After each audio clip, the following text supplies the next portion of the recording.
Alrighty, chat. Sorry for the long intro. Man, this is starting to become a regular thing where Dave and I, either one of us might have some last 2 weeks it was my technical difficulties. This week it was Dave's technical difficulty. It is what it is. But anyways. Yo. Oh. I should not have Dave up right now. Yo. How's it going, everybody? Hope everyone's having a fantastic Friday afternoon or evening or morning. Whatever time of day it is. Hey, Momo, how's it going? Hi, Luan. Thank you for the Kirby star. I appreciate it. I will do my very best. Yeah. Hopefully that was satisfying. I've never played a Kirby game. I only know Kirby from Smash. So the only noise I know that Kirby makes is the suck in sound effect, which this mic won't pick up. And when her be up mode.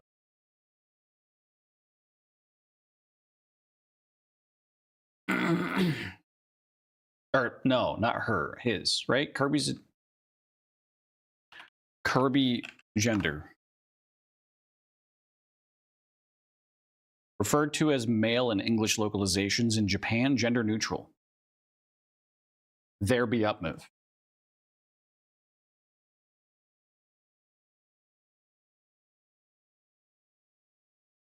Anyways, I'm doing kind of all right. That's an I love that. I love Lenny faces. Like I regularly at work use the shrug Lenny face. And I don't know if this is a commonly known thing that those types of like emoji characters they used to be referred to as Lenny faces, like this one. I use that all the time at work. This is the classic Lenny face. When you have a face with a middle finger.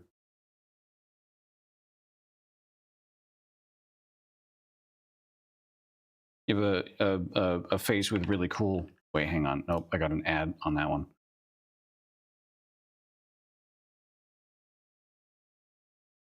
There's also like it's like ASCII art, but it's not ASCII. It's using like really special code characters.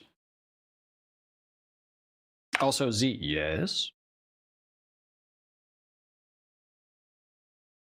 What the fuck is this? Blah! 6, 7. Blah! If you do Windows key. Oh. Would you look at that? Classic ASCII emoticons.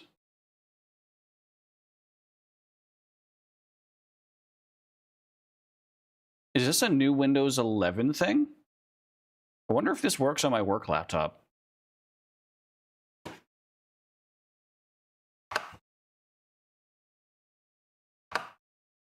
Ah, oh. That's creepy.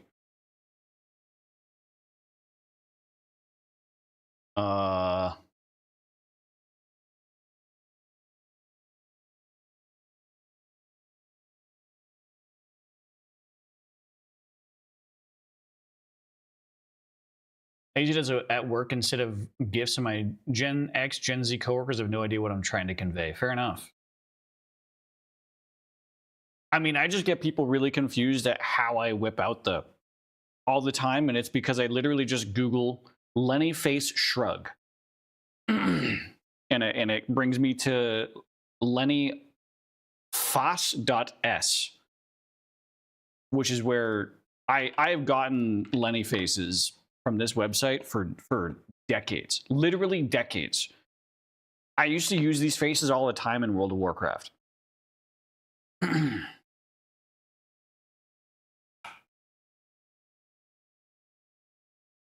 Wait, Win plus dot gets the same stuff. Is literally the same stuff.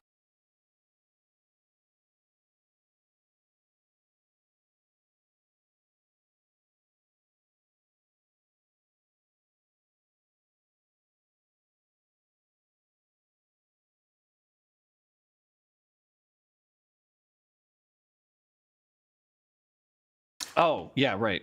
Sorry. Sorry, I was scrolling. Hi, Dave. Hi. Well, I realized I was typing in chat and I could just talk to everybody if you got in here. But yeah, Windows plus period opens up that stuff. Windows plus, the plus key opens up magnifier for me. Oh yeah, that's always been a thing since like not XP. I think since Vista. Oh, I'm sorry. Windows key plus the semicolon is what Momo had said. Yeah, but it's so it brings up the same exact menu as period. Oh, it does. Yeah. Weird. I didn't know that.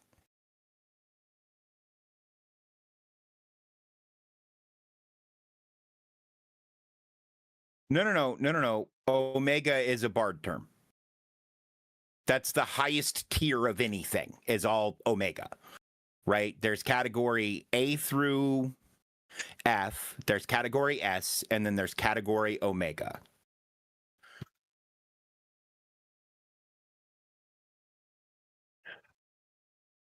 I don't know what an Omega is. I know that I'm over the Sigma fuckboys, for sure. The real Sigma fuckboys, the ones who like say dumb shit ironically because they know it's dumb. That's some of that's kind of funny. Yeah, I mean, there was the concept of Sigma, and then I believe the tier above that is Omega. People decided that they were better than Sigma, so they're Omega. Oh no. It goes into like I picked the wrong time to release this fucking game. It sounds like it's like hyper goonerisms, basically, where people actually practice like bone chiseling to get the perfect Sigma face, and like mewing and like cum retention, it's insane. I have a recommendation for people who want a better jawline. Just grow a fucking beard. That's what people have been doing for millennia.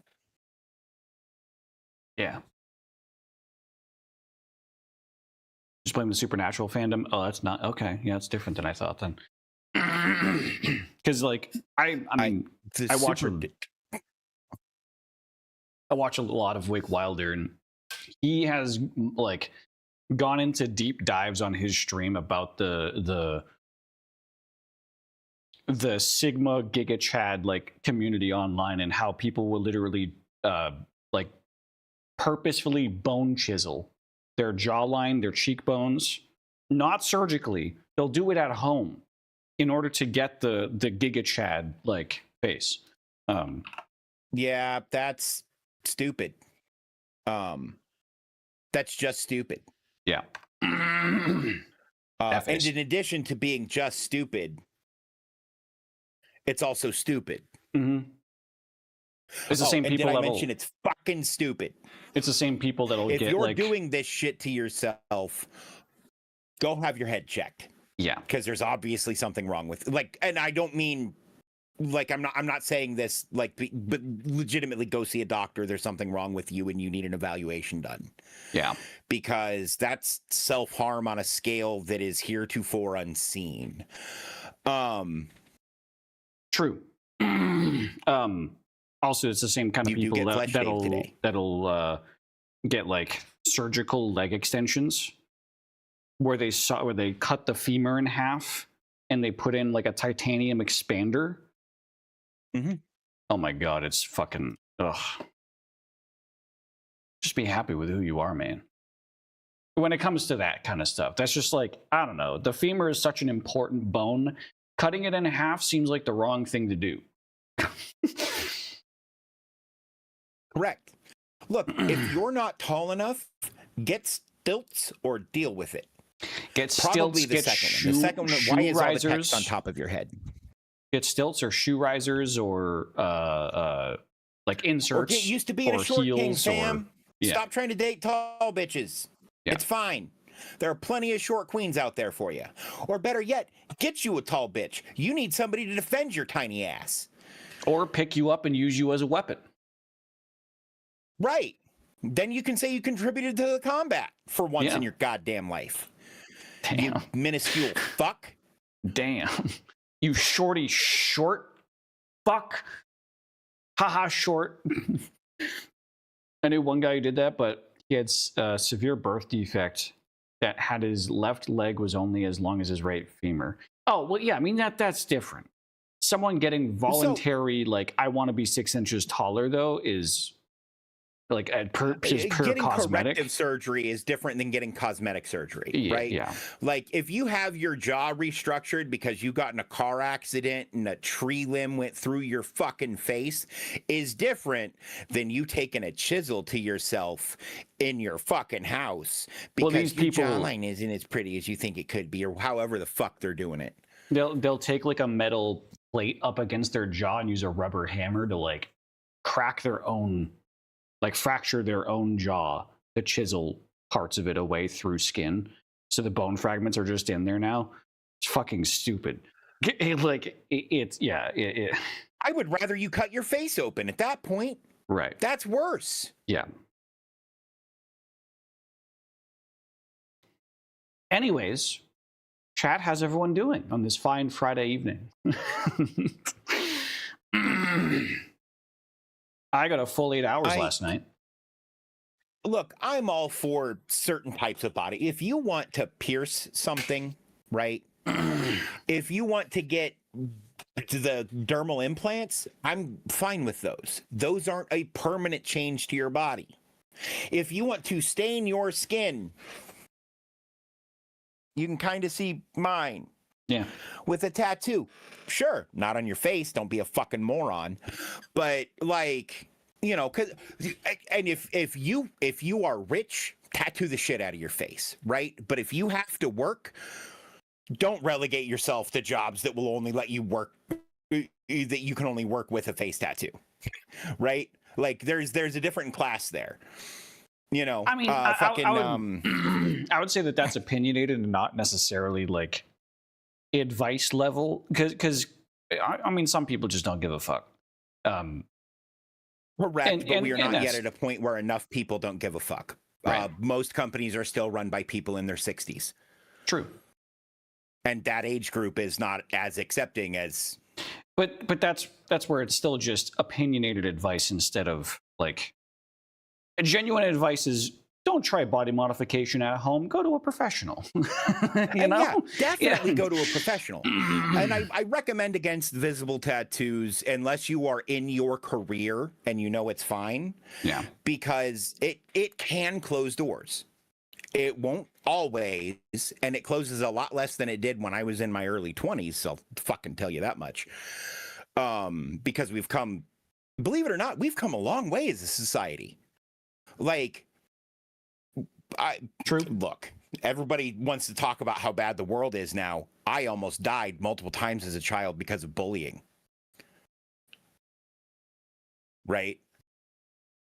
Do you know how often that happens now? Almost never, because shit gets reported and taken care of these days. See, and nothing vulgar is also a huge recommend, right? Yeah. Don't get shit tattooed across your fucking forehead, even if you are a shithead.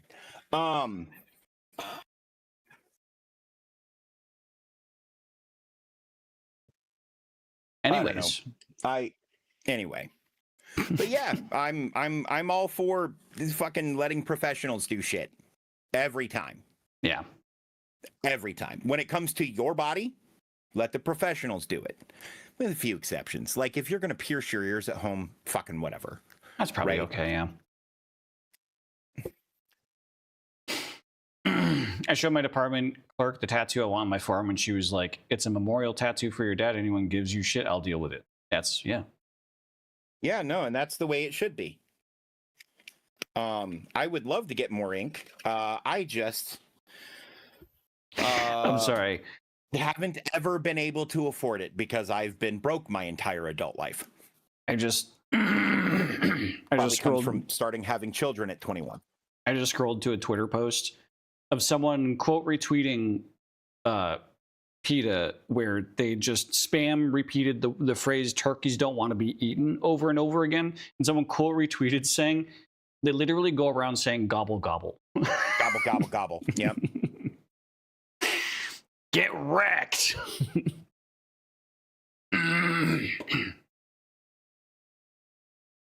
Hey, What what's up, up, Fen? Fen? Momo all goes one step further. There are like $4 piercing kits that you can get at Sally Beauty, Claire's, all kinds of places that come with the stud, and the stud is used to pierce it, and that's probably the best way to do it. And then you let that stud just stay there for a few days until it's healed up a little, and then swap it out. Because you're going to need an earring to put it in anyway. Might as well buy the kit that puts the earring in it for you. Fair. Speaking of which, where are my earrings? Well, it has been a busy They're there. week of well, for me, it's been a busy week of entertainment, because I've been watching a lot of Cinna and Valkyrie's Sisathon. It's been a very fun I don't time. know They did a what lot of that interesting means. things.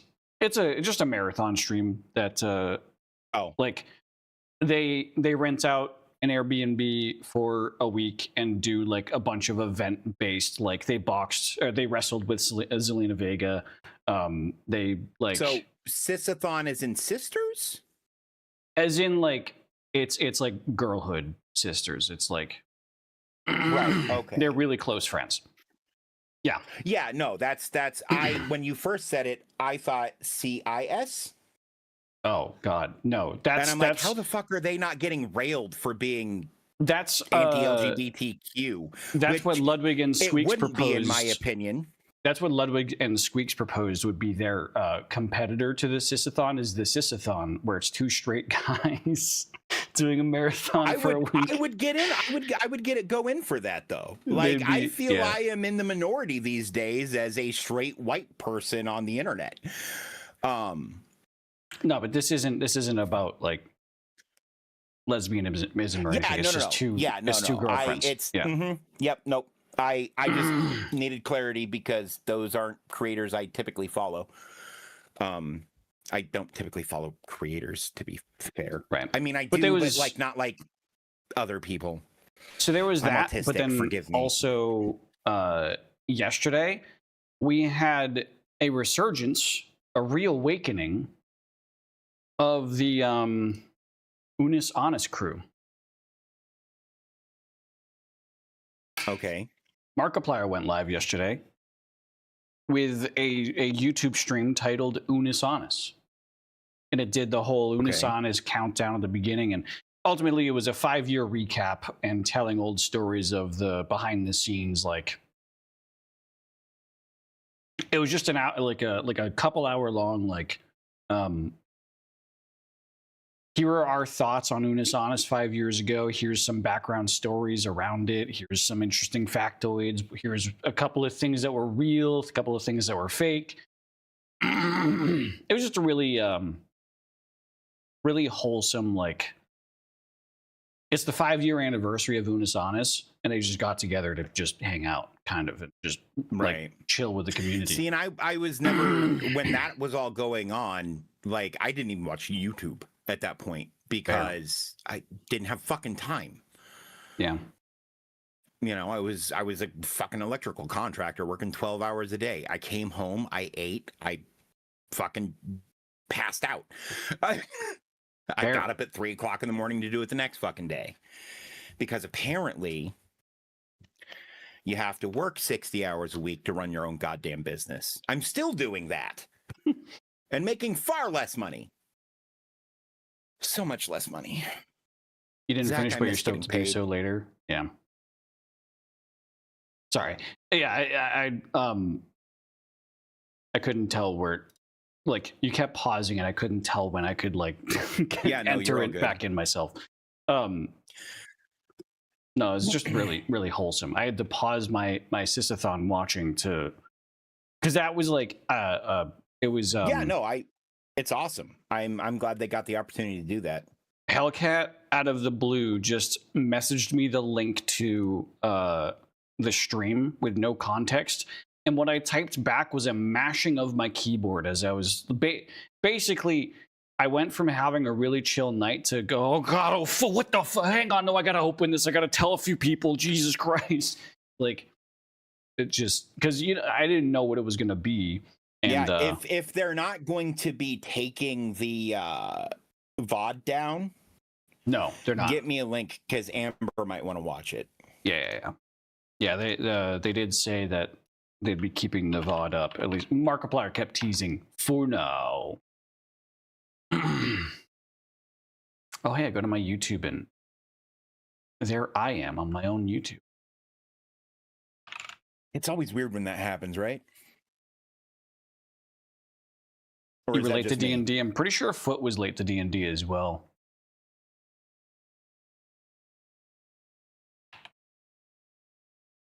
Do you want me to just send this to Danger? Yeah, actually, that'd work.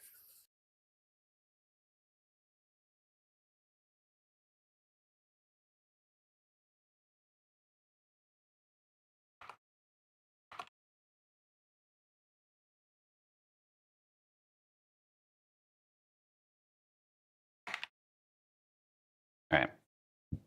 Done. Nah, and apparently, like, Mark and Amy got married recently. They recently had a dog pass away, which is unfortunate. So they were like being a little bit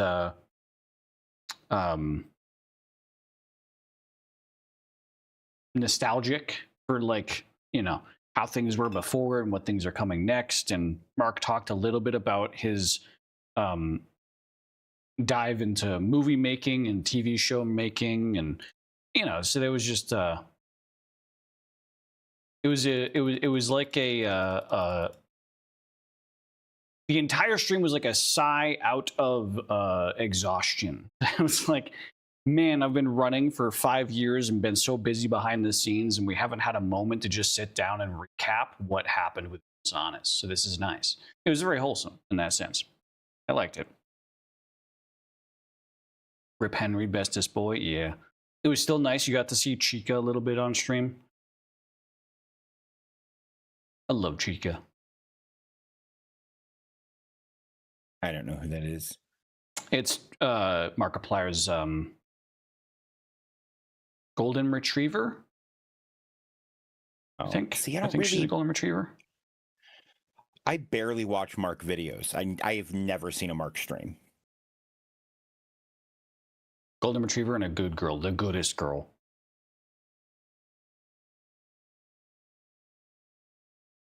Oh, did you get the Taser Me Elmo clip I sent you? Taser Me Elmo. Doesn't ring a bell. Yeah, it's just a dead ass video I sent you. Oh, I thought that was relevant to what you were giving me access to. I was like, I'll figure that out this weekend.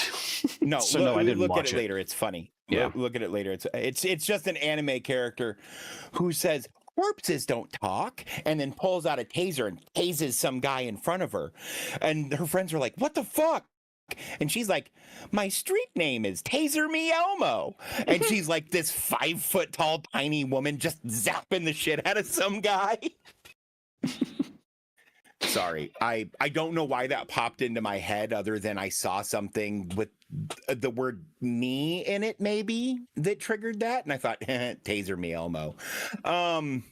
Knee used to be my my 4-letter tag in Super Smash Bros. Melee, because that was when I was playing the majority of Melee, was around the time that I had rheumatoid arthritis diagnosed in one of my knees.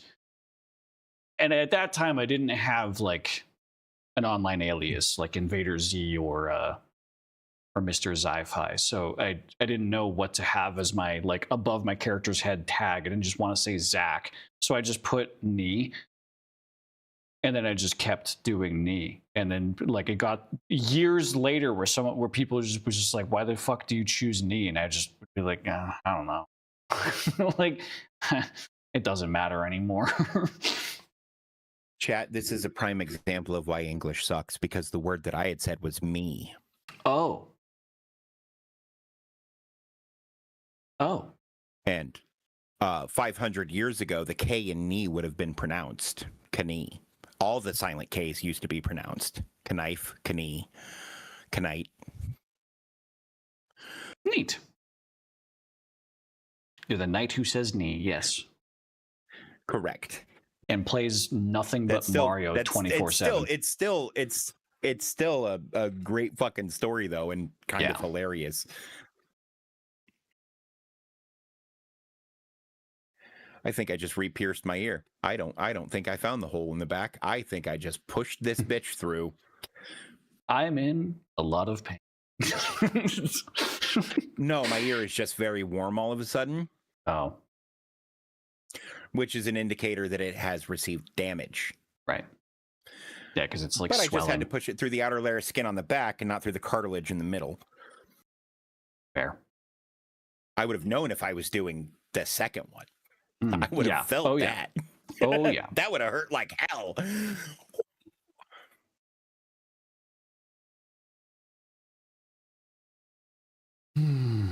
Oh. What else happened this week?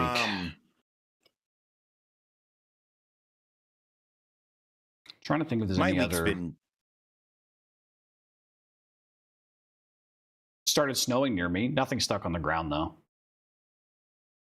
We have yet to get snow, which is weird, because sometimes it snows in September, and sometimes it waits till December. Yeah. And it's been that way my whole life. Welcome to the Midwest, where the weather is bipolar. It definitely used to start snowing around like end of October a lot more often. Maine has been getting like its weather is still just as unpredictable as it was before, with like major swings here and there, but it has definitely more consistently started to snow later in the season every single year.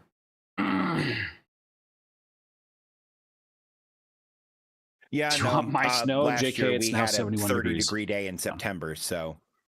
Oh yeah, it was 70 here today too. It was 40 degrees here.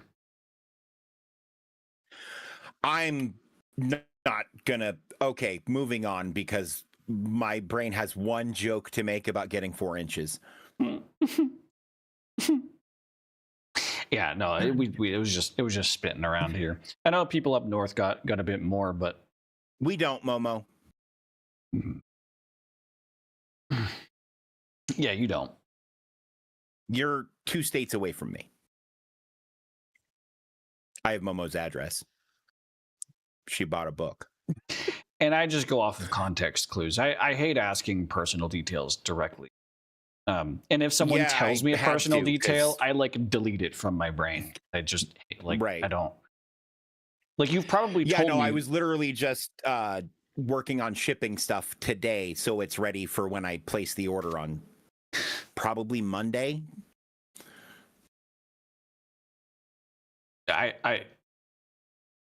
You've probably told me like the exact area that you live in multiple times before, but I feel like I'm not media. Yeah, I feel like I'm not media trained, but what is it like? Because of the stuff that I've done, like not related to streaming, also helps in relation to streaming, where I don't know people's personal details to like accidentally leak them, because I don't catalog that in my brain on purpose.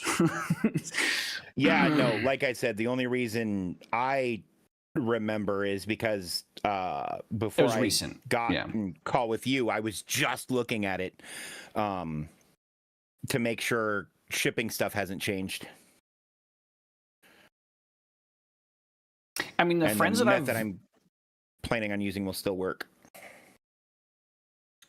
my brain didn't hear the ending of the word method, so I thought he said, and the meth that I've been using, I'm hoping I'm still work.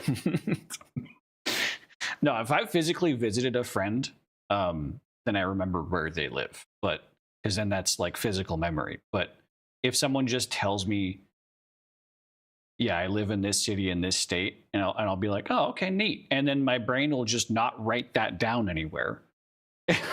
Well, like I don't talk a lot about like the direct like city or region of the state I live in. Well, the region kind of, I guess. But it's common knowledge that I'm in Nebraska, at least at the moment. Fair enough. Part of my online personality is that I live in Maine, so I kind of. And Maine isn't the kind of state where it can be confused with any of the states in its region. It's a unique part of the U.S. where states aren't just a square, so can't just forget that I live in Maine. I went the wrong direction, but also I'm still so sorry. As a guy who desperately needs them to get off their ass on this medical marijuana bill they just passed, and the governor is sandbagging the whole thing, saying none of it was legal, and he's been told directly that yes, it was. Stop doing that. None of these people fucking realize that the 77% of the state voted affirmative on this, right? That's not an accident. That is a huge margin to win by in politics. That is a massive win margin, yeah. All of these people are going to get voted out when shit comes up for election. Guaranteed. They forget they get the tax. Yeah. Maine, as soon as they saw, wait, you're telling me we can tax? Get this through right now. Like, that shit. As soon as the bill hit a desk, and the bill said you can tax it, Maine legislation was like, everyone get the fuck on board. Well, and that's the thing. In my state, a lot of people are on board because it'll be a good moneymaker, and we're in a region of the country where you can grow the shit real well. Yeah. Right. But and as a person who can't take other pain medication for my chronic pain issues because they cause severe side effects that will inhibit my ability to fucking live, I don't really have any other recourse.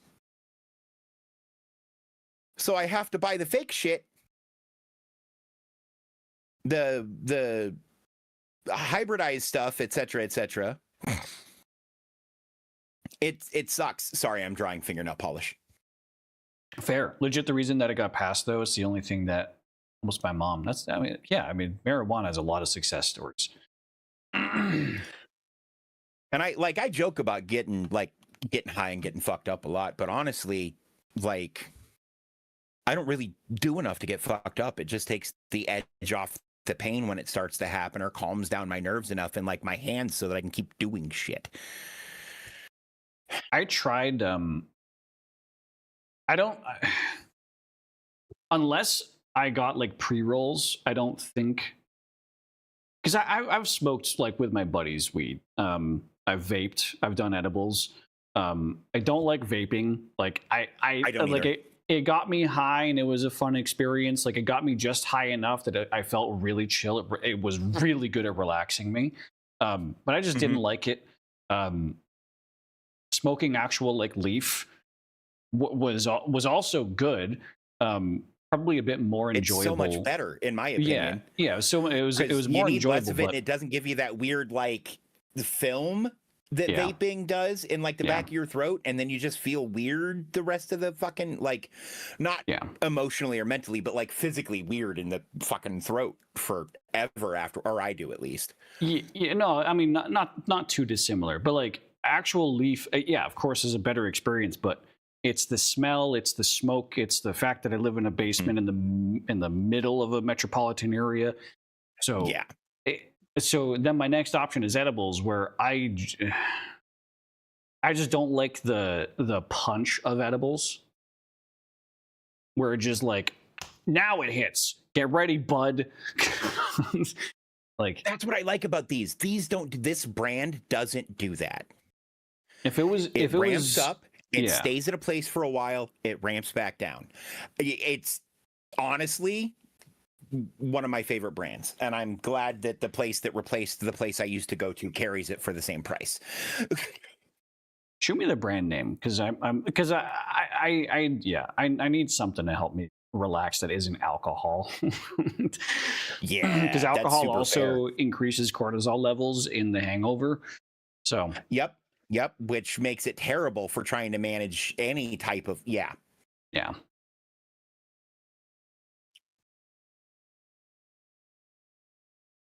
No, because I still have some of the gummies that I had a bad experience with, because it took so long for the first one to kick in. I thought it had already kicked in, and I was starting to feel something, and I waited like 30 more minutes after I started to feel something, and I was like, well, if this is it, I can probably handle another.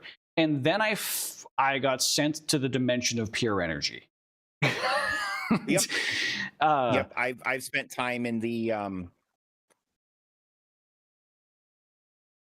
CBD dominant shit don't do anything. Yeah, same. Because I saw it was this chart. I remember. No, there was an extended version of this chart.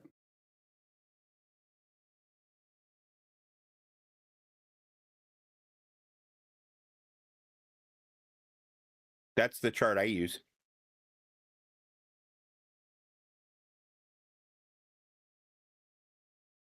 Let me read this.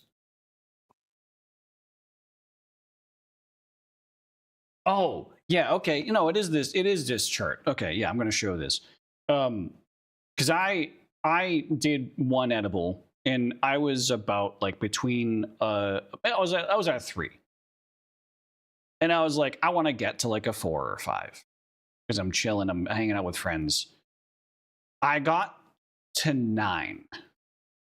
And it was this description right here: very high vibrations and waves of euphoria rush through your body every 5 to 9 seconds. Literally, like a drip of water was hitting the center of my chest, and from that, it would just a circular wave went throughout my entire body out to the ends of my fingers and the ends of my toes.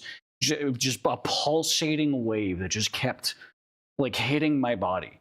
That this right here, I read this and I was like, I'm so happy. I was high when I was trying to read this because I was panicking.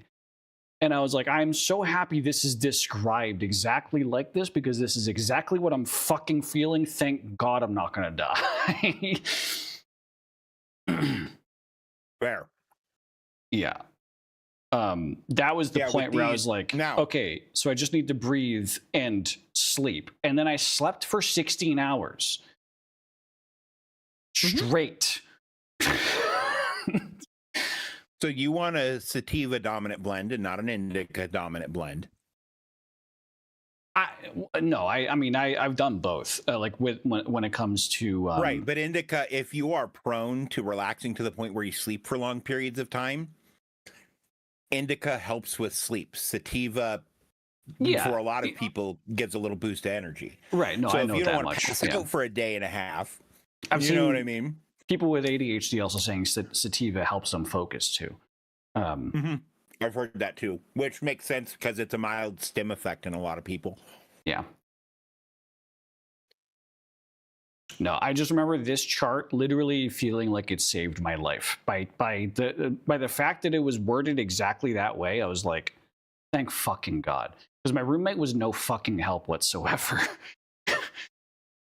My roommate was like, hey, probably just low on blood sugar, just have a Pop-Tart or something. Meanwhile, my heart rate was 190. Maybe I was low on blood sugar. Pop-Tart did not help, however. My heart rate was still high because I was literally having a panic attack. Yeah. And then he went to bed. And then I was just sitting there on the couch alone, going through various different dimensions at once. Anyway, let me play this TTS. Aviation maps give me head itches. Me go lay in bed. Have a good stream. Aviation maps? Oh, he's been trying to get his drone pilot license, commercial drone pilot license. Oh, nice. Yeah. Yeah, Fair enough, no, Luan. that makes a lot of sense. Aviation maps do, in fact, suck. Yeah. I had a buddy who was in school to be a pilot. He was getting his pilot's license. And he was telling me about the aviation maps. And I'm like, well, what do they look like? And he showed me some. I couldn't even tell you what they look like. I just remember looking at it and going, this is awful. It's a nightmare. Yeah, no, I've I taken don't a look at that again. I've taken a look at the drone maps in my area, and yeah, it is like, how can anyone make sense of this? It's like, yeah, Because it's just like 300 lines. yeah. Like I What understand. happened? Did you give your toddler access to this and let them plan it? I do understand why it has to be so complex. Oh, yeah. Luan's going through like an actual course, I'm pretty sure. But I'm sure a YouTube video might help. I closed the tab as soon as the Google search finally loaded the image. Yeah.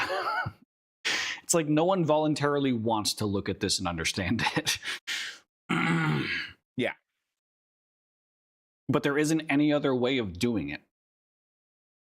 Because you're trying to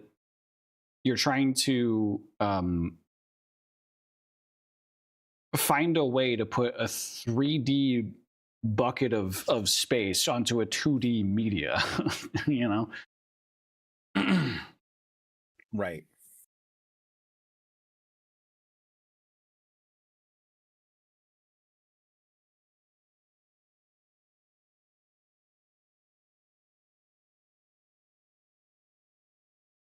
The fuck does that mean? Yeah.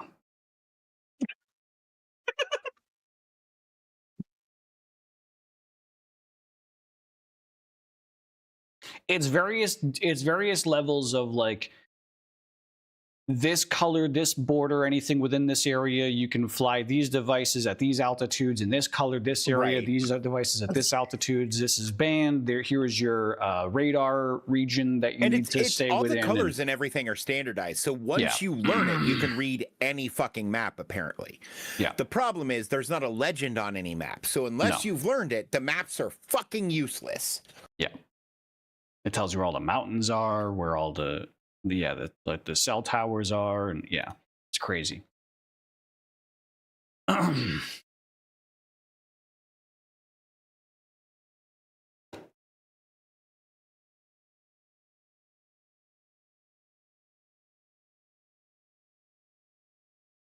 I'm just getting Zach, lost staring at it. I still occasionally think, and my cock looks very different today. Oh. No. Those are your words. You were singing Ground Control to Major Tom, and then you substituted those words, and it is a clip that shows up every once in a while. Then I'm like, oh yeah, and then it just gets stuck in my head for weeks on end. When did I say that? Man, Clip Guy's funny. Because I stopped and went, huh? Or something. I don't know. It was. What were we doing? Like, that doesn't ring a bell at all. We were walking down the road in Fallout 76, and you just started singing Ground Control to Major Tom and substituting your own lyrics. Oh. I'm pretty sure it was 76. Yeah, I could see that because there was a lot of not dead air, but dead, like nothing to do in 76 as we're walking. So, right. My head was running rampant. It's not like the other Fallout games where, the world's filled with stuff. Right. Every you can't go 10 feet in Fallout 4 without going, the fuck is going on now? Yeah. And 76 still feels empty by comparison, which sucks. Because they've done a lot to make that game playable. It's just still sucks. It's just it's the fact that it's an MMO, the fact that they had to make it an MMO, which means that they have to keep players separate enough that rendering distance doesn't like become like too that like 4 players going through absolute mayhem and chaos doesn't also intersect with 4 other players going through absolute mayhem and chaos at the same time, because then all 8 players have poor performance.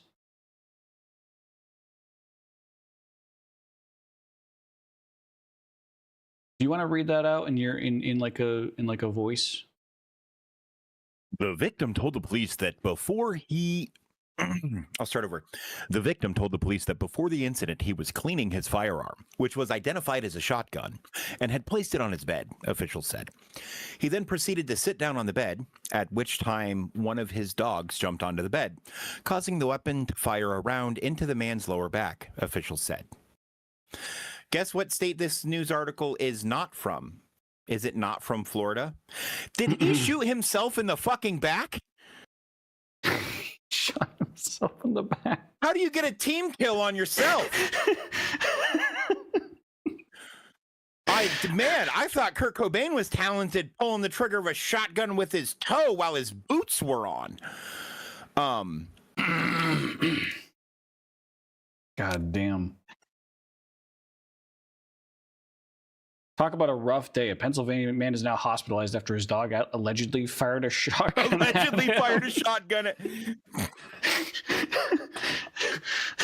A Pennsylvania man is now hospitalized after his dog allegedly fired a shotgun at him, injuring him in the back, according to Shillington Police Department. The victim told police that before the incident, he was cleaning his firearm, which was identified as a shotgun, and had been placed on his bed. He then proceeded to sit down on the bed, at which time one of his dogs jumped onto the bed, causing the weapon to fire a round into the man's lower back, officials said.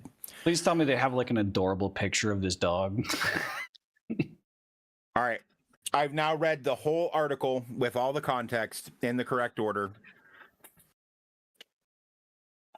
Go fuck yourself. No. No picture of the dog. I would also love to see, like, the police are still investigating the culprit. Like, still interrogating the alleged criminal. And it's just the dog in an interrogation room. Just.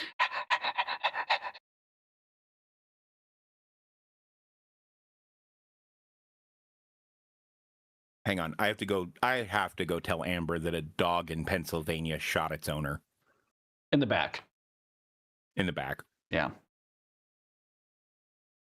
That's fair. That's too good not to share. I'll be right back. Yeah. Let me see if... Can I do a dog... Wait, hang on. I have another microphone. Can I do a dog sniffing with these microphones? I've never tried. I gotta wait for it to turn on. It kind of picked it up. The shooting appears to be accidental, but police said they are still investigating the incident. All right. Now let's deconstruct this with our detective brains a little bit. The first step in cleaning any weapon, because in order to properly clean a weapon... Oh my God. Yeah, I just realized this guy's a unload it. fucking idiot. Jesus Christ. So somebody else shot him, and he's lying. Yeah. Either he wasn't cleaning his weapon, and it was out for a different reason, which if he's unwilling to speak to that is questionable, or, and arguably more accurate, he was in a domestic and his girl shot him and he doesn't want her to get in trouble. The victim and his son were the only individuals at the residence. His son and him got into it, and he doesn't want his son to get in trouble. Allegedly not because in if the he was same sitting room. Yeah. Look, all I'm going to say is if you're cleaning your gun, there's no ammo in it, A. B, if you get shot in the back with a shotgun, I don't care if it's a 12 gauge or a 14 gauge or a 20 gauge. right? If you get shot in the back from a shotgun that's on the same fucking piece of furniture as you, you're not giving a statement that same day. Unless the rounds just like, unless the shrapnel just grazed like the part of his fleshy back, I don't know. It like, yeah, but there isn't a whole lot of flesh on your lower back, which is where it would have been hit. yeah. Right? Maybe like, just caught if I cheek. try to touch flesh on my lower, I'm a big, chubby guy, and I can feel every bone in my spine. Why would you load it after you clean it? Yeah. I mean, in general, it like, yeah, you shouldn't. And if you are storing a gun loaded, storing a fucking gun, stop.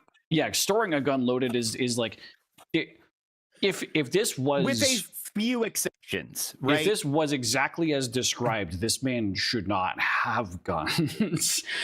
Because damn, that is some ineptitude of many levels.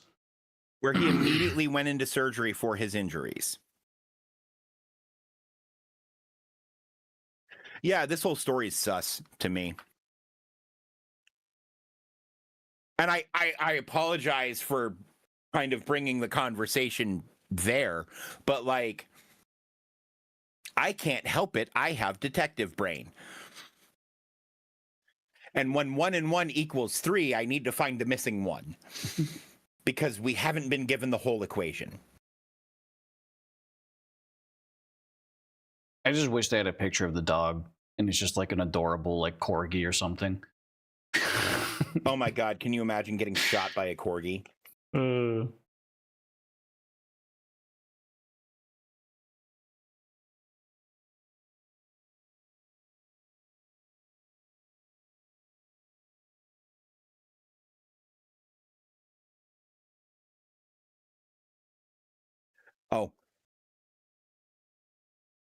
Lockpicks. Oh, nice. I've owned those forever. I also have one of these guys in with them. And a pocket knife. Because you would be surprised how often lockpicks come in handy doing small electrical shit. Yeah. Sometimes you just need something really small and pokey. A fine precision tool can do a lot with electrical. Yeah. Sometimes I literally just grab anything that is like metal and pointy. Look, I knew a guy who used a butter knife as a punch down tool. I've used the knife before. Oh, yeah. I have too. And I went, this shit sucks. And I bought a punch down tool because they're only like $40 for a decent one. And yeah, at that time, you know, using it once paid for it. So I want to get one of the kits that Lockpicking Lawyer. I don't know if he sells them directly as merch or if he's just affiliated with a company that does it. I think he's affiliated with a company that does it. I think he's affiliated with a company. I think him and what is it, McMillan? Yeah, is the other lock guy. Have basically the same kit on offer. Yeah, from the same third party because it's just kind of the. Is McMillan the guy that does like the face POV and he ends up like throwing a hatchet or whatever into a? Yep. Yeah. Yep. He's the guy that like picks a lock and then takes a metal plate and then flings it into a wooden target, and he's just really fucking good at throwing weapons. But he's also the guy who's like, this is a master lock, whatever. You can pick it with a master lock, whatever, and then you just hit one lock with the other lock and it opens. Yeah. And then Master Lock tried to sue him. Yeah. And then he did some ironic. Oh, he that's right. He lockpicked a master lock with the papers they sent him suing him. Yep. Because he like turned it into a shim and then like stuck it in. Mm-hmm. And then just shimmed the fucking edge. Yeah. Oh yeah, you can use anything as a shim if you can make it stiff enough while still being thin enough. But the ideal shim is actually aluminum can. I used to keep a piece of aluminum can in this kit too. Yeah. To overcome padlocks, because a 1-inch square of aluminum can will open any padlock that costs less than $30, basically.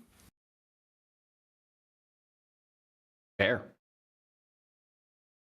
And that's not 100% accurate, but it's pretty fucking close to 100% accurate. There was a YouTube video I watched recently of a guy that tried to make a true pick-proof lock, and he actually, well, I mean, I haven't seen if he ended up sending this lock to Lockpicking Lawyer, and Yeah, I believe to this other guy. I follow that guy. His name's Stuff Made Here is the YouTube channel. I think so, but like by the end of the video, he was like, after he had just sent the lock off to Lockpicking Lawyer, he's like, I'm literally shaking and nervous and terrified of Lockpicking Lawyer, and I'm like, I'm excited because it's like it's really cool that I was able to make something that I can't pick myself, but if he ends up like breaking through it, then like, damn. Yeah, LPL opened it up in like 5 minutes.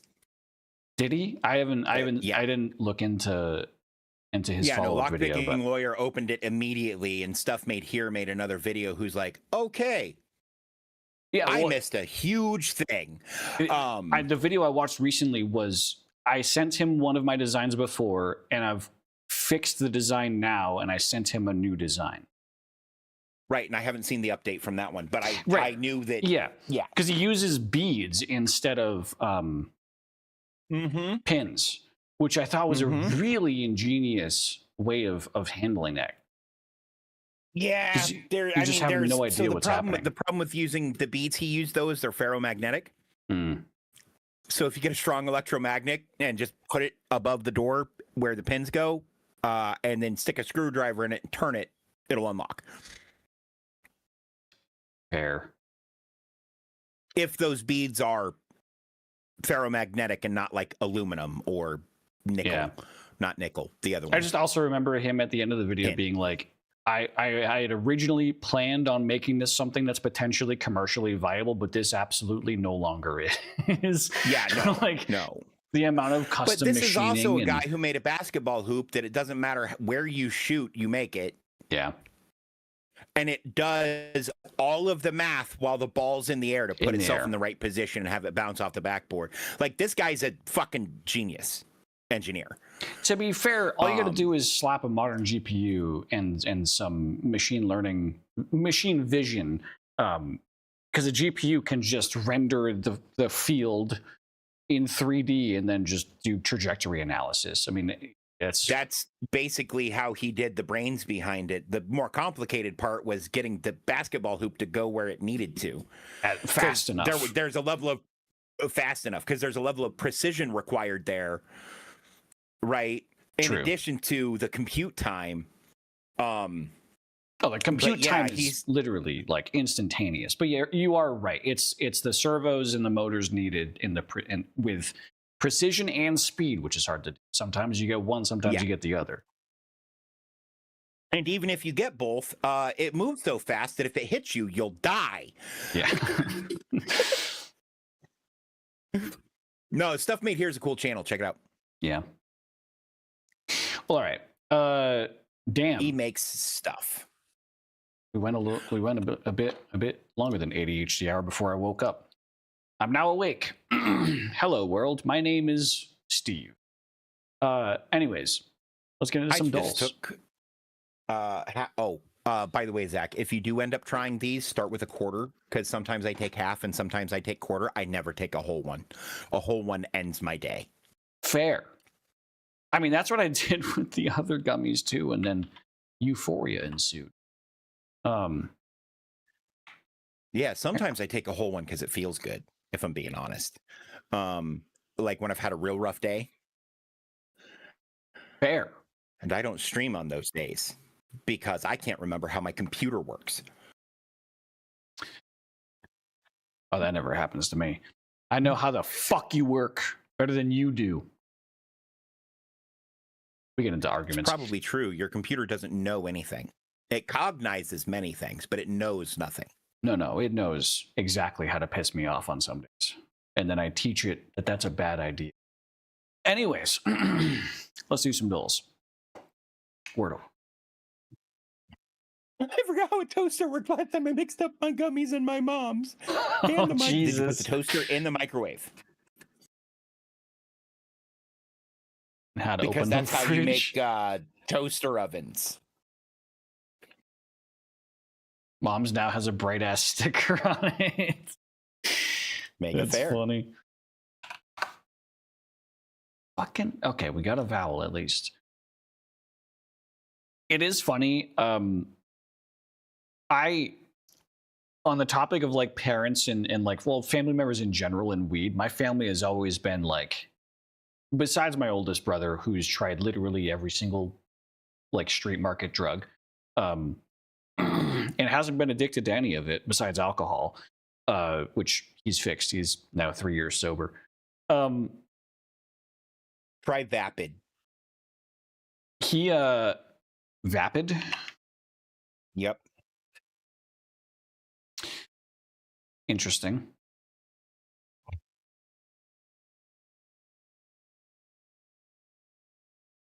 Torrid? Not a word. It is a word. I think it has 2 R's in it, though. I grew up in high school, or when I was in high school, I dated a girl whose parents grew their own, and like she also did bowls, and like, fuck it, I had a huff of a little bit here and there. But I remember my parents, like, when I would come home from her house, would be like, "The fuck did you do?" Because like it was just like the taboo thing. Fast forward to now, and my mom, like, both of my parents tried edibles, and my dad's too embarrassed to talk to me about it. My mom, like, when I go over one time, tugs my and she has to like whisper, and she's like, "Have you ever done edible?" Then I'm like, "Yes." Why? And she's like, what do you think about these? And she's like pulling it out of her pocket as like she's like hiding it. We're in their house, and my mom is trying to like sneakily show me the packaging. I'm like, Mom, oh, you got a lot of catching up to do. Anyways, Vapid, right? Lock in. Horrid. That's also 2 R's. Fuck. That's what I'm running into is all of the words because I had thought of horrid and I typed it and I'm like, yeah, it's 2 R's. Rabid, but we've already tracked. Lurid. Is that a word? Apparently, that's yes, it is. Good what shout. the fuck? Yep. What the fuck is that word?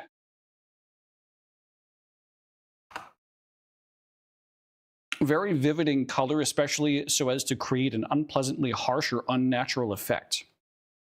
Lurid food colorings.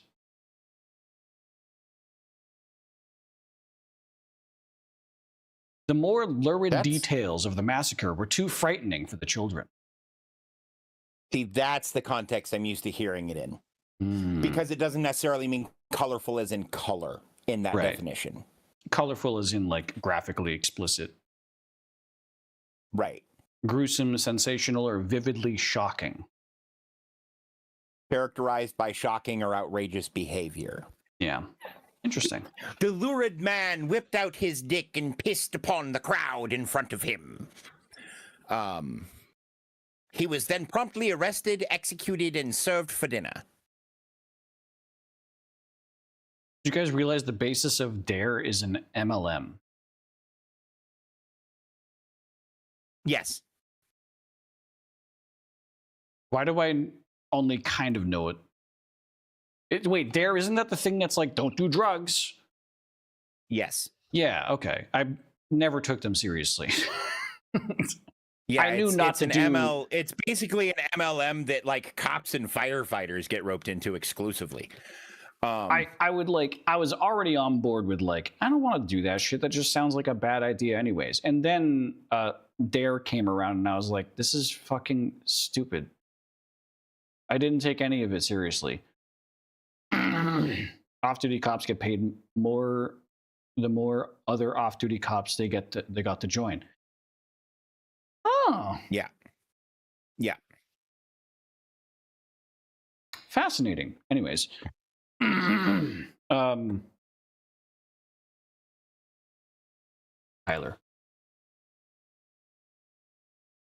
Also, to do the harder Tylers, because I've found this is too easy, and I'm close to just removing it from my favorites.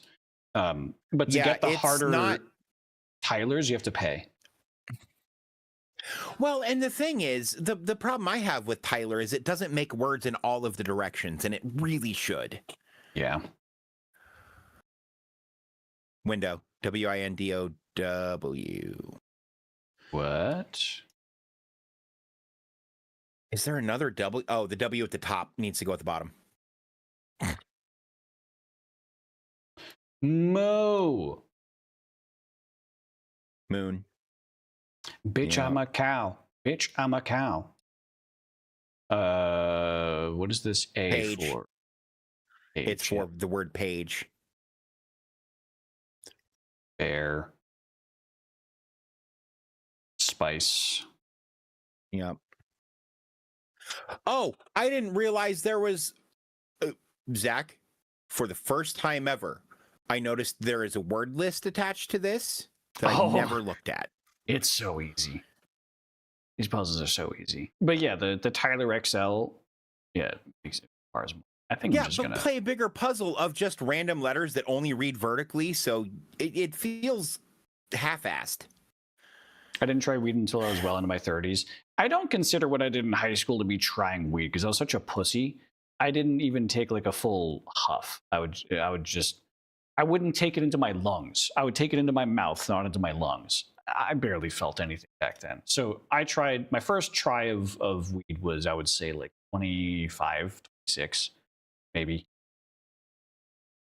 When I was 17, 18, I was both ages at this job. The guys I worked with all smoked, and they used to offer me shit, and I used to tell them no all the time. And then I started just smoking with them, and then I stopped working there, and I stopped smoking because I wasn't going to pay for it. I didn't know who to buy it from, and even when I did know who to buy it from, I never really did until I needed it for pain management. You going to bed, baby? Do you not feel good? Oh. Do you want me to? Are you sure? That's a lot of Hershey's Kisses. Huh? So Momo got offered several baggies of weed, and when she said that she has bad lungs, the guy then offered the equivalent money and amount of Hershey's Kisses. That was when I learned how expensive a dime bag of weed was. Yeah. Yeah, it used to be $10. That's why it was called a dime bag. Yeah. All right. The more fun Now it's- block one. I don't know how much is supposed to be in a dime bag. When I buy flour, I buy an ounce at a time for like $50. Depends on who's packing. What?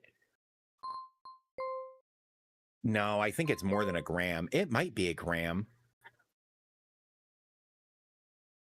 Grief. Grime, Grime. Oh, no. Grief is grief. Oh, wait, no, that's Greif is Proud. Happy. Anger. Mercy. Good job. My brain. You were going a it's not completely parsing different. the top word as spelled correctly. Yeah, no, it is. I before E except after C. Yeah, I hate the IE words. I hate them. Dime bag is hate $10 all of worth. the double vowel. Look, I struggle with IE as well. I have been getting progressively more angry at the English language over the last 6 months since I've been working on Bard. Fair. Because there are so many better ways to do shit than the way we do them. Untdo. Ando? Antsto? What the fuck? Age. Unless I have it's no idea, brother. the end of a word. But I can't even... That also doesn't make sense, though. It doesn't.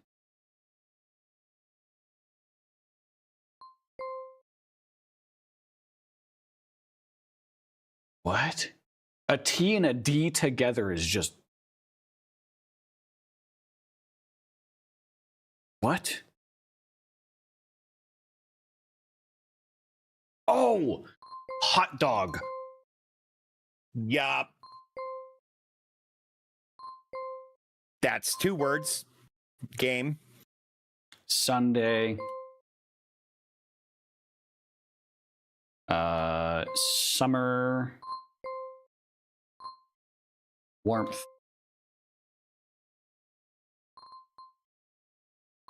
Sweaty. And picnic. And picnic. Yeah. Yeah, that hot dog threw me The off. TDO is such a wild combination of letters it to put really together. is. Yeah. Okay. We don't have any 3 wides.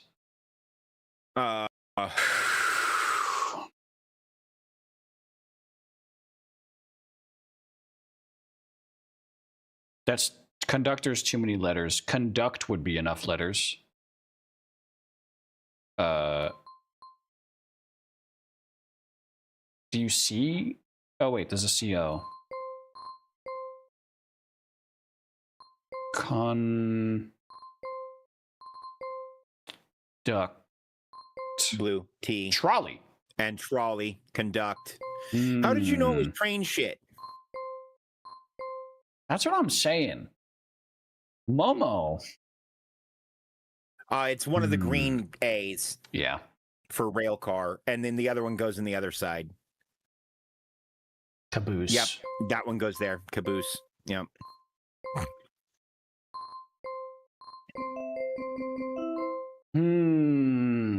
Momo. My dad worked for the railroad. Yeah, my dad works at Microsoft. Look, I knew lots of people work for the railroad, and I tell you what, if you can work for the railroad, work for the railroad. They have great benefits and they pay really well. True. Yeah. Like that's just objectively like. Unironically, I feel like many people would end up loving to work for the railroad if they got the opportunity. And I don't care if you're doing like labor jobs for them on the track or what. Like they all pay well and have good benefits. It's crazy. Yeah. But I think it's because historically railroad companies have been so terrible to the communities that they have served in the past and to immigrants, etc., that they don't want people to think about that. Oh, I would not work for a Canadian railway. No. I wouldn't work for a Canadian anything. I live in America. That too. I would have to move to Canada to do that. I've never been out of the country. I don't plan on changing that. And if I did move out of the country and I were to work for a Canadian company, it would be Linus Tech Tips. Correct. I would go work for Linus if he wanted me, but I don't think he wants me. I can't type fast enough. And Well, I don't know. His makers section or whatever he calls it does a lot of like non-computery shit. Yeah, I was gonna say I could probably work in his fab shop though as like engineering help. Yeah, I think he even has a CNC. Yeah, he has a CNC. Oh, nice. I could. I mean, to be fair, I suppose I could also be on his writing staff doing like punch up and shit. True. Because I know how to tell a joke. I just don't want to do the research to fucking make. If I was going to do the research to make tech videos, I'd make them my fucking self. There's a lot of work there that I just don't care to do. Right. Because I end up learning it all eventually anyway, but I don't want to have to be the first one.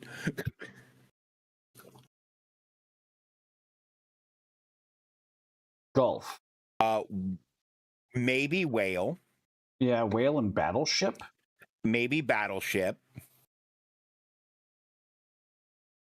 Okay. Yeah, whale. Yeah, okay. Okay. Hurricane Mexico, whale, battleship. Yeah. Next.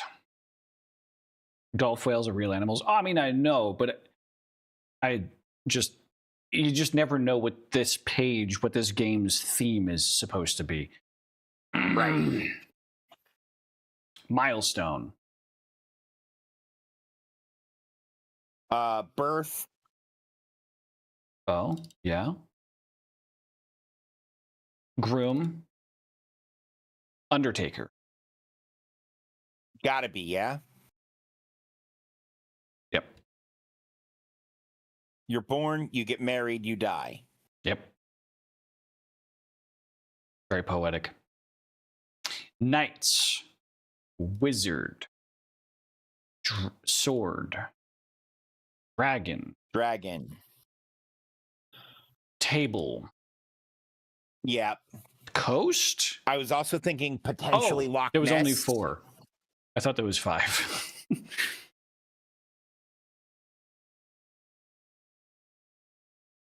All right, we got the bonus round. Water, Atlantis.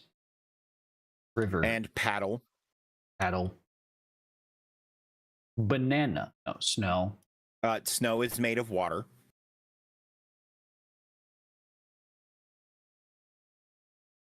Okay, so this last one's going to be a stretch. However, microwaves heat up food because microwaves themselves excite water molecules and make them vibrate. That vibration causes friction, which heats the food.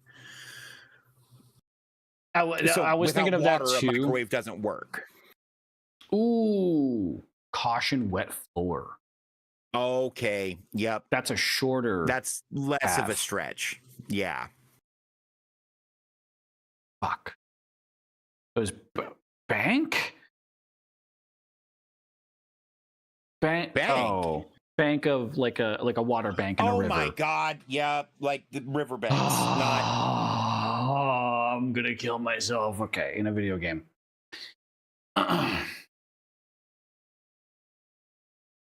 I too want to die. Why'd you say that like fucking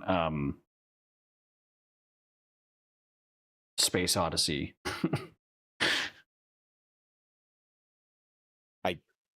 I'm sorry, Dave. No, I too want to die. Like whatever. What's that robot? Hal, What's that AI's name? Hal. Yeah. Only petite morts, not grand morts. So we can sleep, but we can't die. Yeah. Tu parles français? Where's the? I always forget it's Clues by Sam. Clues by Sam.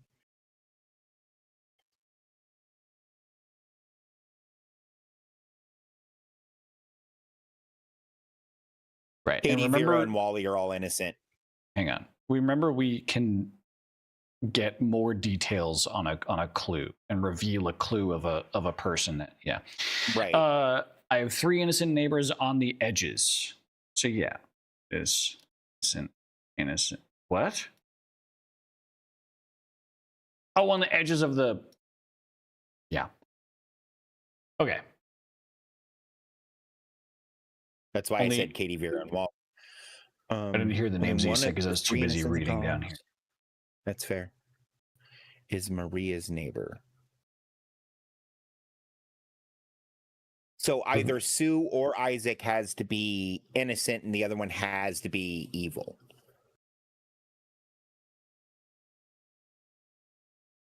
Or guilty, excuse me. There are exactly two innocent cooks. Sue is a cook. And there are 3 cooks. Sue, Julie, Terry. Exactly 1 innocent in row 4 is neighboring Nancy. 1 innocent in row 4 is neighboring. So one of Terry or Julie has to be innocent, which means Sue has to be guilty. Oh, no, it doesn't. It means Sue has to be innocent. Because only one of those 2 neighbors is innocent, and we know there are 2 innocent cooks, so Sue has to be innocent. It's not letting me. But we have enough information to support that. Only one of Julie and Terry is innocent. We know there are 2 innocent cooks. The only other cook is Sue.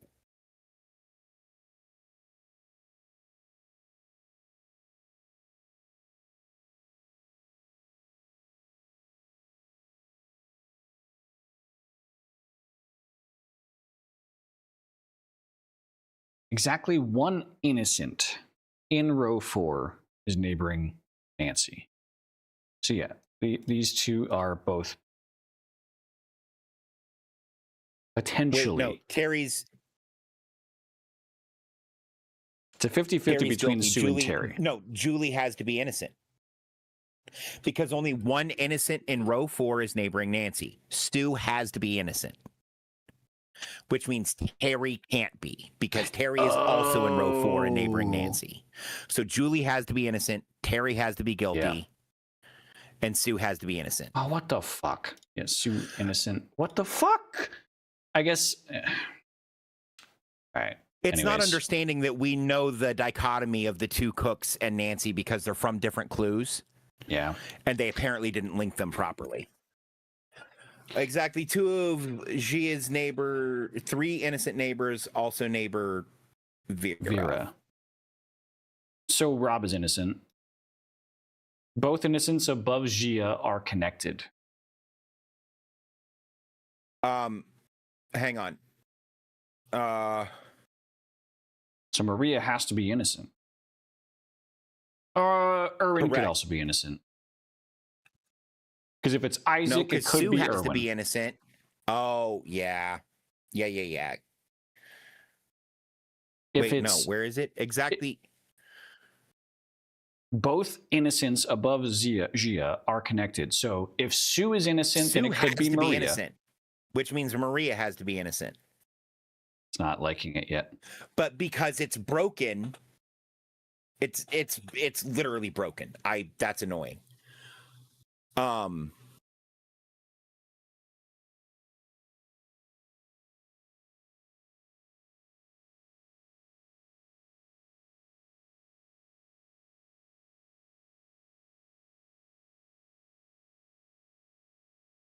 Wait, there's 3 innocents in column C.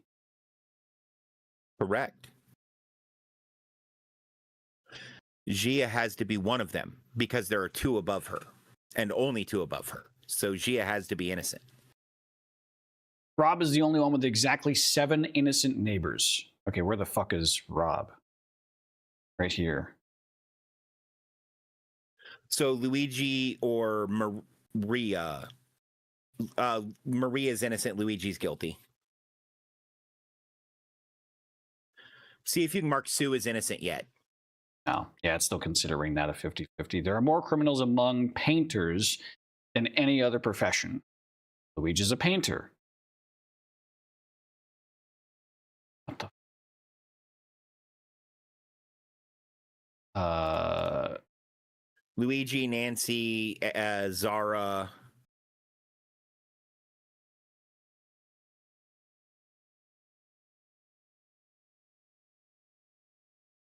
Man, we're getting a lot of innocence this time. Yeah, but that, well, I mean, that could just mean that we're just going to start nailing down a lot of criminals next. Right.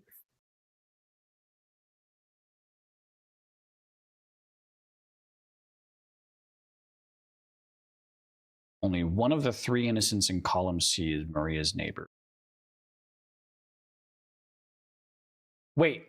So the 2 above Gia are connected, and there's one of the 3 innocents in column C. Sue is innocent. Come the fuck on. Isaac could also be innocent, except that makes another thing not work because only one person next to Nancy can be innocent.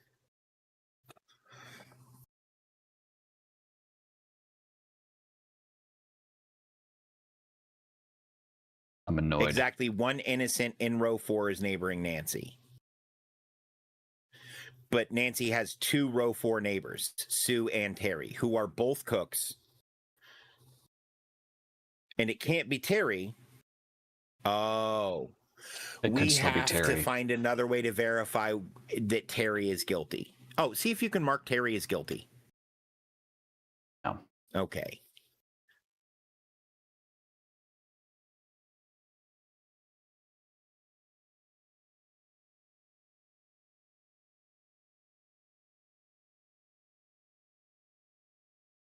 Exactly one innocent in row 4 is neighboring Nancy. Rob's the only one with exactly 7 innocent neighbors. Right. We know that Luigi has to be guilty. We know that Sue has to be innocent. We know that Terry has to be guilty. It's just not. The game isn't 100% confident is the problem. And I can understand why. A lot of these are 50-50s, but if you logic break it down, there's more probable. Well, right. If you break it down using all of the clues. It's like Sue is 98% innocent. But because it's not 100. No, she's 100% innocent. She cannot be guilty. It is impossible for her to be guilty based on the information we have. The way the game's math is working out, it's just not confident. No, I think it's just connected improperly because all of our issues are surrounding the Nancy clue and not connecting with another clue about row 4, etc. I don't know. See if you can mark Isaac as innocent. Yeah. Both innocents. Only one of the 3 innocents in column C. Okay, we know Irwin has to be guilty because we know the 2 innocents above Gia are connected, so it has to be Sue or Isaac. Yeah. There are more innocent cooks than innocent sleuths. Okay, so there's only one innocent sleuth. And it's not already marked. Where's this? There's 2 sleuths. They're Carl both and at the Floyd. top. What do we know about column D? Anything? No. No. And nothing about B or row 1.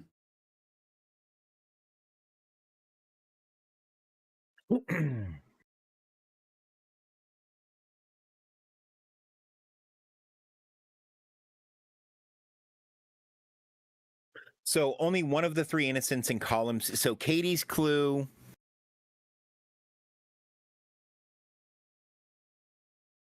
And Rob's clue both tell us that it has to be Isaac or Sue that's innocent. It's just explaining what they mean by neighbor, apparently.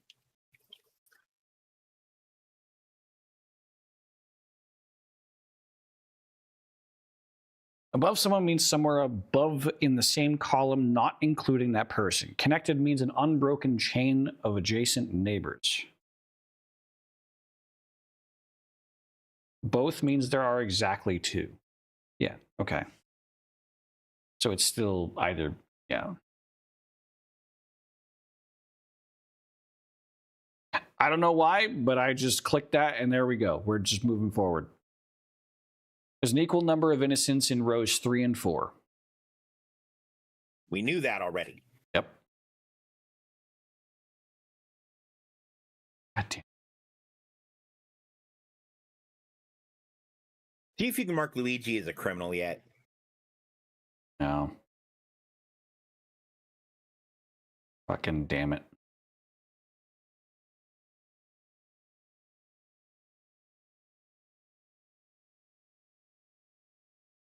Exactly one innocent in row 4 is neighboring Nancy.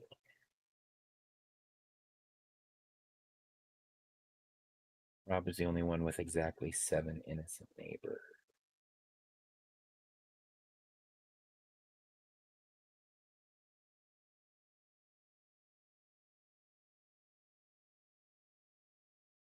Click the hint to see what it wants us to be looking at, because the only thing I can see is the thing that it's not allowing. There are more criminals among painters than any other profession. Okay. So between the cook's hint and the painter's hint in rows 3 and 4. But that's just, you're just tossing us a bunch of 50-50s. But if there are exactly 2 innocent cooks, there are more innocent cooks than innocent sleuths, and there are more criminals among painters than any other profession. Oh, all of the painters have to be guilty, maybe. But it won't let me Which mark would make sense. either one of them as criminal.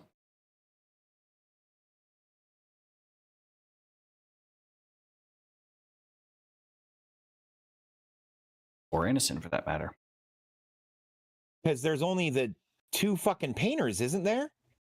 There's 3 painters. There's Zara as well. Oh, fuck. And there only needs to be 2 of them. God damn it. This is so dumb. I have to pee. I'll be right back. Okay.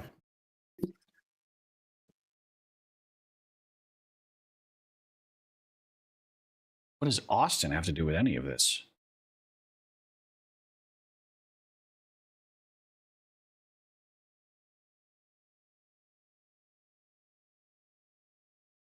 Wait, I just realized petite mort is a French euphemism for orgasm? That's sick. They're very lost. So are we.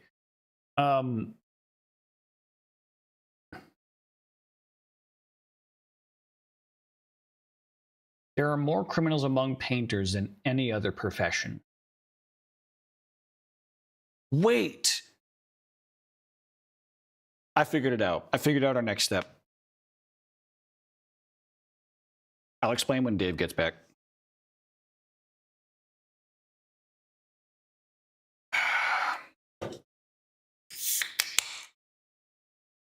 I love how Dave is still giving me the middle finger even though he's gone.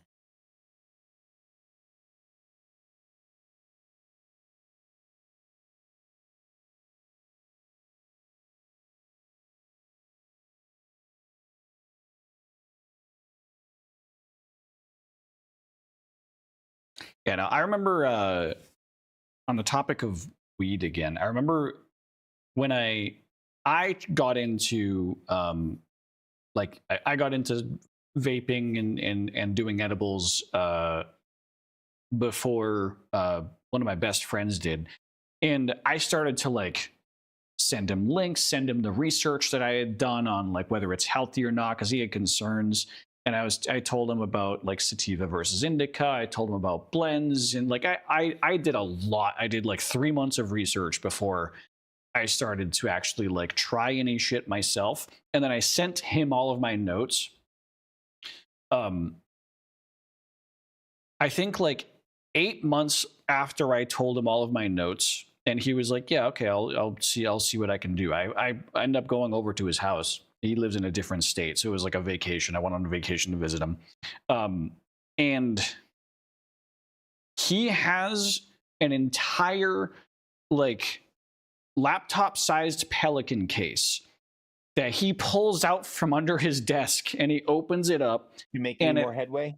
Has this? I know the answer, but I'm describing my friend's weed paraphernalia because like I had tried weed. I'd done like 3 months of research to like determine like what is healthy, what's not, like what like I did a lot of research on weed before I was like, do I want to try it? Yes, I want to try it. Then I tried it, good results. And then my buddy was curious, so I sent him all of my notes. And then like 8 months later, I go and visit him on vacation, and he pulls out a Pelican case from under his desk. And he opens the Pelican case, and he has this sophisticated tiered tower grinder. He has like 3 different actual smoking instruments. He has like a vaporizer. He has a rolling kit. He has papers. And I'm just sitting there looking at it like, brother, this. That's what how the you fuck? get into a hobby. It was like, this same guy is like my regional knife guy, my whiskey guy, he picks a single topic and is like, that's my fucking thing for the next 18 months. And he still smokes. I mean, it actually helps him a lot with his ADHD. That sounds like another guy you know who just latches onto an idea, figures out how it all works, and then moves on. Curiously, also diagnosed ADHD. No. Not diagnosed. Oh, all right. Anyways, I found the answer. Autistic. Right, yeah. I found the answer. I hit show more on the hint, and it highlighted Austin. And I was like, why does it highlight Austin? It's because there are more criminals among painters than any other profession. And just before you left, we identified there's only one other painter that has to be criminal. The other has to be innocent. And there's only one pilot who's already criminal. Austin is innocent. Carl is one of 4 innocents in column B. Damn. Luigi has to be innocent. Damn it. No, Luigi no. doesn't have to be Mark innocent. Carl is innocent, and then you can mark Luigi as guilty. Right. We already know he's innocent. You're right. Right. Now mark Luigi as guilty.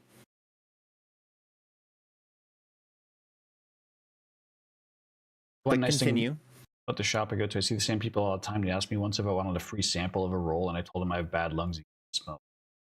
Damn. Oh, nice.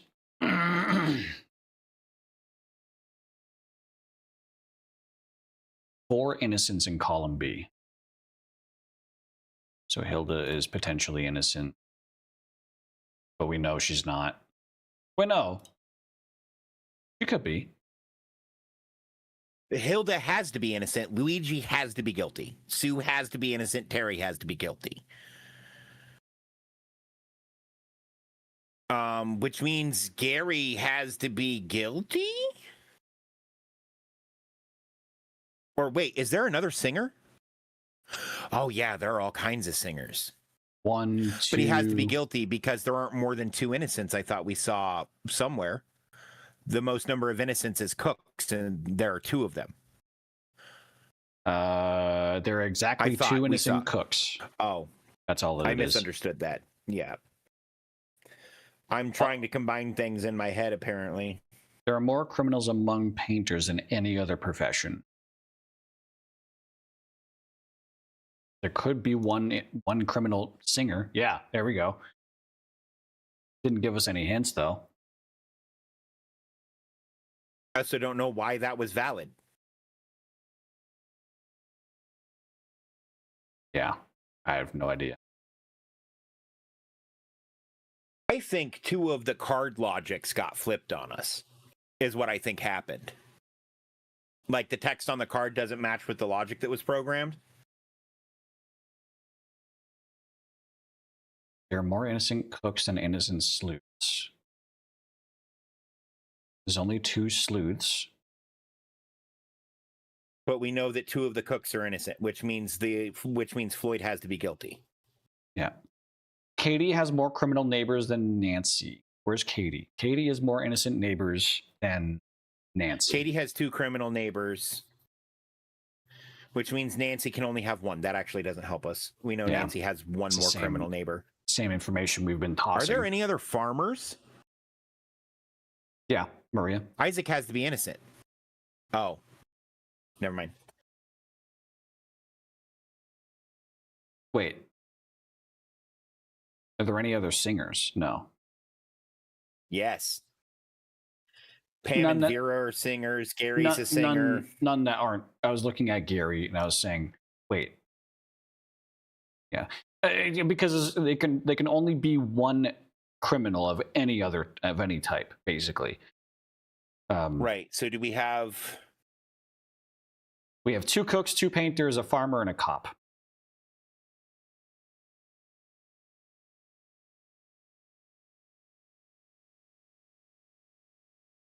I know what you are.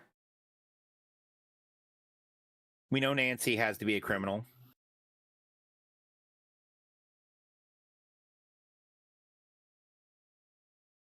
Thanks, Sue, but I actually prefer Terry's cooking. Terry's also a criminal.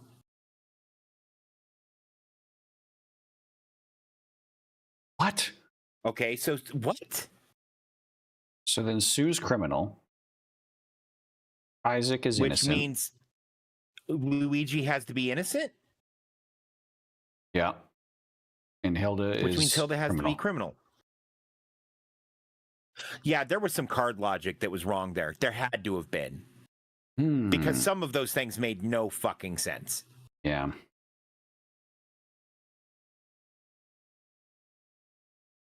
Interesting. All right. Well, we got it done at least. I put on my second coat of the shiny purpley stuff. You can only see the purple in the shine, but that does look really nice.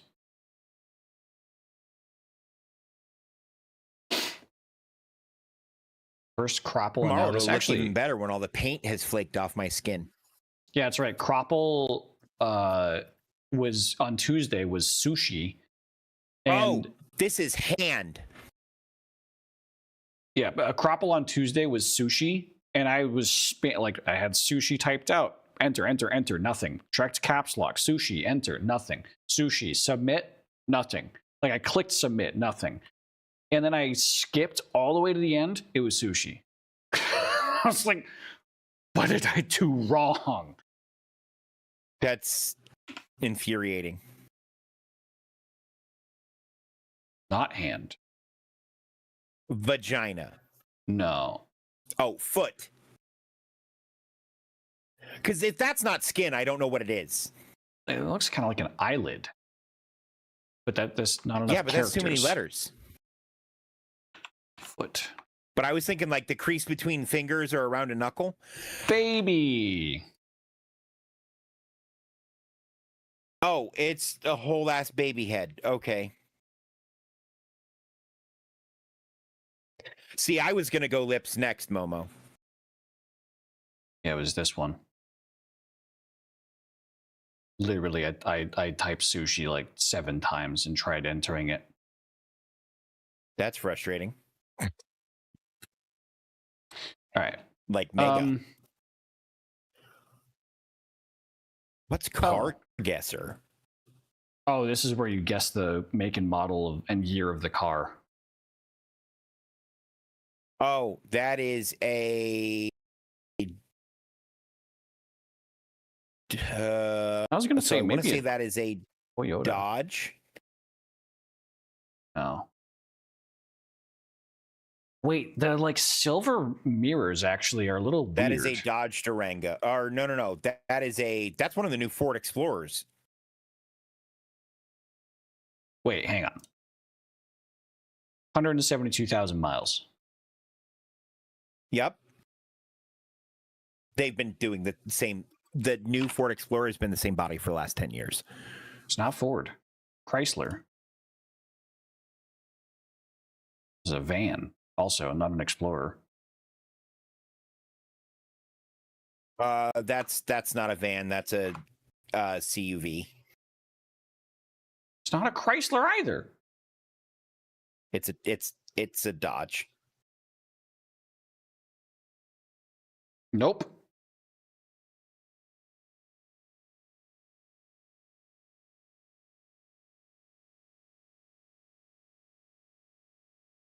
Chevy? It's an American car for sure. Saturn. No. They haven't made Saturn since 2003, brother. Yeah, but look at the listing price. $8,000. No, $9,000. Yeah, it's because it has 300,000 miles on it. Hyundai? No. What the fuck? It's for sure made for American audiences. Yeah, no overseas car would be this bulky. Is that one of those fucking Jeeps? The Jeep Liberty? It's a Jeep. It's a Jeep Liberty. Not a Liberty. Cherokee. Might be a Cherokee. That might be the Cherokee. Because the Cherokee was the van SUV thing, I think. Compass. No. I think the Compass was also a van Patriot. Did Grand you try Wagoner. the Cherokee? Oh, you did. Yeah. Grand Cherokee. Oh, is it the Ring? It's the Grand Cherokee. Yeah. So I was right and wrong. Oh, for a year on that one, I'd put 2013. Damn. I've exhausted my knowledge of car breeds. Yeah. Fair. Well, and to be fair, Dodge, Jeep, and Chrysler are all the same company. Food guesser. That one is kind of fun, though. I don't know that I want to do it odd. Looks like fish. Yeah. First Salmon. ingredient is fish. It's just fish. Lime juice, garlic, onions, scallions. This is just standard fish seasoning. But I could see this thyme, being hot pepper, bay leaf, all spice. Oh. served with limes. It's served on what looks like a banana leaf. I'm gonna guess this is Haiti. Fresh fish marinated in lime juice, garlic, hot peppers, and herbs, then lightly poached in a fragrant broth.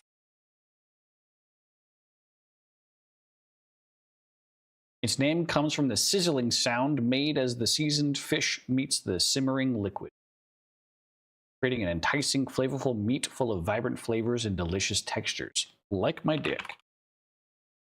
Yeah, Haiti. That's what I said, Momo. Warm, it's to the east, southeast. That might be Barbados.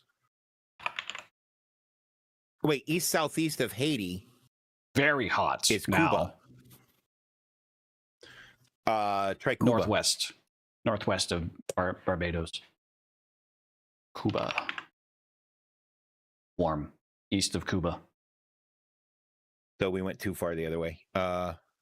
Wait, is it Jamaica It might actually. or Martinique? I guess. Wait, Could be. no, it's not Jamaica. It might be Martinique. Bluff de Poissons. It's a French place. Oh, which Martinique is French, I believe. I think it was settled by the French. Yeah. Martinique. Yeah. Should have paid attention to the name earlier. Yeah, if I'd have seen it earlier, I would have jumped on, oh, what are French names? Because we already crossed out Haiti. I'm gonna pass. I don't like fish. I might enjoy this, but like by default. I feel like that made with pork instead of fish would be fire. Hmm. You know? Yeah. True. But next. to be fair, a lot of shit that tastes good on fish tastes good on pork and vice versa. Rice vermicelli, soy sauce, sesame oil. It sounds Japanese. Or Asian. Vermicelli. It's a Vermicelli. Italian word. Vegetarian oyster sauce. Dish features rice vermicelli noodles stir-fried with a medley of vegetables and tofu, often seasoned with, I'm gonna just say Japan. And this is specifically vegan. Cold. Japan is cold. This is from fucking California. It is specifically vegan. It's making Italian noodles with Asian ingredients. I think Singapore would. Yeah, I'd give Singapore a shot, actually. Yeah, Singapore. Yep. Vegetarian bihun.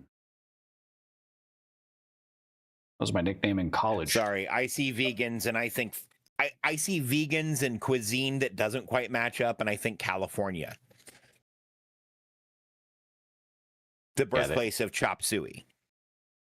I mean, you can't input states on this game, so would be the United States, which wouldn't make any sense. Typically consumed as a breakfast or lunch meal, cold.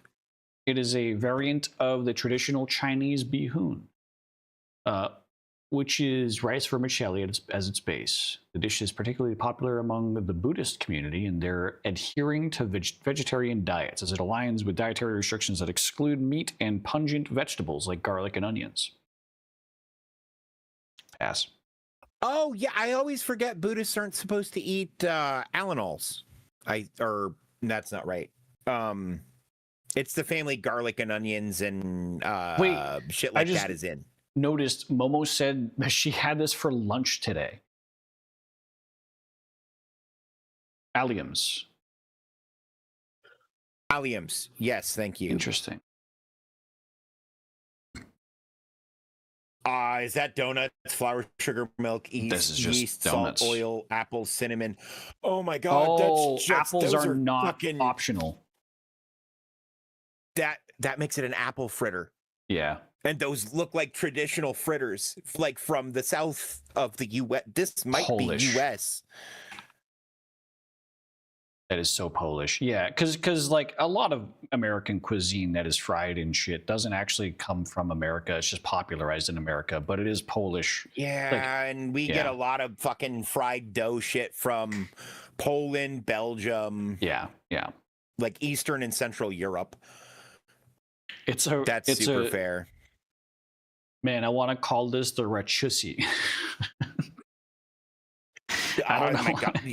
Tell me that isn't just okay. But to be fair, an apple fritter is a different thing with the same ingredients that looks the same and probably tastes the same, but it has a different name. Stuffed rakuchi. Pancake made from yeast-based dough, often incorporating ingredients like eggs, egg, sugar, milk, and flour. They're similar to American pancakes, but are usually thicker and are more robust. Yeasty flavor due to the fermentation process. That just sounds like a really, really good, like southern pan-fried apple fritter. Yeah. And I will eat either. I will eat. Bring me all of them. These are filled pancakes. Yeah. You You know what we call rachuhi. filled pancakes here? Donuts. Yeah. Oh. All right, we got fucked on the first one, delicious. but Momo coming in clutch on the tail end. Yeah.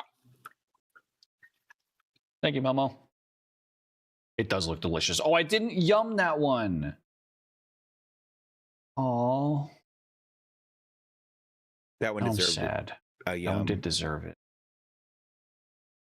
A Chicago ass mouth can't say it right, but Rachuhe or Rashuhe? Wait. It's Polish. Hang on. Rashuhe. Rashuhe. Rashuhe. Eastern European dialects are fucking rough, man. hang on, I'm gonna pop this into Google Translate, and my chat's gonna listen to this.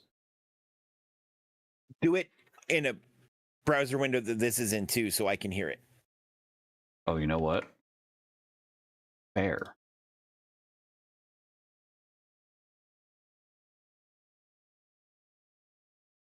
Also, you're gonna love the translation for this from Polish. It's fritters. Oh my god, I was right. Racuchy. Rachuhe. Racuchy. Ratsuhe. Ratsuhe. Racuchy. Ratsuhe. Racuchy. See, Pachki, I know. Wait, what is this tab? Oh, how high are you?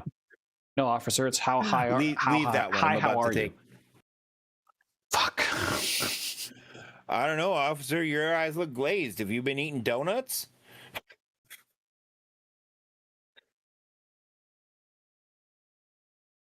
But she knows what I want. So that's just the Polish version of babushka. Which, look, from my understanding, the Polish language is as fucked as ours is, because where we were influenced by Germanic languages and French languages, they were influenced by Germanic languages and Slavic languages. Yeah. Which is just as fucked up of a combination, in my understanding. Yeah. Babcha.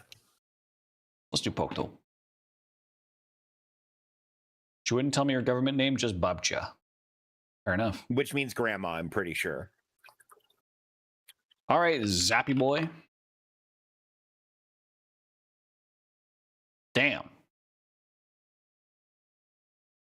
I know no Polish, but I study language as a hobby because it fascinates me and I'm terrible at communicating with people. Okay, it's evolution stage What 2. the fuck? Smaller than meter 60, taller than really meter. fucking It's heavy. stage 2. It's so heavy. Oh, wait, no.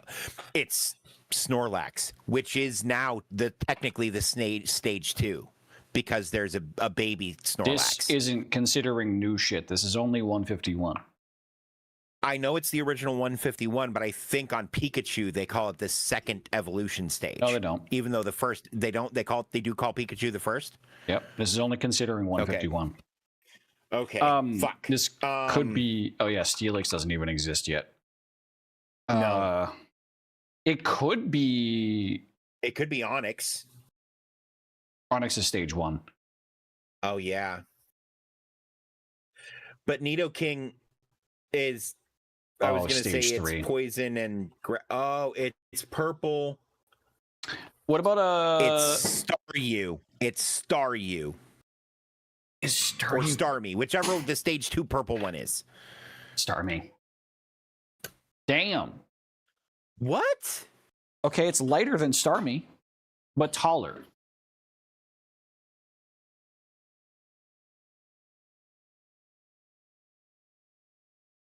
And it's not water.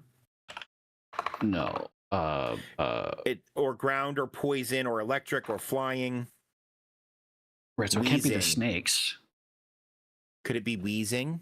Wheezing is poison. It could be Arbok also. Wait, Gengar?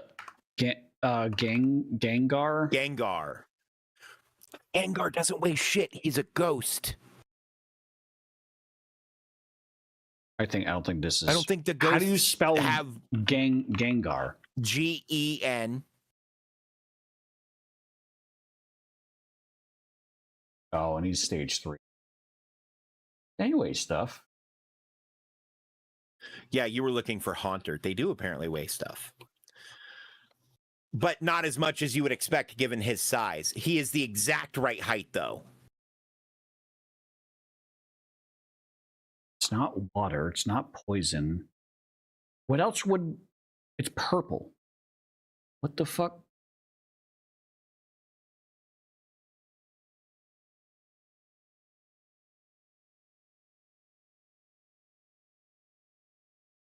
Machoke is purple. Machoke is... The other two are blue or gray, but Machoke is for sure purple. And we've tried a lot of energy-based Pokemon. This is a physical-based Pokemon. All right, Momo. Now you're getting really sussy. No. There's nothing sus about that. That's the only one that fits all the information we had. Elimination, yeah. Because I was running out of stage 2 fucking purple Pokemon that weren't poison. Why is he purple? Because he's really mad. And why is he mad? Because he's fucking purple. Do you want to hear the real story of why he's purple? The 3 different stages were described to different artists. A different artist drew all 3 of these without seeing the other ones, just based on a description from the... And that's what I've been told. Which tells me, one, they had a really good description of the base concept for you're doing Gen 3, you're doing Gen 2, you're doing Gen 1. Right? Or that story is bullshit. Yeah. But, like, that was a big question. Why are the other 2 gray or blue, right? Depending on how you view color. And this one's fucking purple. What happened in the middle? Is it a phase? Is it like doing his nails? Does he paint his body that color? Like, what the fuck? Hang on. My headcanon's always been, it's teen angst. Why is Machoke purple? You know what? That's fair. I'm asking Gemini. Yeah, I'm just retelling a story I've heard since fucking junior high. Clarifying Machoke's hue, unpacking the design shift. That's an excellent question, and the answer is actually a story of design inconsistency over the years. There is no official in-universe or lore-based reason for Machoke's purple color. Instead, it's the color the designers at Game Freak eventually settled on after years of it being inconsistent. Here's the quick breakdown of Machoke's color history. In Red or Blue, the original artwork by Ken Sugimori, Machoke was depicted as a light grayish blue, similar to Machop and Machamp. However, the game's sprites were limited by hardware. Generation 2, Gold Silver. In the game's sprites for this generation, Machoke often appeared to be a shade of green. In the anime, Machoke's color has been all over the place, appearing as gray, blue, and even green at different times, sometimes depending on the episode's lighting. Generation 3, which is Ruby Sapphire, and onward, this is when the purple color became the standard, starting with the games on the Game Boy Advance. Machoke's official art and in-game model were consistently colored with the purplish gray skin you're familiar with today. Simple answer is Machoke is purple because that has been its standardized official color since about 2002. They picked one and went with it. So what I heard was half right. It's a bunch of different people doing it a bunch of different ways. Yeah. Makes sense. Whoever decided to design that game, and then Nintendo went, Man, what the fuck? Why is it purple? Whatever. We're sticking with purple now. Because in that's not the sprite. But I feel like the sprite in Pokemon Yellow, which was the only Gen 1 game to come out in full fucking color, but not advertise it. Right. Because they didn't want, at that time, it was important to them to make the people who had red and blue not feel like they got left out. Yeah. It's And like the a Gen downside to playing 1.5. Yellow is you had to have a friend who had both red and a friend who had blue in order to get all 151. Yeah. Because they picked a combination of what was in the other two to put in Yellow. But yeah, and the hues were all fucked up for basically all of the Pokemon in Pokemon Yellow. But I feel like Machoke was purple and the other two looked like gray. So I was like, the fuck? Apparently he was it might have greenish. depended on what hardware you had too. Yeah. Or what version of the game you had. Like there are so many inconsistencies in cartridges then. And the fact that the anime itself had Machoke in like different skin hues. I think what they could just easily explain it as like different regions of the world, they have different skin colors because of the different intensity of the sun. Yeah. They actually do that with my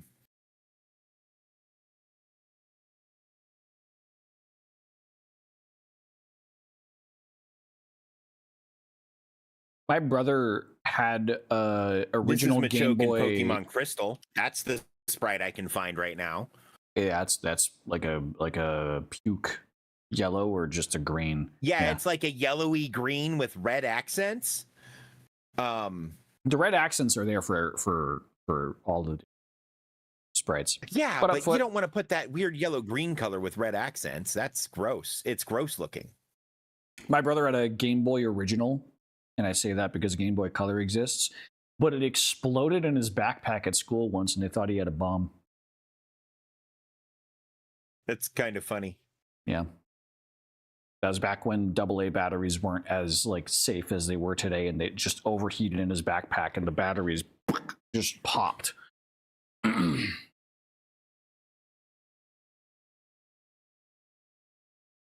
think a liquid was involved. But anyways, all right, blurry card. Yeah, probably. Or one of the batteries went weird. Is that Ponyta? What's the Rapidash? evolution of Growlithe? Arcanine. Yeah. I was going to say it's Ponyta, Rapidash, Arcanine, or Growlithe. It's got to be one of those four. I wasn't going to go have the same basic outline. It's a fucking quadrupedal animal. I wasn't going to go Rapidash because the orange wasn't on the top. The orange was on the bottom, which made me vote Growlithe at first. And then I always forget Arcanine's name. My baby, my fluffy baby. Mr. President, another backpack exploded in the hallway. Jesus Christ. All right. Although not very combative, it will torment its foes with poison spikes if it is threatened in any way. Oh, that's Weedler. Yeah. Weedle? Or Weedle. Right?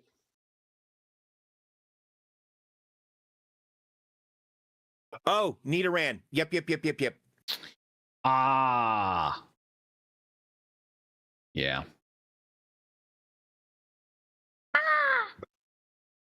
Unclear if male or female. Because Nidoran is also called the Needle Nidoran, the Needle Pokemon, which is crazy, but that's where their English name comes from, apparently, too. So, because Nido and Needle sound the same, apparently. So are Porcupine. Porcupine are also cute if you ever like see one up close. Oh, I love porcupines and hedgehogs. Yeah. I would have a pet hedgehog. Mostly because I can set up a long-term feeding plan. So they're not as reliant on me remembering they need to eat, because sometimes people need to tell me I should eat. Yeah. I used to be friends with someone who worked in what's the term for hotels? Concierge. No, like what's the business hospitality. of hotels? Hospitality. I had a friend who worked in hospitality. And they had someone that was checking in that's like clearly foreign, accent from like UK or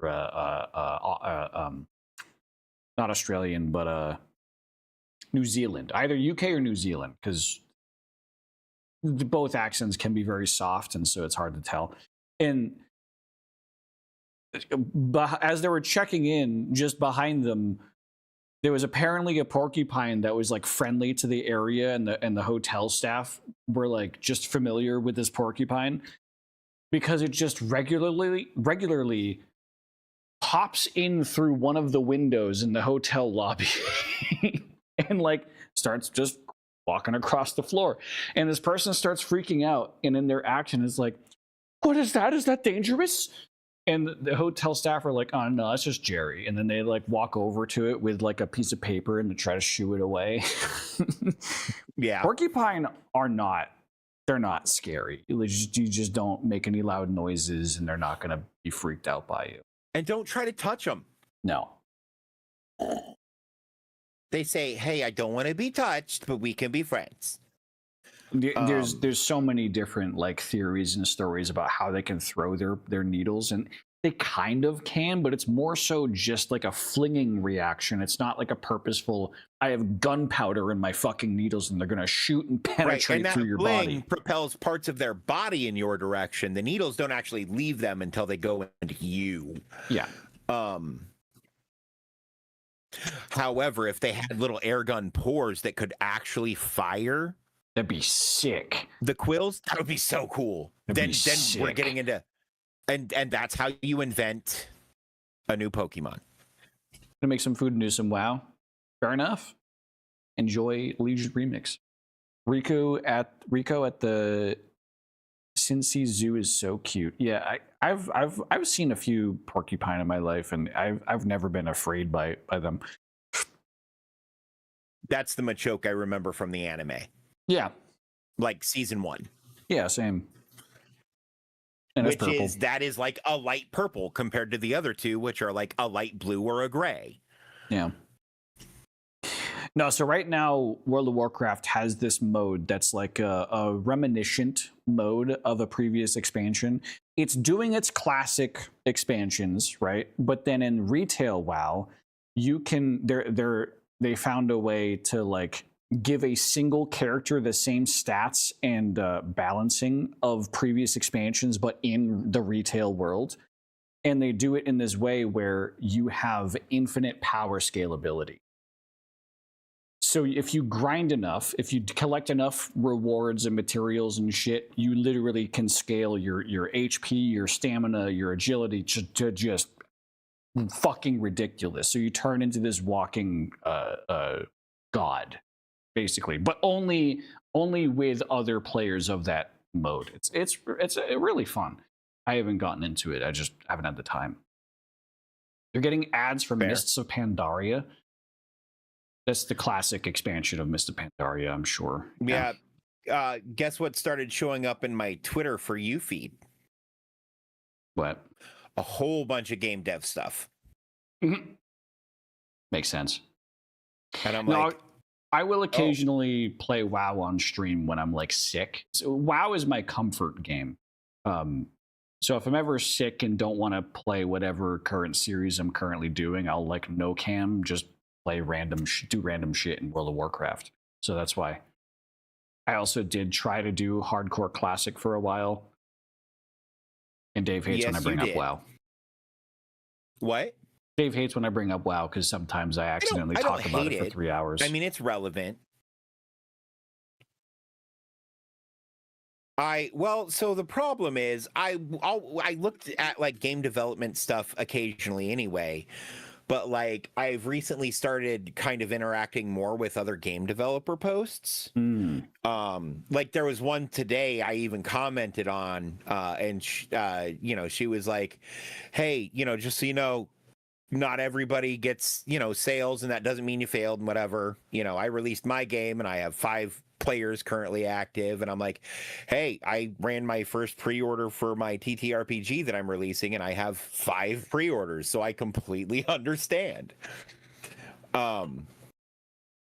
Yeah, I get some indie game dev, specifically indie game dev, in my feed same. where they do a lot of what's in my algo is like the trending stuff where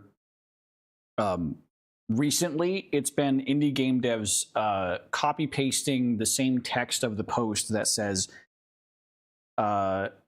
it's not that my game is bad, it's just the algorithm. And then they post like a clip of their indie game that they're working on, which is like a positive like indie game dev supportive thing where they keep quote retweeting the previous post. Positive affirmation things. They quote retweet the previous post that they saw, and then someone quote retweets their post, and then like what it's just a thing that like artificially boosts the algorithm. And I've gotten a lot of wish lists out of that like trend, and I do get a lot of indie game wish lists. I wish list a lot of indie games because of shit that I see on Twitter, like Squirrel with a Gun. I saw 3 years ago. And it was Twitter that convinced the developer to turn Squirrel with a Gun into an actual game. He was just fucking around with a game engine. Yeah. And then he turned it into an actual game. That I sent you. I would send you a link, but she doesn't have a link, just a screenshot of her thumbnail for her game and how many players there are. I'm assuming from her Steam dashboard that she can see. It is and I'm just saying I don't know, but the name is Claudia, and that's a primarily female name. I mean, it is just on Steam. What? It is just on Steam. Yeah. So you could have just linked the store page. Oh, that's true. I already found it and favorited. It's cute. It's a cute farm sim. It looks like an interesting concept. The Stardew meets Pokemon-esque stuff where you're like training animals and shit. It's, you know what this is like? It's like the Palworld devs. They released like it's Palworld but Animal Crossing. Yeah, and that's a lot what this feels like. I definitely feel like it's not in response to that though, because there's too much in this for it to be not have been in development forever. No, and this has a lot more like I like the style, actually. By the way, it looks really cute. We're being secretive. The name is Ova Magica. Yeah, I think it looks really, really good. It is very, very cute. No, it's. I also wish listed it because the next time I'm feeling like. Because every once in a while I get in a vibe where I just want to do like farming sim stuff. And that's when I play games like Dave the Diver or Graveyard Keeper or whatever. So this is now on my list of shit to pick up for the next time I want to do that, because it just feels like vibey and chill. Already on your wish list? Yeah. Wait, as in like you already had it on before we started talking about it, or you've now added it to your wish list?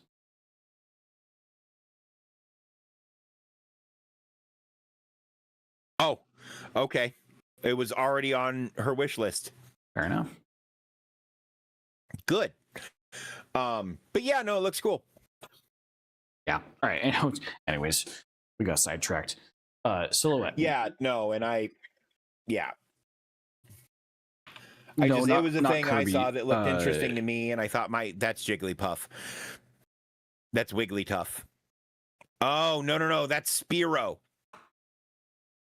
Or not Spearow, Pidgeotto. It's the bird one. Because that's the beak. It's looking up. Pidgeotto? I was thinking Pidgey. Sandshrew. That's who I was thinking of. Oh, could be. Yeah. I was thinking like either the Cubone and then I couldn't think of the sand. See, Cubone's ears are too big. Yeah. And you would see the hole mark where it would come out. There would be a jog there. Round boy, tiny ear. I love Sandshrew. I think Sandshrew's up there in my tier list of favorite 151 Pokemon. Look, So I have an idea, Zach, where you and I play Poke MMO with each other, Hmm. and we each pick a theme, and we just play through like Gen 1, right? Like OG Gen 1. Fair. And we just pick a theme.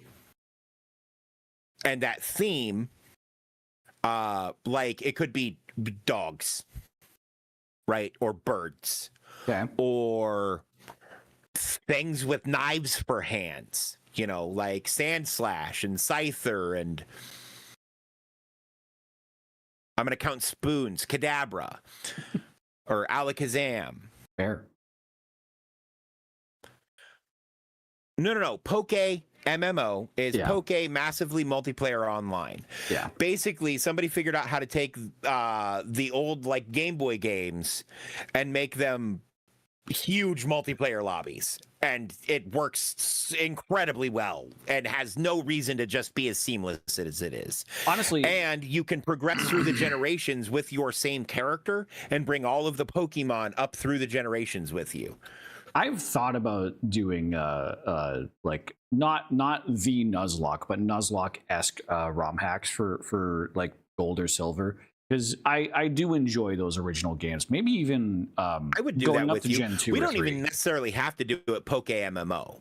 We Right. could, yeah, because us being able to be in the same space only matters if we're battling. But if Yeah. we're doing a ROM hack, we just make sure we're using a ROM software that will allow us to connect like we're on a link cable, and then we can still do that, so it doesn't matter. Which I'm sure exists. I know it does. Yeah. Virtual Boy Advance, I think, has that feature. That's the one I used to use on my phone back in the day. It's been a while. I mostly I mostly use Dolphin, and there's a specific N64 emulator I like to use, but I also have an emulator for Win98, which I use when I do Sim Theme Park streams. That is such a fucking convoluted thing to set up. It's such a pain in the ass. But then when I figure it out, I go, I don't know how I did that, but it's working now. Fuck it, I'm gonna go live. Okay, so you want to know what the better way to run those games is? It's a The VM. Windows 98 games? DOSBox. Just get the DOS versions of the games and run them in DOSBox. And they don't run have like butter. DOS versions of the games. All Windows 98 is DOS based. All games can be run in DOSBox. But no, because if it doesn't work for Sim that's Theme fair. Park. I can tell you it doesn't work for Sim Theme Park, because I looked up specifically how to emulate or how to play Sim Theme Park, and they said that this is the only way. Problem is, Sim Theme Park, if I remember correctly, required a different kind of compute. Yes, Or right. It's something. It's DG Voodoo is the emulator that I use. It's yeah. So it's so because it's or I use I have two of them. It's DG Voodoo or DX Win. Because it's a DirectX. Fair. It's one of the first DirectX games. Right. Which sucks because like the OG Fallout games, just run them in DOSBox. They run fine. Yeah. Right. Because don't run shit in compatibility mode for Windows 98. You know what that does? It runs it in command line and tries to do command line as DOS. Yeah. I mean, I always try I always try to run in Windows compatibility for Windows XP, because Sim Theme Park did run in Windows XP, but the new versions of DirectX have started to deprecate that older coding. Mm-hmm. So it no longer, like the coding just no longer exists. Yeah. The codecs no longer exist. Well, it's like when I'm sorry, I shouldn't laugh at this. We're getting But it's like into, when somebody takes down one of their old Git repositories because they don't need it anymore. Yeah. And there are 100 other multi-billion-dollar companies using it. GitHub tech tree meme. Where's the? Hang on. Let me not do this search live. Actually, You know what? Agree. Fuck, how would I search this meme up? There's a particular image of the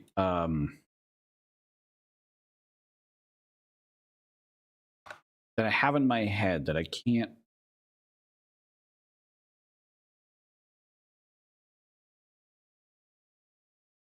You know you've seen the image that I'm talking about. Uh-huh. And I couldn't even describe it. I know I've seen it.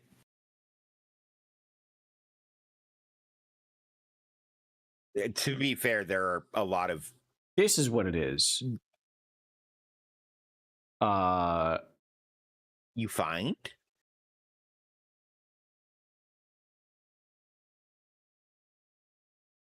I don't know what this website is. Well, it's Programmer Humor, but this is exactly what this is.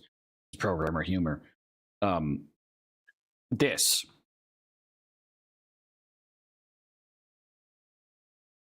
Yeah.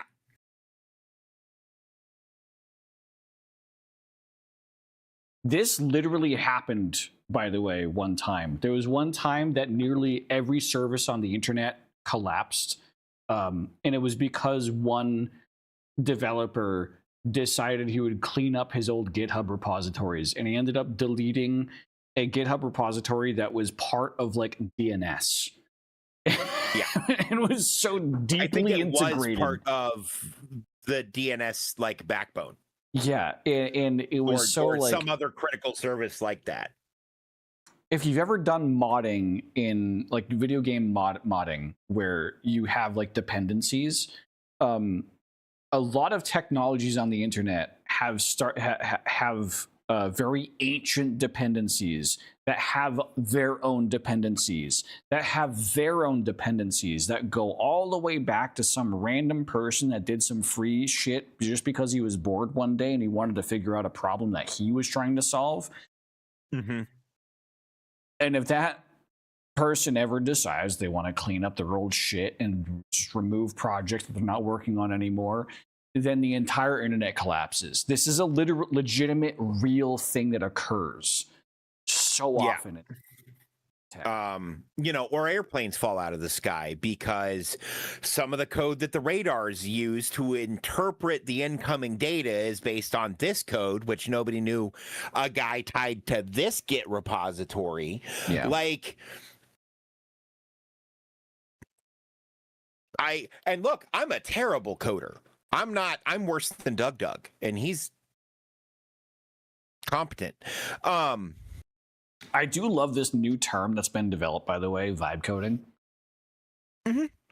I love it. Yeah, no, that's a lot of what I do, and I know a lot of people hate it, but I learned just enough to do what I need to do, and then I have an actual programmer who can fix it all. For context, vibe coding is when you are a programmer that programs using AI prompts, basically. Where you just I'm aware. Program me something that does this, and then it gives you the code, and then you're like, okay, I'm going to take that, paste it in, but cut it a little bit, maybe get rid of that part, comment here and there. Like, you don't just like copy paste, but like you do programming work, but you're having vibes do the majority of the work. Right. So basically you're relegating the shit you don't want to do 100 times to something else. All the semicolons. That can do it competently enough that you can clean it up. All the semicolons and the establishing your variables and all that shit. It's so annoying to deal with. The 500,000th time you do it, so then they vibe code it. Yeah. Anyways, man, we got off topic. Well, there's not even a topic. We're just this is still fuck around time, man. No stress. Let's do Steam Duel. Fuck yeah, Steam Duel. 2023, very positive, 13,000 reviews. Recently, 136 reviews. Damn it. So it's a popular game, but just not like constantly popular. It's a one-time popular. Ooh, okay. So this could be or maybe people just don't review it a lot because everybody already knows the game's good. Like Dave the Diver. There's a lot of people that just cycle around Steam. You will never find a game that reached popularity of any sense that doesn't have like 100 reviews on average that are recent, because people just cycle through the top or most popular, and then they buy it, they review it, and then they try to refund it. It's people that do that. As a hobbyist game critic seeking employment. Basically. Ooh, could be Dredge Dredge. Was 24. Dredge and Dave the Diver came out the same year. I think they were both 24. I think they were both 23 because they competed with Baldur's Gate 3. I'm going to say Dredge in that year for Game of the Year in my head. And then we're going to look it up. $7 price tag, by the way. That's neither of those games. Dredge was 2023. Okay. I'm going to die soon. All right, $7 game. That's tough. That people liked at the end. Wait, is this that fucking snowball game that everybody played for like a month because it was fucking winter? Snowball game. All I remember is Snowball Together, Snowball Friends, or fucking something. I played it. It's in my library. I'll just look. I have no memory of this place. All I remember is an artist I follow had an Eldritch fishing game in her portfolio, and people were losing their shit over this game coming out, thinking people were stealing her shit, but the vibes were wildly different. Oh yeah, no, Dredge is a fantastic game. Dredge is amazing. I've played Dredge. I've played the fuck out of both Dredge and Dave the Diver. They're great. Play them, buy them. Neither of those are Eldritch. The QR code's over there. What? Neither of those games are Eldritch, though. Dredge is. Is it? Oh, yeah. You didn't play to the end. No. Play to the end. Her game was a dude on a pier. This game is a giant boat. Interesting.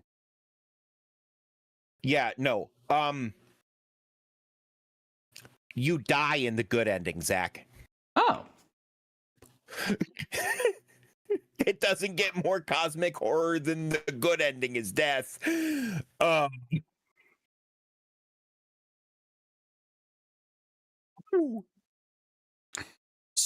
True and good. Very positive game that released the same year as Dave the Diver, Dredge, and Baldur's Gate 3. Rough year to be an indie game dev. Dude, right? Everyone else is just looking up at the giant mountain that is Baldur's Gate 3 like, oh, come on. Nope. Snowballs came out in 2020. And the name of it was Snowballs. Came out in 2020. I'm pretty sure I played this with Bree and Maul and Tono and Action Bean roguelike and... bullet hell roguelite pixel graphics RPG hack and slash. This is Vampire Survivors. Yeah, because that's currently $6.99. Fuck, I was playing that earlier today. Fuck. Oh, I thought that was good. It's like a mix between Hades, Vampire Survivors, and Diablo 2. Diablo 2. Wait, is this Brotato? Brotato! No. Realm Archive. How did my watch vibrate? Realm Archive.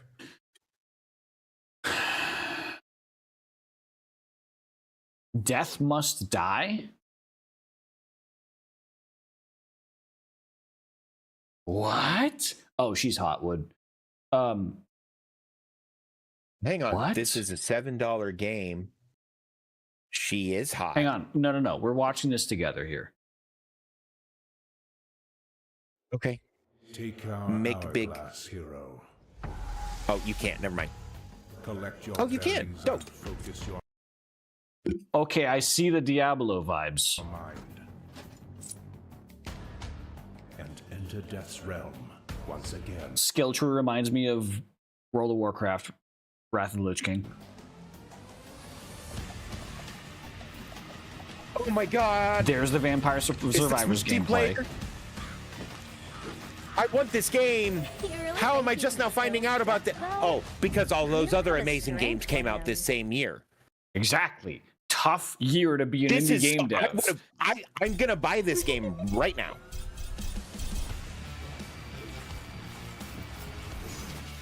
And I'm uninstalling Vampire Survivors and installing this. For the fiery redhead. Wood. Oh my god, and she only has one pant leg and the other one's like she hot does. pants. Yes. Allow me to interfere. God. He's hot too. Why is Wood. everyone hot? Oh I mean, no. wood not my type, but I can game respect game. Oh, I'd let her freeze my dick off. ice bitch. Is this multiplayer? Tell me this is multiplayer. think This would it be is. really cool multiplayer.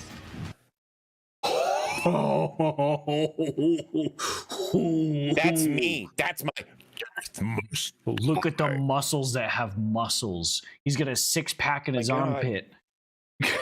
He's got a six-pack in his armpit, ladies and gentlemen. New sentence alert. Fuck yeah, that's a new sentence. He's got a six-pack in his armpit. Well, no, because a six-pack of beer, and you could be holding it under your arm. Somebody's probably said it before. The insect. But in that context, doubtful. The insect queen would. Yeah. Rise again, hero. This The voice is acting's not fun your too. I was just gonna say that. I was just gonna comment on that. The voice modulation on that voice, sick. That it literally So reminds me perfect. of the Lich King. Yes, please. Can you scroll down and tell me if it's multiplayer? Man, this reminds me of not only Diablo 2, but also like original Baldur's. Yeah. It's got that old school CRPG vibe. Recent mixed. Interesting. Not multi. Damn. What's going on here? Lost energy for follow through. 107 hours.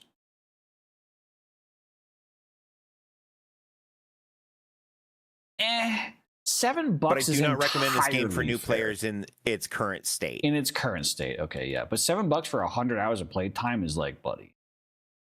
Yeah, that's good. Yeah. You don't know what kind of golden goose you But found. basically, it's a guy who's like, okay, bring it out of early access. Yeah. Buffalo chicken like, meatloaf. Where did our updates go? Wait, hang on. Pause. Buffalo chicken meatloaf with a gorgonzola gravy and asparagus.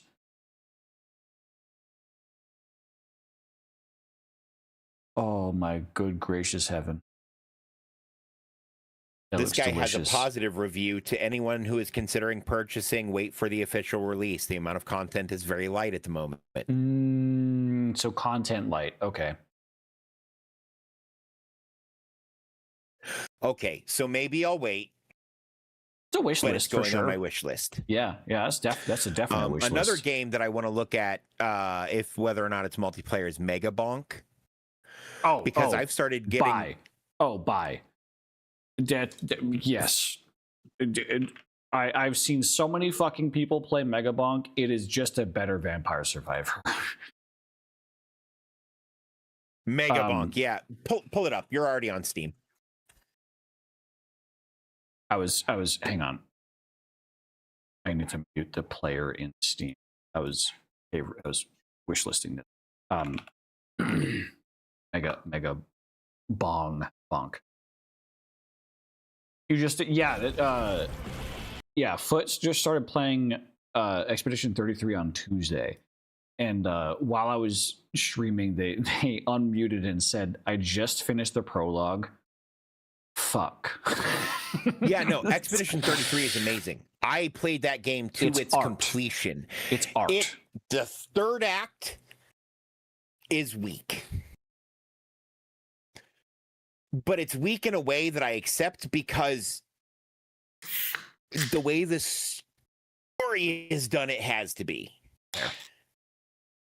Because Megabonk. it's Oh, go ahead. no spoilers. I cannot explain any of that, unfortunately. But I would still 100% say buy. It's like $20, $25. I've so far played up until the point where you get introduced to Feet Lady, and then a little bit beyond that. And Fair. damn, she's good. Are you playing on PC?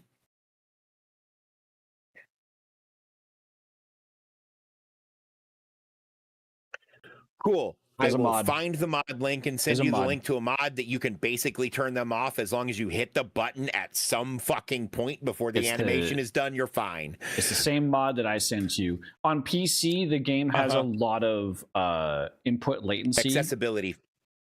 The game has a lot of input latency issues by default. And I found a mod for Dave. I found a mod for me as well. I prefer to play on the harder, like, I know I timed it good, but the game didn't register that I timed it good, so I fixed my latency. But for Dave, I sent him a mod that just widens that gap to a ridiculous amount. Which is basically to a scalable amount. You can fine tune it to you so that there is still some skill involved. Or you can just fucking turn it off. The latency still ended exists, up doing at though. the end. Yeah. Anyways, Megabonk is basically like RuneScape graphics, and it's an auto shooter. So you don't tell the projectiles where to go, or you don't trigger any action yourself. The only actions you trigger are your movement, your jumping, maybe some item activations. It's sick.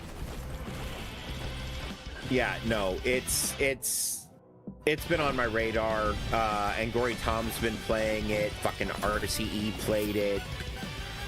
And I love roguelikes. I love survivors likes.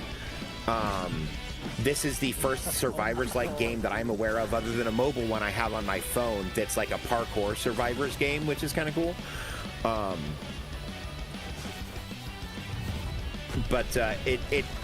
This game works in 3 dimensions, which is pretty unique and new to the genre. Too much flashing because it blends. It blends. I believe there are accessibility settings where you can turn basically all of the flashing lights off. Camera comfort, playable without timed input. Yeah. What is camera? I wish it would explain. What is...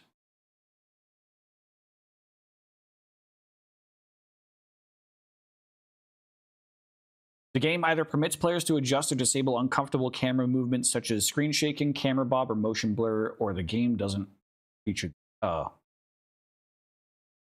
But they don't have a accessibility thing for flashing lights. Yeah, hang on. But I think I saw somewhere that they have that as a thing, because that'll kind of determine whether or not I can stream it or I have to record it. Right? Because if I can turn off the flashing lights, I can stream it. Yeah. Because compression won't eat it to hell like it does Vampire Survivors. There is an effects setting to disable damage flashing. Okay. Damage flashing on hit helps, but then you kill all the enemies, it will still flash.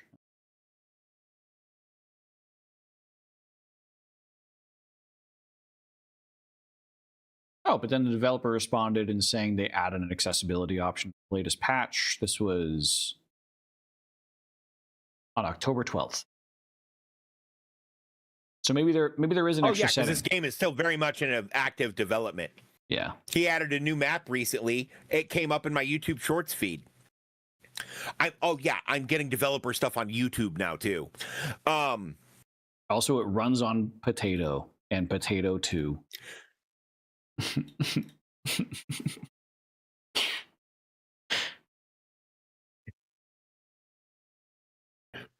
Yeah, because he doesn't know how to tell any of that. And additional notes. This dude is we'll like, run if on a I were toaster. to make a game,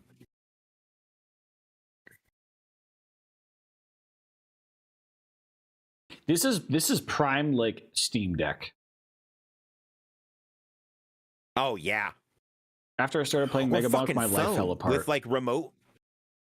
Oh yeah, with Steam Link on your phone, yeah.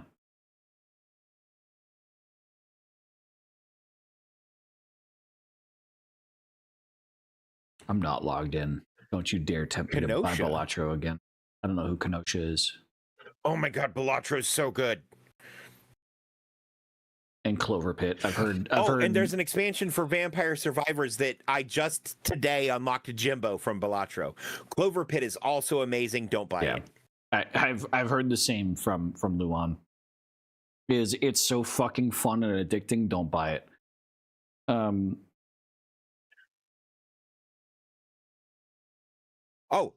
Much like some work I was doing earlier, that game also features negative reinforcement for failure.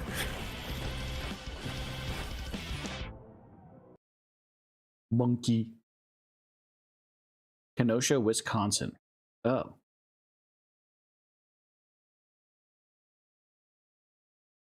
I don't know the context.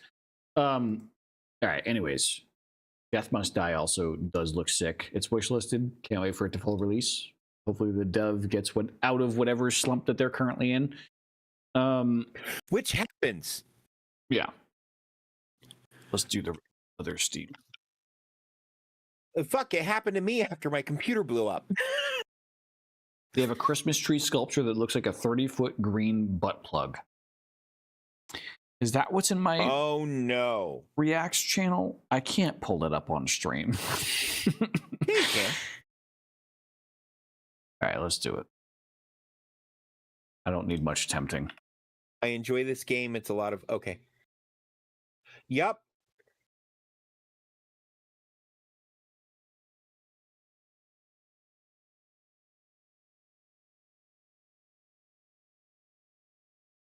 It's Yep. a Christmas tree. Yeah, it's just it's a what do you call it when someone lives very like minimalist?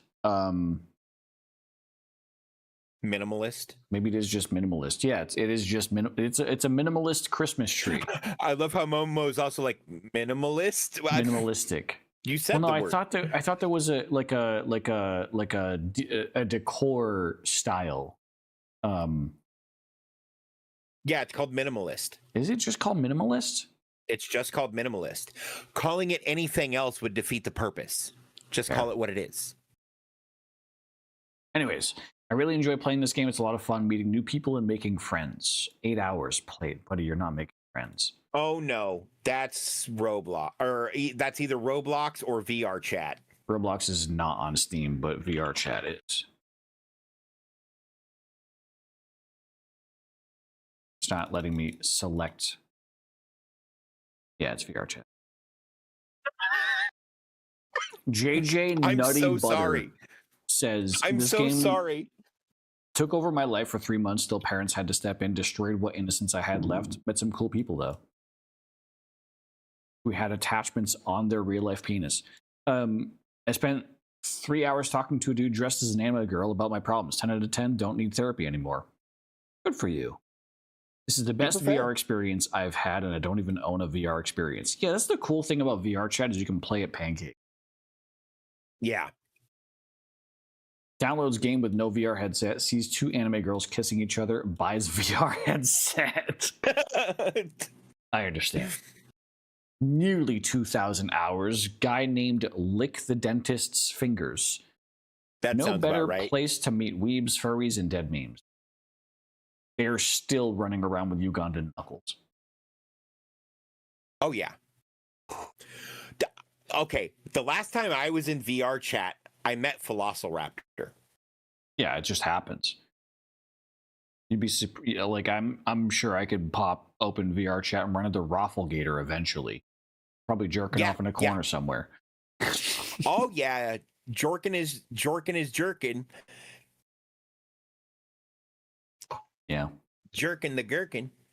or having a machine do it for him. You never know.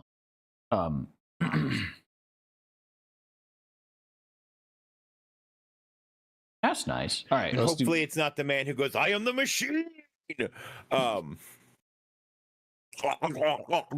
Or it's not. I'm on it's real not- boy camera, Dave. 3 Days Grace singing, I am machine, I am the thing. Or is that 3 Days Grace?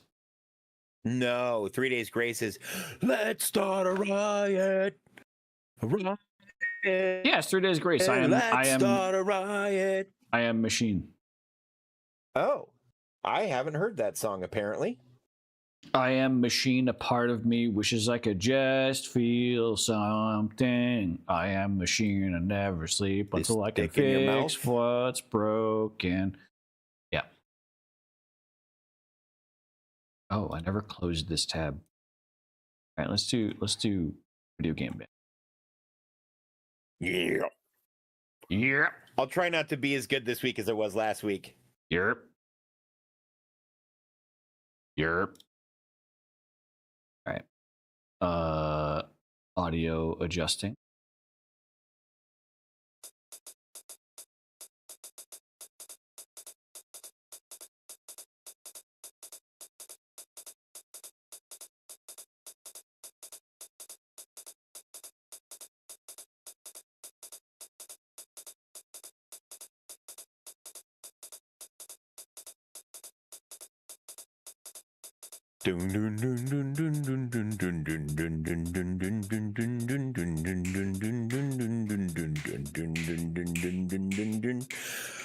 Right? Mega Man. And the Mega next Man. two things are two basses. Mega Man would not have this instrument lineup, and it also wouldn't have this intro.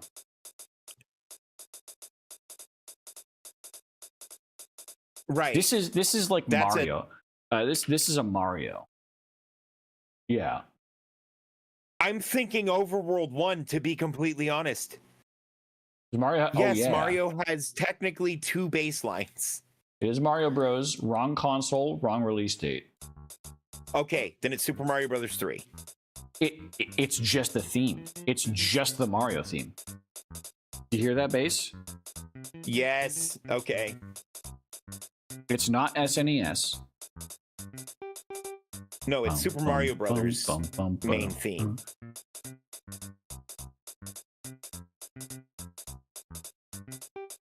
That was just Overworld in Super Mario Bros. That Wasn't was it? just the Overworld track, correct? Yeah.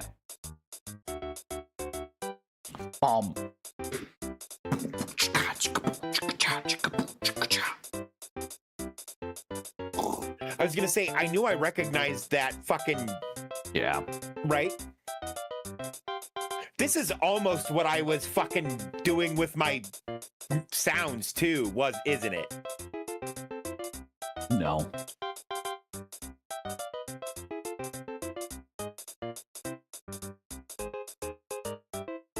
This is just fun to listen to. The MIDI's not going to be any different than It the really- actual. Well, it's a little different. Oh shit! Oh shit! No, I can't do that. I don't even know what video I clicked on. It was something about Trump. Jesus Christ. Yep.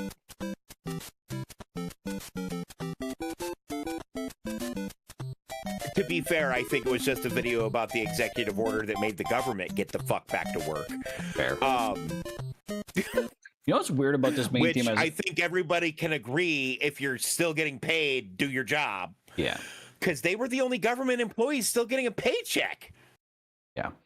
Were the people refusing to, which was crazy. Anyway.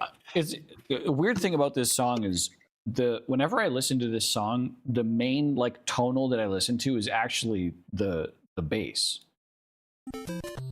Bum bum bum. Bum bum bum bum bum bum bum bum bum bum bum bum bum bum bum bum Bum, bum, bum. Ba-da-ba-ba-da-ba-da-ba-da. bum bum bum. Let's go.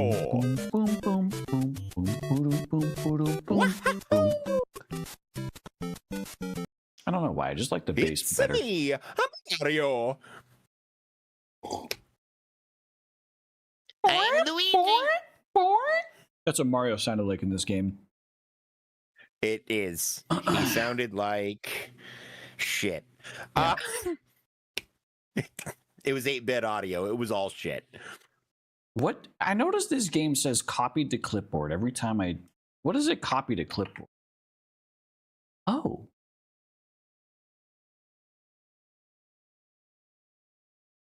I'm apparently on a 40 win streak. Neat. Nice. Very hard par 4, drum string, bass, square wave, and sax. Saw waves. This is an older title. Yep, but if it's square wave and sax, we're probably looking at either something Mega Man-esque or a PlayStation 1 game. This is very... PlayStation games are like Final Fantasy. That's it. Mega Man. Yep. We don't have enough to determine which one yet, so it's just like whatever. It's not Mega Man. Okay. It's not SNES. Oh no. This could be a Castlevania. Yes. Is this Symphony?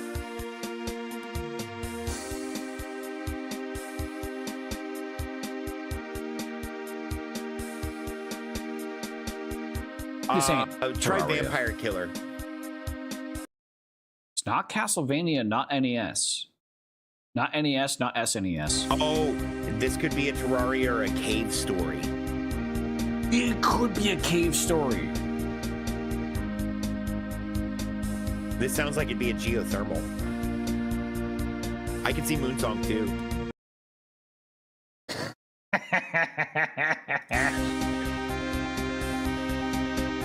Fuck yeah, we need to play this game, Zach. Yeah. Oh, Just listen to this. It's so fucking crazy that this is like a 90s game. except, yeah, and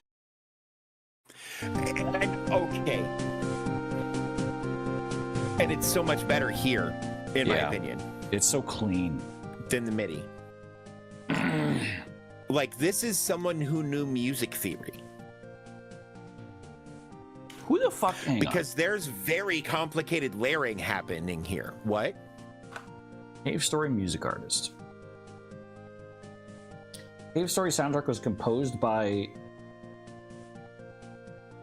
Daisuke Amaya, also known as Pixel.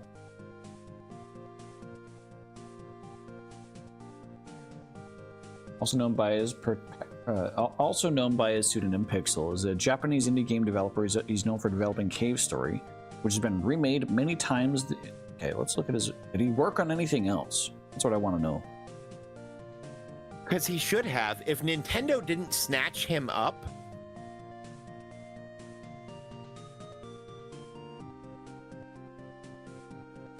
His current projects, if any, are unknown. Fuck. That's a shame. I wish this man well wherever he is in the world. Yeah. His And his we will music play your is- game, sir. His music is absolutely beautiful. And I don't care if it's just those 3 tracks that we've heard playing this game. Good job.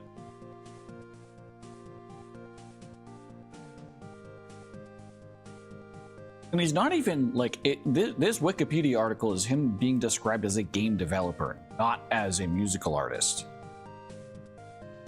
Right. Yeah, because apparently he did the whole game, which is crazy. But to be fair, if Cave Story is showing up here, it's how many reviews does it have on Steam? But I need to double check and make sure that I have this wish listed. Cave Story Plus has 3,500. That's a lot for a remake of a game that came out fucking 20 years ago.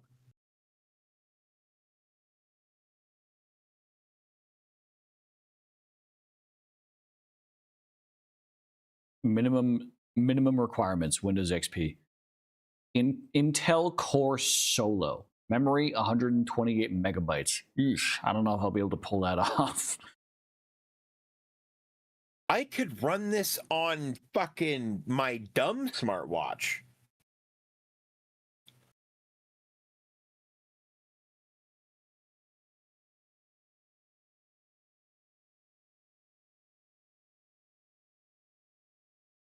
All right, anyways.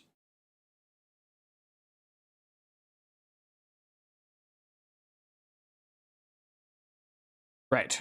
Challenging par 3, bass drums tuba, trumpet 1, trumpet 2, synth accordion saw wave. So it's an older game. Anytime you see a wave, it's an older style game. I mean, it could still be PC, but yeah.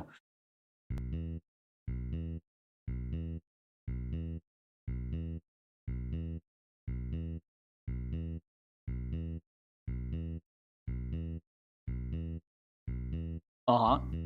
And then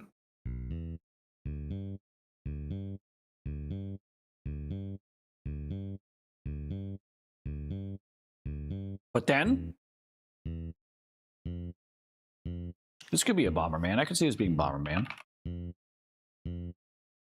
It's not.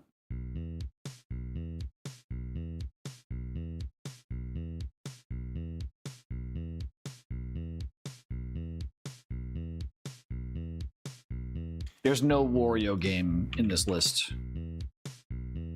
Yeah.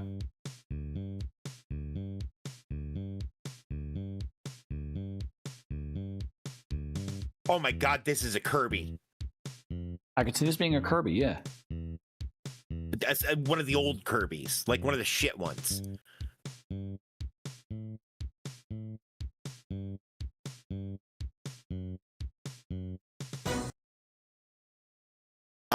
Yeah, that one. It is Kirby.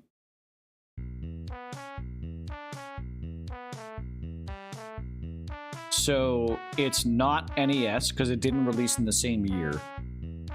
Kirby's Adventure. Yeah. I was going to So say it's there are gotta multiple be- NES games. But there's only but one it looks listed like in all this. of these are, yeah. So it could be SNES or Game Boy. I don't think this is Gourmet Well, it's Race. not Green Greens. And it's not because Gourmet Races. This ain't that. You're going to try the Nightmare And one? I don't think it's Green Greens. So let's try Nightmare. Yeah. This does sound like it's a bit more sophisticated than the Game Boy could. Yeah. Yeah. What difficulty was that one? Par 3. Okay, cool. So we matched par. But we met nailed par. Kirby just based on bass and drums, which is crazy. Yeah. But to be fair, they always have the weirdest fucking bass lines. Because this is my favorite Kirby game, by the way, and you can play it on the Switch Oh, with Switch Online. you coveted this game. Fair enough. I coveted it. Momo did. Yeah, it's Momo. Oh man, I had it for Game Boy Advance. I had a Game Boy Advance. Oh, this is a Voidzilla video. That makes sense. And it's about Yep, I saw. that person. Yeah. Oh, we're caught up. So, spoilers. Vandal.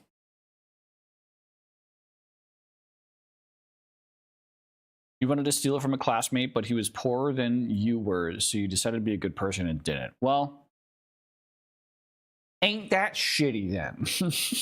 No. Time out. He was poorer than I was, and that's why I decided it was wrong. And not because it was theft. It's always good to have a Robin Hood mentality. Yeah, no. Never punch down. Yep. Never. That is the first order of the Brotherhood of the Fallen Lord. Dave isn't criticizing. No. Not criticizing at all. Never Yeah. punch down. I fucking, yes. Mm-hmm. Yeah. I too enjoy the mentalities of Robin Hood. Robin of Locksley. Yeah, no, Momo. A girl I grew Fucking- up dirt poor. Like Robin of like Locksley.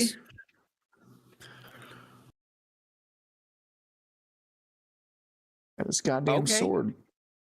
I may have stolen shit from them. Fair enough. I never stole nothing from nobody, but I was a firm believer that you shouldn't fucking pick at anybody smaller than you, and whether that's physically or intellectually, depending on where your field of combat is, right? Have I ever stolen someone from something from an individual?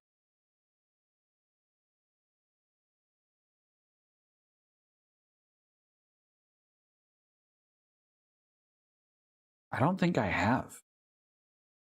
I don't think I have either, but I'm hard pressed to go, I know that my struggle is worse than this one individual person's, right? I've Versus- definitely like pocketed a Snickers when I bought a soda. I've definitely Right. like double movied on a single ticket.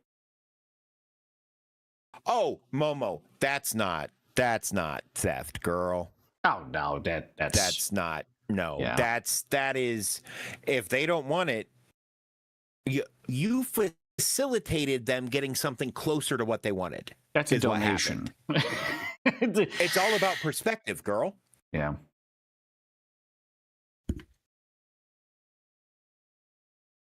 I love that sword has been there the whole time and I didn't notice. Now Yeah. we're venturing into thieves' cant territory with the term big ticket. Because big ticket used to be used to obfuscate meaning until everybody got wise to what it meant. See? I pilfered so many Lisa Lisa Frank Frank notebooks. Jesus. Yeah. Tell All me right. you're old without telling me. I'm kidding. I'm older than you, I'm sure. Almost 1 billion views. Hey, we're 2007. fuzzy. Alternative rock punk pop. Easy par 1 with drums and hang on. synth. Is this okay, I'm gonna soul read based on just that information. This is a good Charlotte. I think it could be a Muse. Ooh, Muse also could be a Muse. Oh, Arctic Monkeys also. Oh, also Arctic Monkeys. Yeah. Okay, I'm on Muse. Dave's on. What'd you say? Good Charlotte? Yeah, but I'm changing it to MCR. My Chemical Romance. Dave's on my. Oh, that's a good. Oh, damn. Oh, damn. Muse didn't have this kind of MCR. And Momo's on Arctic Monkeys. Because I don't think Good Charlotte has these kind of views either.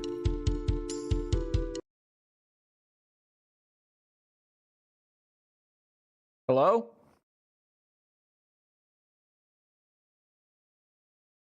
What? I'm clicking the button. It's not. It started playing. Refresh.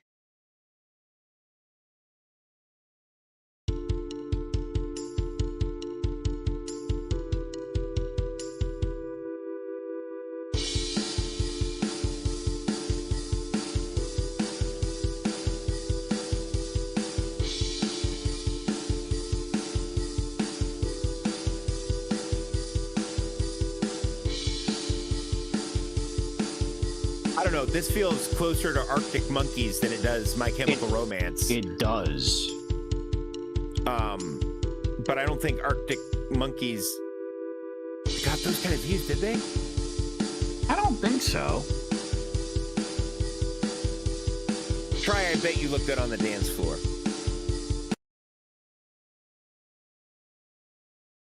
You have the right artist.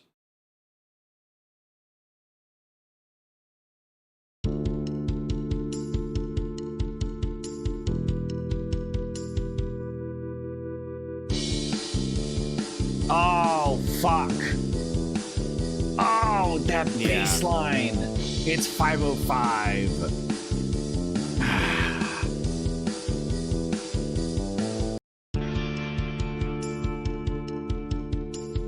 Damn.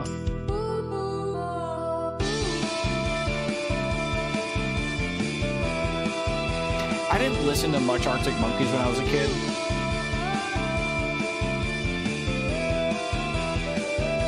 But they definitely have some good shit.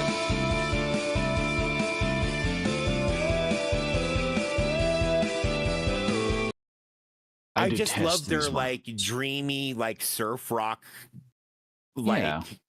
leaning punk guitar riffs, right?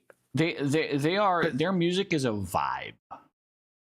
Yeah, and it's round and soft. I love and the chewy hint. in a way that I By love. the way, look at the hint. Yeah, 10 divided by 2. Fuck off. Sorry, 6 times 10 divided by 2. All right, what else we got? 1.3 billion, 1992. Alternative rock. R2. Oh, fuck me. Man, this could be Nickelback. This is could be Nirvana. It could not be Nickelback. Nickelback wasn't around in 92.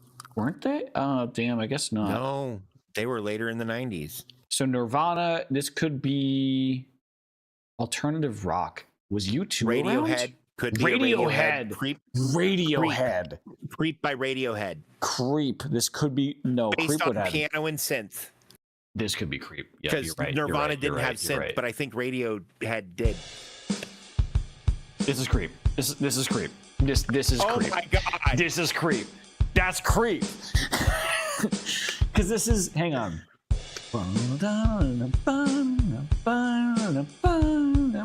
Look you in the eye. Wish I was special. Let's just listen to it. So fucking special. I'm a weirdo. What the hell am I doing here? The white people anthem. I don't belong here. Oh. She's coming out again. God damn. That is the white people anthem, but I fall for it every damn time. You know how I know I really know that song? I immediately went into falsetto at the right pitch. Yeah. Because if it's a song you don't know, it's really hard to find where you're supposed to goddamn start. Unless you have perfect pitch. I agree. Right. I've played Which this song I do not. so many times in Guitar Hero 3. Oh my god, I love Creep by Radiohead. I also love Creep by Stone Temple Pilots. Yep. Where him the dogs to find her? I got time to wait for tomorrow. Both are great songs. I'm just impressed you know what words he's actually saying. 10 million. Damn. Rock Blues, When the 1964. dogs do 1964. Okay, this is Brass Ensemble. Paint It Black. Brass Oh, Ensemble. this is not Paint It Black. This is True Blues. Ooh, or it could be one of the. It could be a Steve Miller band too.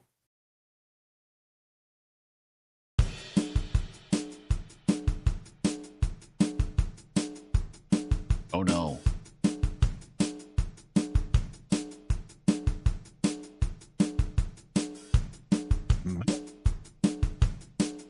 Bum, bum, bum, bum. The Pulp Fiction song. Give me some of lovin'. Give me some lovin'. Give me Yes. some lovin'. Yes.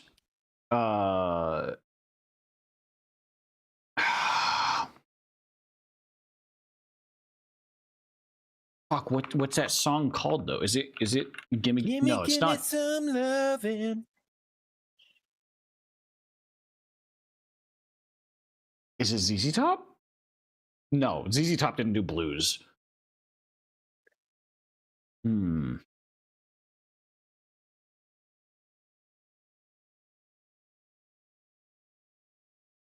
Give me some lovin'.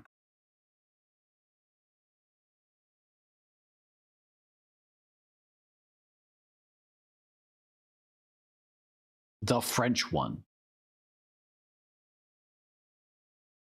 Give me some lovin' is a Spencer Davis group.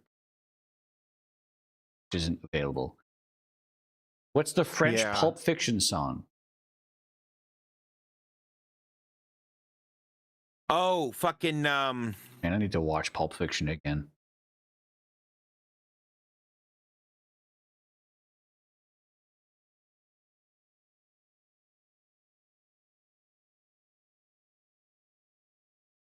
Oh! Monsieur Lowe?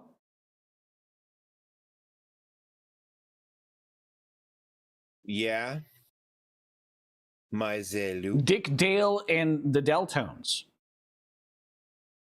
No. Okay, then it's C'est la vie.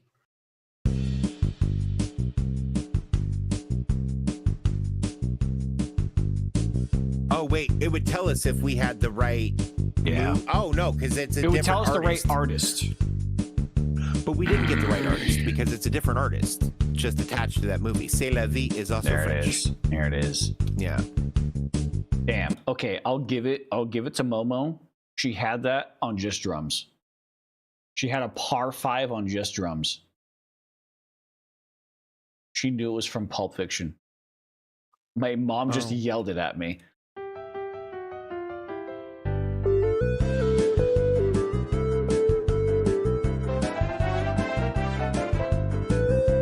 Yeah. Yeah.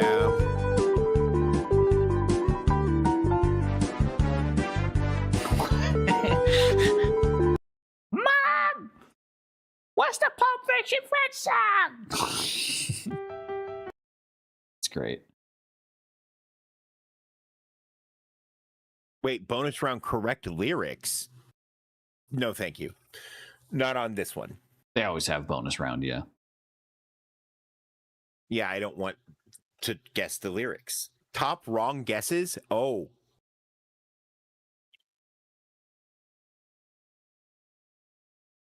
My Sharona. I get it. I get that.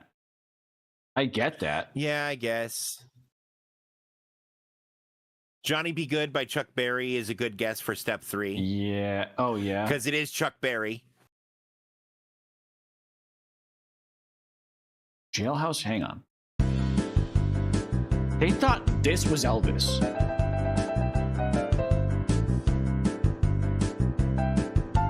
Nah, I'm sorry, you're just stupid. Walking through a party in a can of jail. Yeah, no, it's all of it's wrong. I understand Beatles.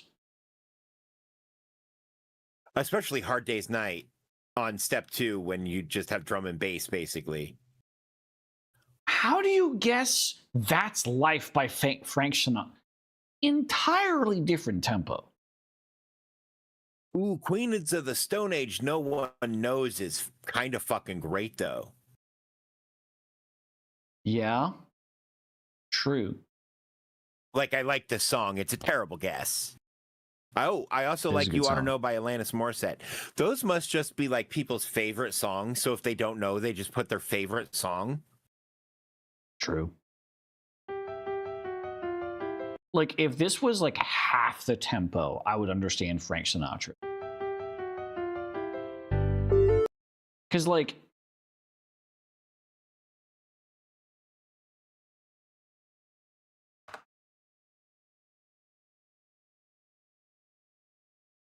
it's really slow.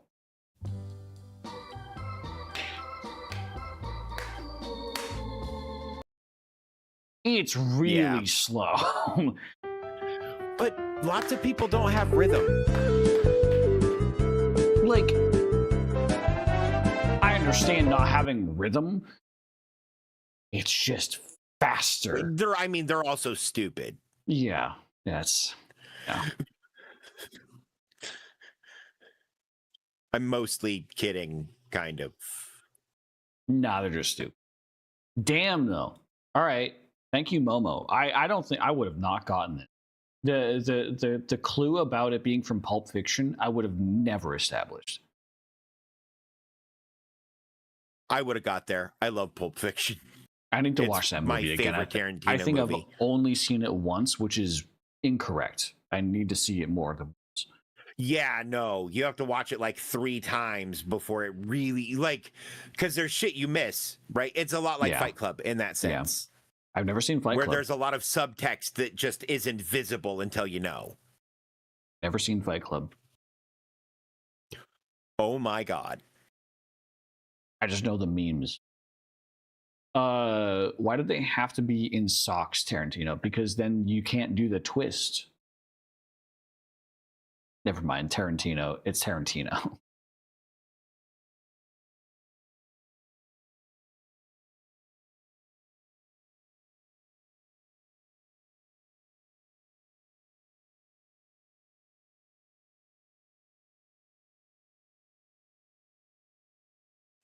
Foot condoms. All right, are we Yep. doing another one? We don't have any more, so I think we are moving on to news. However, I have to go piss, girl. So, Go piss, girl. chat, Dave. I don't know if you're also pissing. I mean, I could if you're not stepping away, I could leave you to both audiences. But Oh yeah. Yeah, I'm staying here. I already got I should fill my water. chat, we're gonna step away for a moment Yep. Sorry. Much while love. we're away. It's gonna be short. Peace, love, and condoms. Peace, love, and condoms. Enjoy some clips. Clip guy here is very hilarious tonight, so enjoy. Be right back, folks. I think this has been too long. I think. Pump handle. Oh my god, I'm squeezing these little fishies and they're giving me fat. Fuck you. Get over here. Ow! You dick. Don't even talk to me. Don't even talk to me right now. You fucking dickhead. I fucking hate yes. you so goddamn No, much. it's All fine. 3 of you. Look at that. Babe, I've interacted with her on every one of my playthroughs like this. That human skin is fierce restrictive. What in the hells are you? Mouth precious. Let's just swallow a I'm literally just a girl. Let them know we're here. Looks like someone's holding a grudge. I'll teach him a thing or two about how to hold it.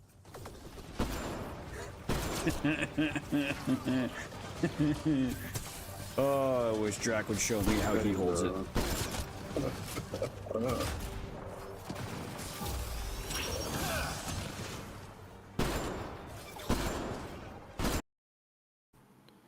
Well, you even had to like pull you pulled like audio clips and shit like that. Like that was far more interactive. This was a shower thought that I had.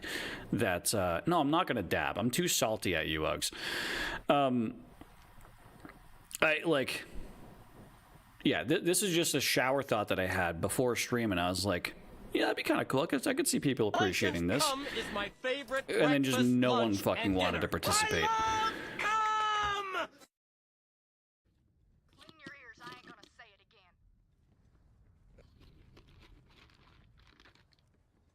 May they bring you many kills. Zach is the penis guy tonight, it seems. I mean, technically, I'm the penis guy every night, just different flavors.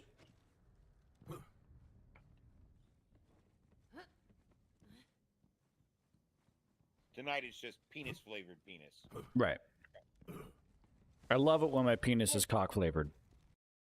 Contract hours got you weekly end of the month. It's a long stream, everyone. Aw, look at her. Oh, she's snoozing. She's a snoozer. Jammies. I love the jammies emote. That's such an adorable emote. Anyway, yeah, new stream song. It's Poggers. We like it over here. Look at this. Only 14 dislikes. You can't hate on this song. These are all bots. You can't hate. You sell a t-shirt, a Twitch t-shirt for charity, a charity like Extra Life or like a game-centric charity that actually does real good, right? Sure. Like one of your platform partners that you have available for us to do charity stuff for. Pick one. Don't care. Or let the people pick which one of those charities that you have available they want to support when they make the purchase. Mm-hmm. And you just make a shirt that says sometimes it takes a rocket scientist. And you just sell that shirt with white text on a purple shirt, and that's all it is. And it just says sometimes it takes a rocket scientist. That would unironically be genius.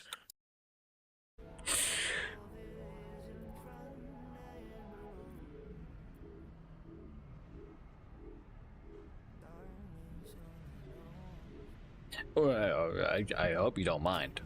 Mind? I'm grateful. I want to stick my dick in your stop. eye. We're being bombarded by waves. No one clip that. Wave after wave with hardly a breath between them.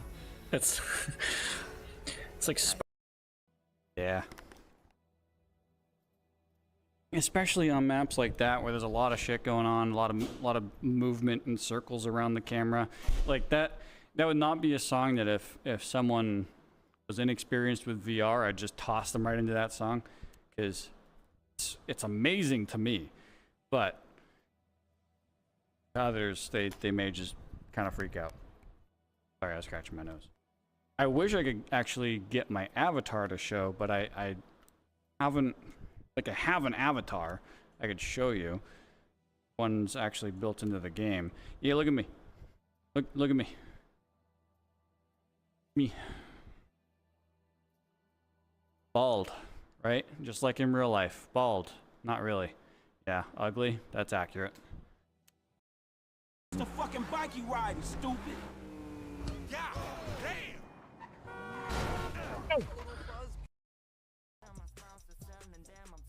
If I caught a Snuffy raid, I would probably just whip my dick out. An ability to pick up someone from inside the... Near just healed Gale. What? What the fuck? By throwing a potion at him. He's currently standing... Dave, why do I have so many clips out of this combat alone? That is fuck. Invader Z's live? No way. Yeah, nice. I like that. Wait, Invader Z's live? No way. Yeah, nice. I like that. Wait, Invader Z's live? No way. Yeah, nice. I like that. Wait, Invader Z's live? No way. Yeah, nice. I like that. Wait.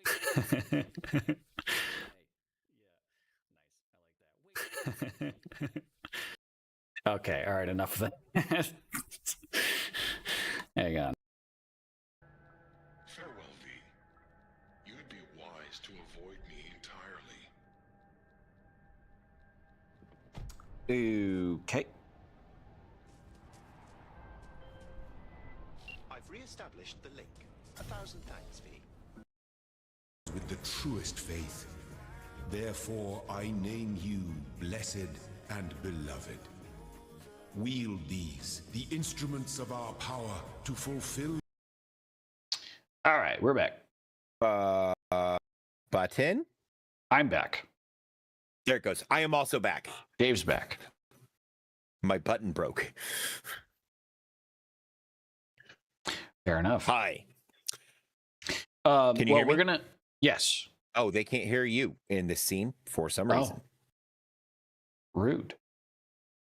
Well, I mean, we are done with our dailies. We're done with ADHD. I mean, we're not done with ADHD stuff. Fucking deal. However, we're moving on to news. Can't... Oh, it's because this window is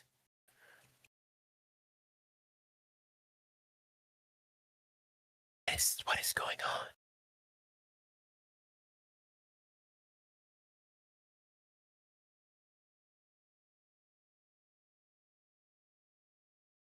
Hey.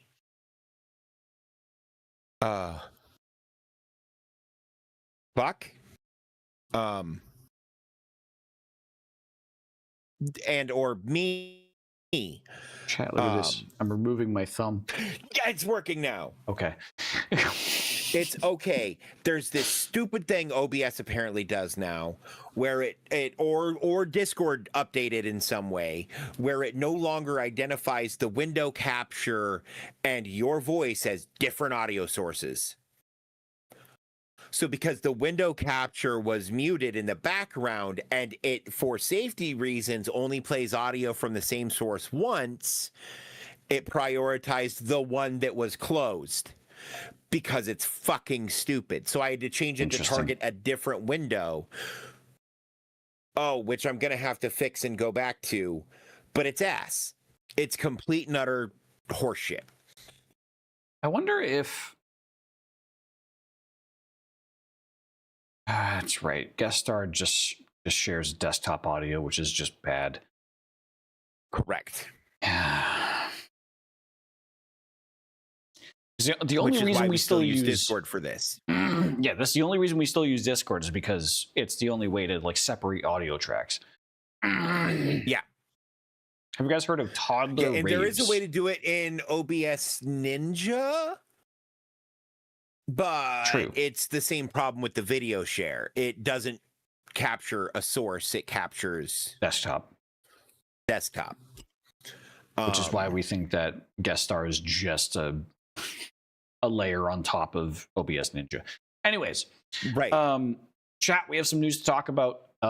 Some light stuff, and then one really fucking big topic that we're going to cover. But Dave, you also had a thing you wanted to discuss. Oh yeah. Okay, so there's about 24 hours left to order a Bard Document Edition core rulebook signed by me. And then shipped to fucking you. I'm going to try to get them to everybody before Christmas. I cannot guarantee that because shipping is shipping. And to guarantee you get it by Christmas, I would have had to ship it 6 months ago, and the book wasn't ready then. True. But I'm going to do my best to get it to everybody by Christmas. If you miss this round, I will be opening up pre-orders again in January. Round 2. Round 2 will also include additional materials. Possibly another content book that's primarily lore, but outlines ways for you to fill out paperwork, along with a bunch of paperwork you can fill out. Make your players fill out forms. It'll be hilarious. That's the whole purpose of this. I think it'll be funny to make everybody fill out forms. But if they're filling out forms anyway, round 2 will also include a more complete rollout of the website, which should hopefully be live to the general public by Christmas. Ooh. And chat, what is the usefulness of the website? Okay. So the website itself, early doors is going to include a way for you to track characters as players and as handlers or game masters, a way to track your different games. Right, with varying things. It'll include die rollers and a way for you and your players to talk to each other. It will eventually evolve into a full-featured virtual tabletop, the same kind that D&D Beyond and Roll20 and Owlbear Rodeo have, as well as, and very much inspired by the SCP Foundation website. Yeah, players of your games, when they are done, can fill out the paperwork that were kind of preparing, and I say we, Kate has done a fuckload of work on all of the documentation. Yep. A huge shout out and much love goes to her. I appreciate it so fucking much because I'm a creative and I'm a concept guy, but there's a level of tedium sometimes in some of the detail work necessary to make that shit look good that I just cannot do. Their name on Twitch is Pinath? Linath. Linath. That's Linath yes. Del Zres. Yes.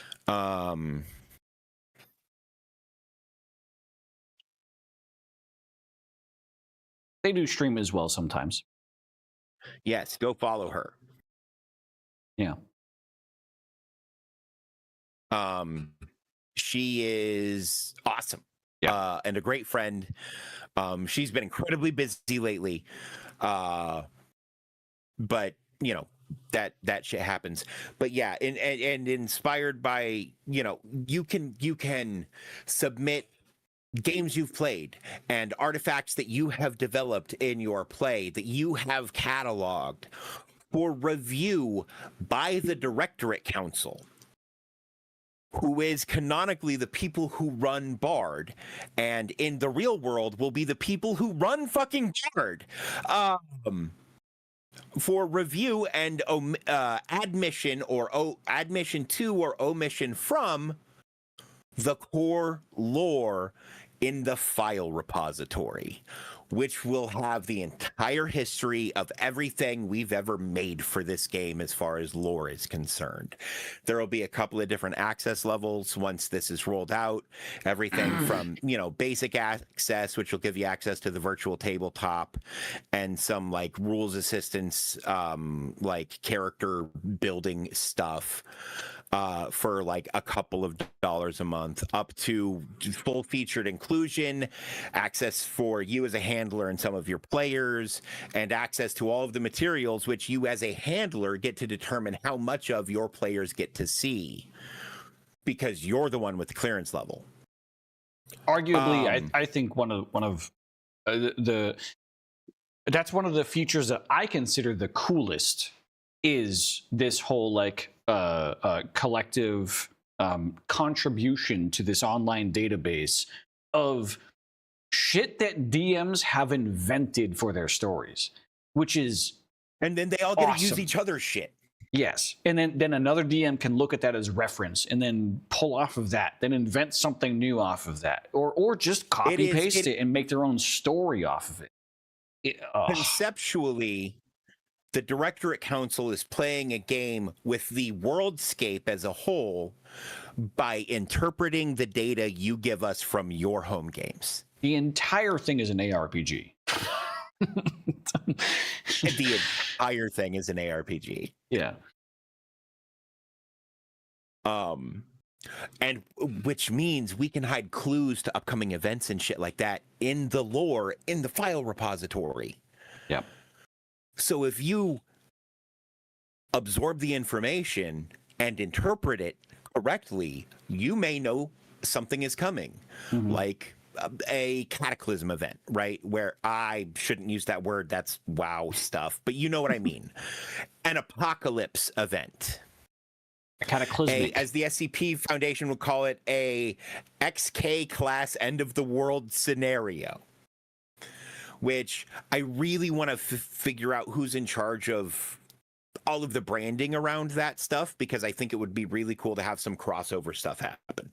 Well, I would also you'd also want to not step on toes, because I know that the SCP Foundation, they're very anti. Well, yeah, don't copy for my years homework. people abused the IP. Yeah. And yeah, I totally, as a person developing a conceptually similar but substantially different thing, I get it. Which is why I would want to reach out to them. But yeah, no, it's I'm excited about the website. I'm excited about more physical products we will be releasing. In addition, some of the other things we have kind of planned conceptually is an ID badge that you can also use to get in and out of your apartment or open your garage or, you know, whatever. And I may have found a place where I can do bulk orders that are customized and shipped individually, and I never have to touch them, which is great. And maybe even include a picture if you would like on your ID badge, or you could pick from, maybe caricatures. I haven't figured out how we're going to set that up yet, but that'll be like a custom order thing. But yeah, and it'll be either a HID 2 compliant card, HID or HID. Yeah. Sorry, I worked with them forever, and we all just that's too many syllables. An HID compliant card is just like a physical card that usually your use is just like beep, and then you walk through a door. Yeah. Or an NFC programmable card, which is which will let you do back of your phone like a million other things. Yeah. Because there are fucking card readers now for HID cards or HID cards that also read that NFC, do NFC cards. Yeah, because some cards are just NFC now. Yeah. I actually had a neighbor who figured out he had an amiibo that could get him into our building. That's funny. Right? I don't remember which one it was, but it made me laugh. Because that shouldn't work. That's not how any of that works. Well, no, that is kind of exactly how that works. The amiibo gives off an RF of a certain ID, and that might match the ID of the card the receiver's accepting. Someone else has, yeah. Yeah. No, I know. It's just crazy. Yeah. But yeah, no. So there's more new physical stuff coming down the pipe, as well as another round of books. Our target for that is January 15th. We may have to push it a little, depending on how stuff shakes out, but we're exploring a bunch of different things. What? Soft target. Yeah, soft target is just is in the range of for another 15. Yeah, for another release. And if I shift it from the 15th solid, it'll be to push it toward a weekend. Fair. That is a Thursday. And then we'll run another roughly 45-day pre-order for all the different stuff. And then we'll close orders and get everything produced and shipped out to everybody. And at about that same time, I'm hoping to also start presenting stuff to different vendors who will allow the stuff to start getting into retail outlets. Because ideally, I would like to show up on shelves unrelated to people having to have seen me directly. Right. And then for round 3, I'm looking at potentially setting up print on demand, which might raise the price of the books about $4.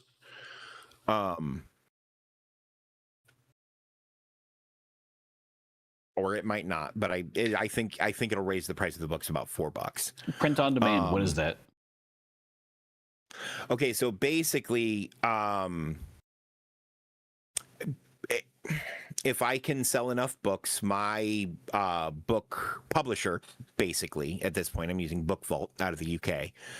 And I'm using them because they offered me a really good deal on printing. And I have a physical copy of the book. Do you want to see it? Oh, shit, we're going to get a leak? Let me go grab it. Oh, he's leaking. Oh, he's going to leak. He's leaking his piss all over the... I just ruined it. Okay, so what he's saying is print on demand is this publisher that he's working with has a minimum purchase order that once he meets the minimum purchase order, then they will allow him to... It's basically their sign that there's enough popularity behind this product that they're willing to just directly connect to his storefront and say, when you receive a purchase, we'll print it on demand and ship it straight to the customer, which is sick. Yeah, I mean, it makes it more expensive, but it means that you get your order sooner so that Dave doesn't have to buy in bulk. Because right now, Dave is buying like 50 of these books, then signing them, then sending them to people. That's not print on demand. He's buying in bulk. But that's what I'm established as. That's what I've figured out from his context here. But if he's gonna leak the physical copy here, I'm excited.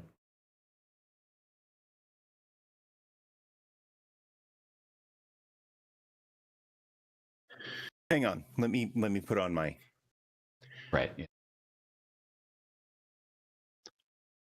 Are you ready, kids? Aye, aye, Captain. I can't hear you. Aye, aye, Captain. Now it's weird. Oh, look at that. Yo. Oh, and the images. Oh, that I know what page that is. I know what page that is. And there's a lot of placeholder art in this version that has already been pulled from my copy here, that is being replaced with forms. Because there are going to be some forms in this one too. Make your players fill out forms. It'll be hilarious. It's a government job. It's going to come with forms. Right. You know, so if you want to lean into the RP of like the life outside of just the mission, that's the first way to do it. Right? Yeah. But yeah, I'm super excited. You can use the link here. Scan this QR code or wherever Zach is at for his, or that one over here for me. It's a QR code, not a link.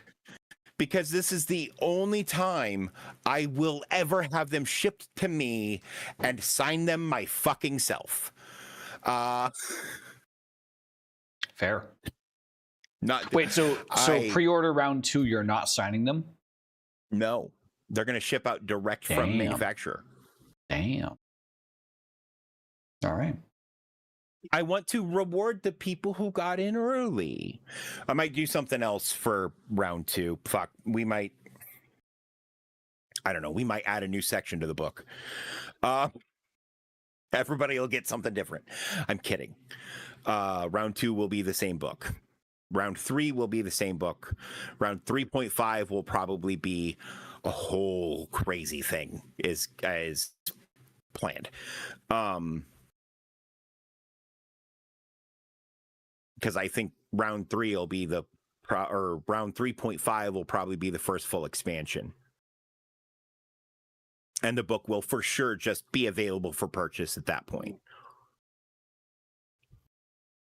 Oh, also, if any of you know anybody who's interested in potentially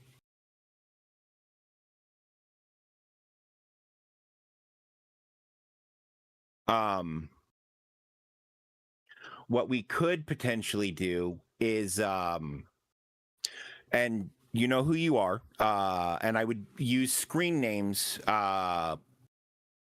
when otherwise discouraged. But if you want your real name in the book, you can do that too. But for the release, where we're doing the hardcover, etc., anyone who bought any of the document edition books are going to get an early contributor mention in the hardcover. Ooh. The hardcover will also include a whole bunch of additional stuff that is in the works, but yeah, I mean, these pre-orders are based off of the soft cover, but you're talking about like a full-fledged, like fully formatted, completely clean, like this is the ideal design now that you've had some interest, you're working on it. One of these. I know that I But not myself, this one specifically. This is someone else's stuff. Don't buy this. Buy mine. I contribute to a number of creators' Patreons just simply because, well, I support the work that they do. I mean, it's twofold. I support the work that they do, and I am inspired by it. But also, part two, you like seeing your name on shit? They put my name in the credits of their YouTube videos, and then at the end of the YouTube video, I wait until I'm like, there I am. There's my fucking name. Hell yeah. If you look at the credits of my time at Sandrock, I'm in them. Yeah. Any Tyler McVicker video since like 2015, I'm in that. I've fucking noticed, Yeah. Zach. I haven't brought it up for reasons. Yeah. I've been following that dude since he changed his online name. Yeah. But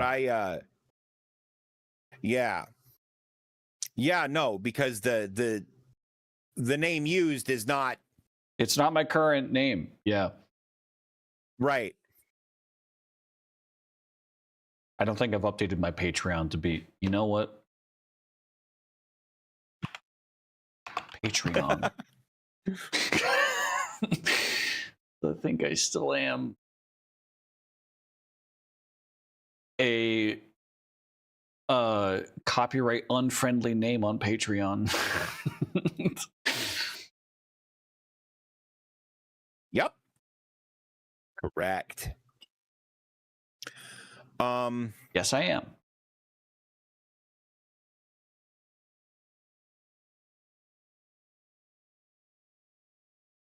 Updated.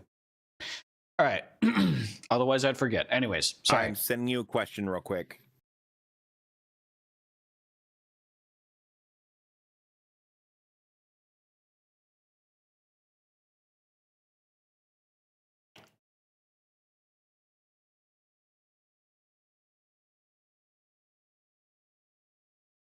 Dink? I don't know what that is, so I would say hold on to it. At least right now, I'm not. My brain isn't. You do know what that is. There's a word that goes in front of the other word.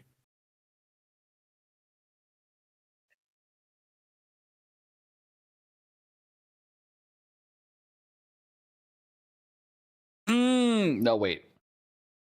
Okay. Because it's kind of related.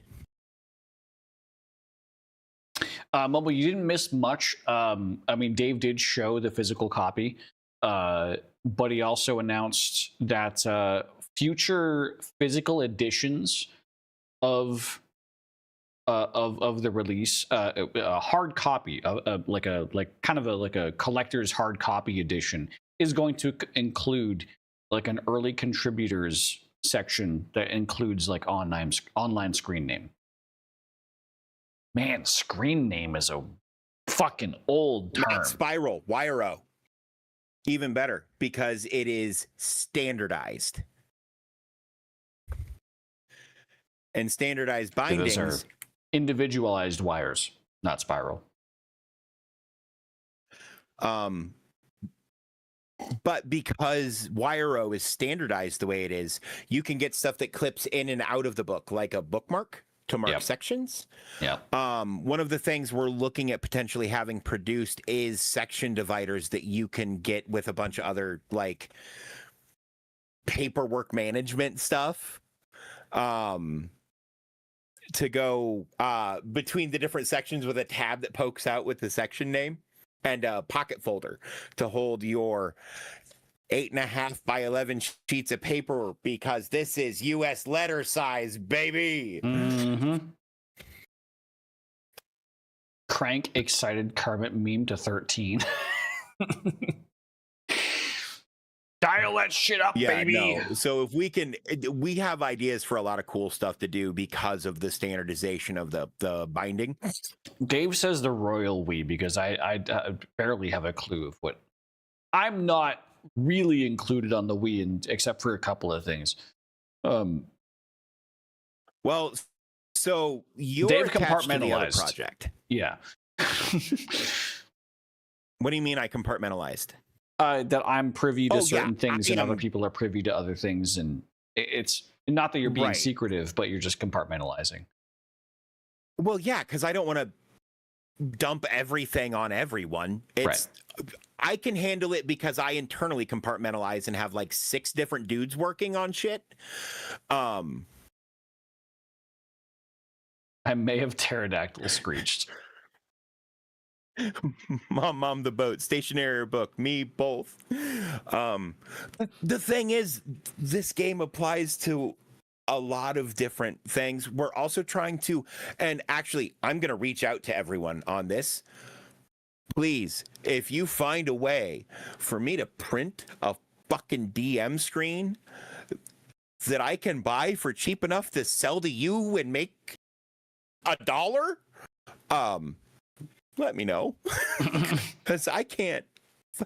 Do you know who prints DM screens? The people behind Pathfinder and Wizards of the Coast and Steve Jackson Games. And these are all huge names with their own equipment. I don't have none of that shit. And I found places where I can have it done, but they want to charge me like $15 or $20 to print a GM screen that I'm going to want to sell for $15. Damn.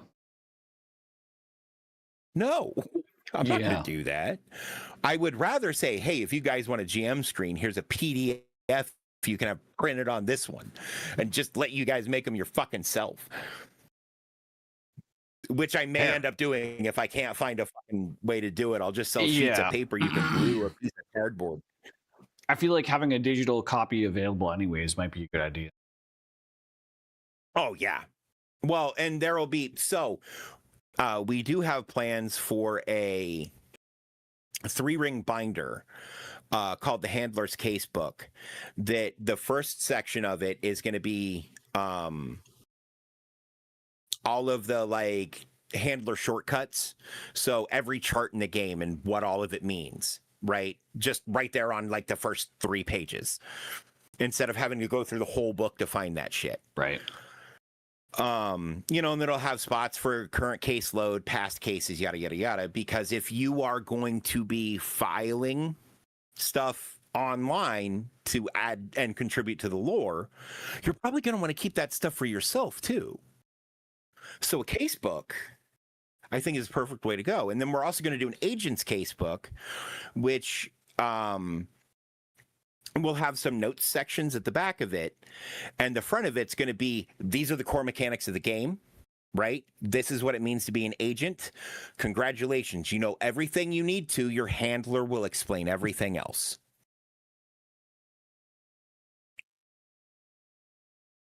My GM screen is some old school 3-sided poster board with different charts scanned from different books glued to it. I cut it in half to make it extra long instead of tall. Nice. Fair. But yeah, so like there's and the agent's casebook is going to be more like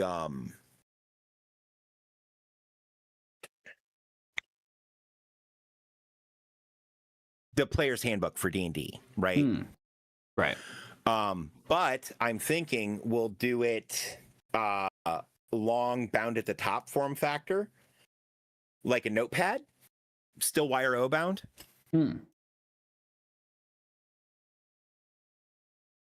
There's lots of stuff in the works, and a lot of that stuff isn't coming out in January. Right. A lot of that stuff's probably going to be phase 3. These are initial launch hopes of Dave.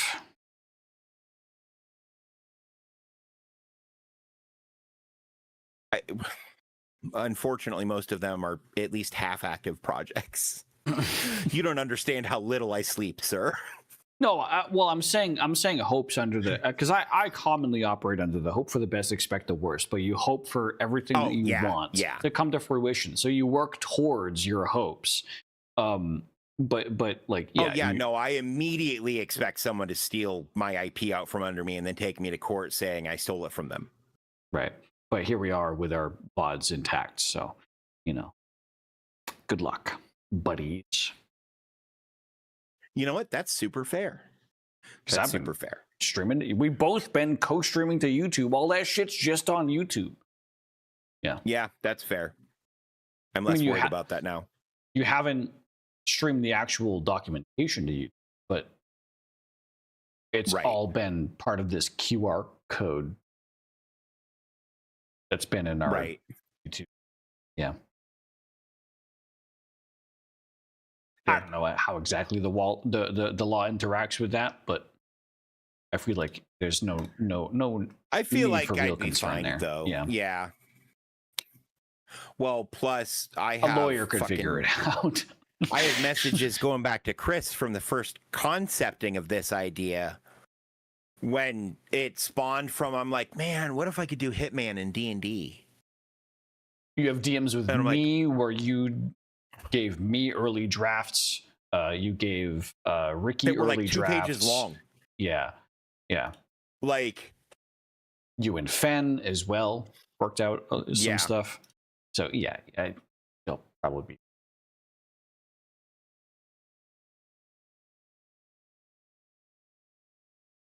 Well, so what you're cool. saying is you're available for subpoena. No.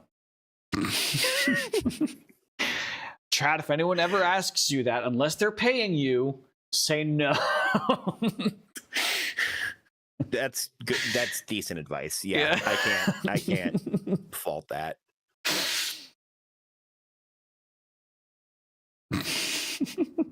Available for, I mean, FOIA maybe.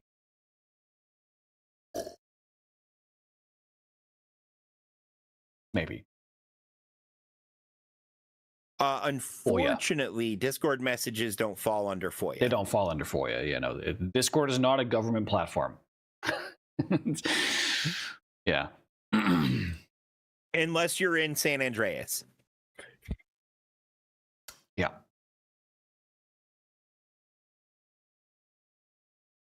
No, I know. I play a lawyer on TV. Oh, I know what FOIA is as well. I watch every once in a while I watch First Amendment auditors, and they do FOIAs all the time for body cam footage. Yep.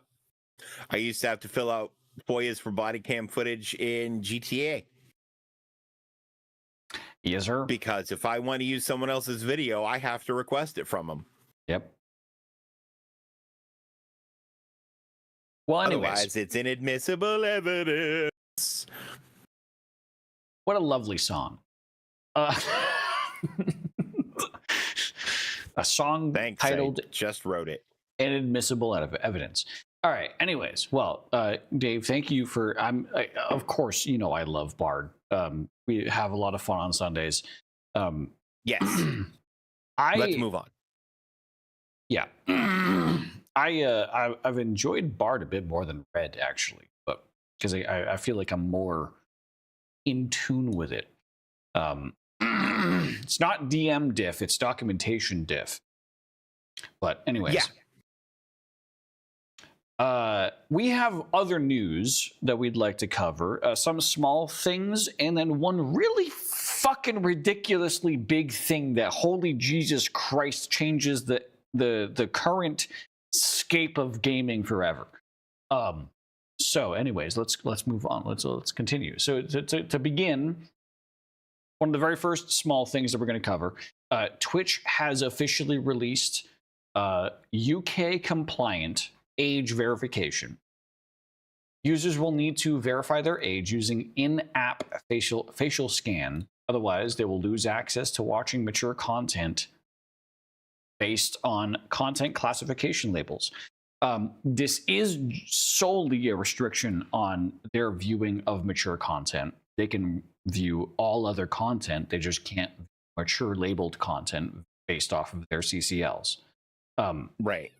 When I change my game category from just chatting to Cyberpunk 2077, I automatically have mature content labeling turned on. That's why I can whip out my dildo melee weapon on Cyberpunk 2077 and not get banned, because it's within the mature content guidelines. Right. Because it has that CCL baked into the category of Cyberpunk 2077. If I were to play Card Shop Simulator and I got a nude card mod, they replaced all the card models with titty pics, then that would be then I would be banned, because I would be streaming under a game category that doesn't automatically have the mature content CCL on it. And that'd be a big fucking problem, because Twitch works behind these CCLs that they have developed. And I think it's a system that works really well for advertisers. A lot of people are obviously, we talked about the UK laws regarding age verification online a while back. And ultimately, both Dave and I agree this is a kind of a good system. Obviously, people are scared about giving their face access to an online platform. It's already some UK based platforms have already had leaks regarding this. Twitch is late to the game in deploying their version of age verification for this, so I would probably guess part of that delay has been so that they can spruce up their security on it. Well, and the only other option to this is provide a credit card, which A, doesn't guarantee the person is 18, and B, is a harder tie to your name than your face is, because it's just your name. Yeah. So, like, the big concern with this on Twitch is VTubers.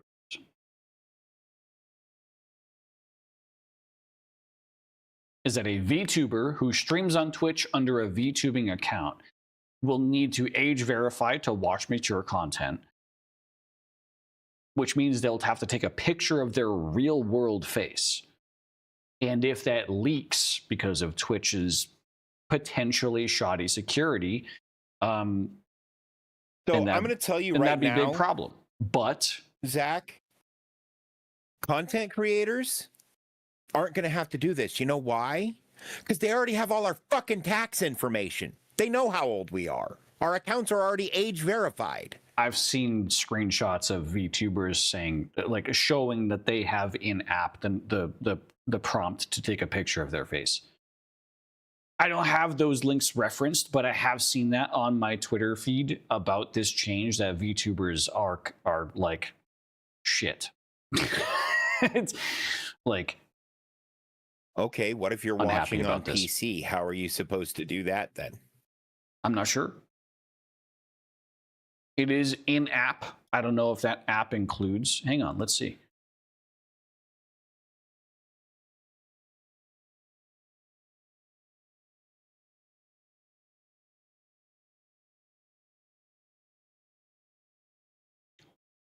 When you sign in, you need to provide a birth date. If you don't meet the minimum age for your region, you won't be able to create an account. In some regions, we use on-device facial recognition, facial age estimation technology to verify your age. They're using AI.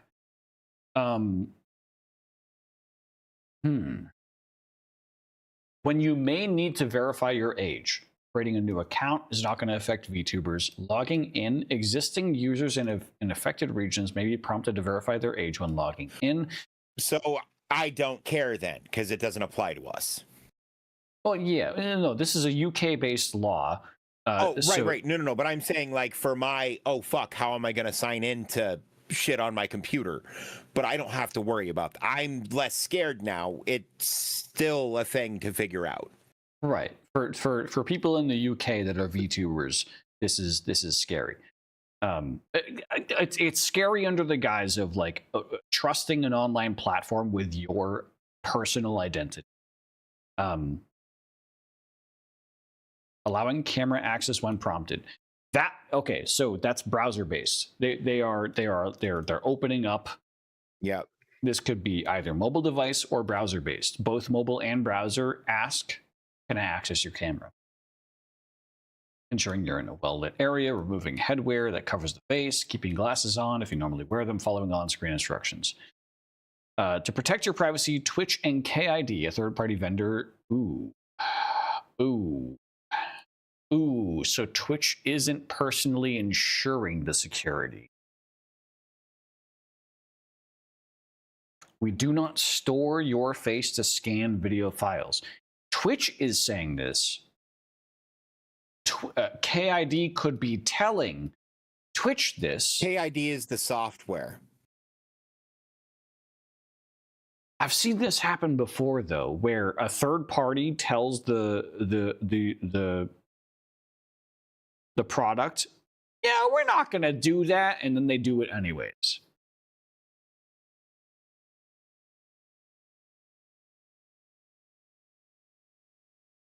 When has that ever worked out? They've commonly gotten sued, but that still leaves the people who got their information leaked fucked. You know, right, but I'm saying at this point, it is a scam that always comes to light and is never profitable. It has never been profitable. But it So doesn't matter if it's sense. profitable or not. It's more so the people that are affected are still affected at the end of the day. Okay, time out. From a business perspective, right? This is a relatively new company. You're saying the practicality of this company, looking at how they operate, they have all this evidence before them. Legally violating contractual agreements with the largest internet streaming platform would be fucking stupid. It's a guaranteed bullet in the head for all of them. None of them will ever work in the industry again, and they'll lose literally everything they have. The risk here is it's non-zero, but it's close enough to zero that I'm going to say you probably shouldn't fucking worry about it. Because if they're saying they don't store the shit, I doubt they're going to store the shit. The risk there is so much higher than any potential reward, because what are you going to do? Tell someone you have this list of faces now that you're going to try to sell, and then that's immediately going to leak to the public. I would still gamble on a 10% chance that they store it in some way. I'm saying there's a very little likelihood that they still store it in some way. Not that they're purposefully storing it, but that there's some caching system that they use or some databasing system that, like, in escrow or while this data is being migrated somewhere, it's still like in temporary storage and it's still there. No, there's a 10% chance that it is vulnerable somewhere at some point while the process is going on. That's what I'm saying. That's always going to be the case. That's what I'm saying. But that's the same issue of, you know, if you're a content creator, Twitch has your payment information, right? True. You are more at risk giving Twitch your payment information than letting them have access to your face. But Twitch has Amazon security backing it, which is across the board. Yeah. Very, very, very hefty force. They are as effective as goddamn Valve security. Yes. Amazon security is better than Google's. Yeah. Google will argue against that, but they're wrong. Yeah. I've done work for both companies. Valve, literally, there was a story I read recently about how Valve not only restored access to a Steam user's profile, but also reversed trades on their profile after it had been taken over by a bad actor. Mm-hmm. Upwards of the value of $300,000. Yeah. There is a common meme online of how, like, the average bank, when they respond to, like, if you lose your credentials to your bank account, the average bank will be like, sorry, I don't know what to do. And then the comparison is like Valve, hey, someone stole my CSGO skins. And Valve literally shooting the person that stole your CSGO skins. Like, before you're even finished on the phone with them. Right. Valve is incredibly on top of their security, and Amazon is very much the same way. They take security very seriously. In fact, So why the fuck, if you're a relatively new company trying to get into this field with this product you believe in, would you jeopardize that? Fun fact, I have a connection to one of the higher ups at Amazon Security that I found out recently. And I know that person, and holy fuck, they're smart. They're damn. Like, you're not getting anything by them. So, yeah. Anyways, troubleshooting. Okay.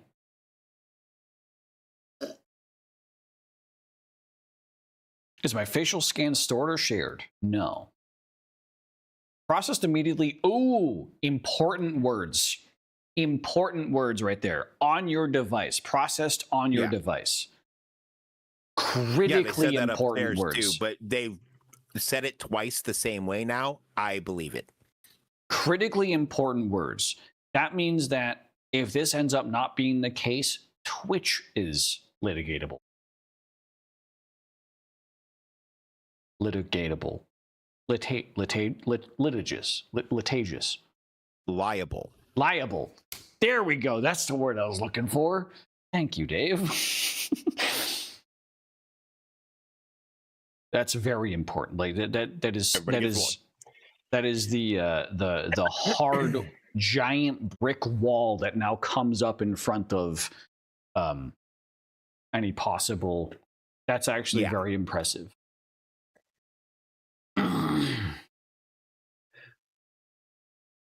How many times? One time process. Yeah, your account's good. We're never going to ask again. That's fair enough. Can I avoid it? Yeah, great question. And I will say that in some areas you may just be able to age verify by them having already verified who you are as a person by your government credentials because you're a fucking content creator. Dave makes a good point. They have your tax information. They some accounts might already be flagged as like, listen, they're like 30. Okay, but I don't need to. Like, we have their tax information. They've been streaming on Twitch for 15 years. Unless the account was taken over by a different individual halfway through, they have to be 15 years old at least. It's like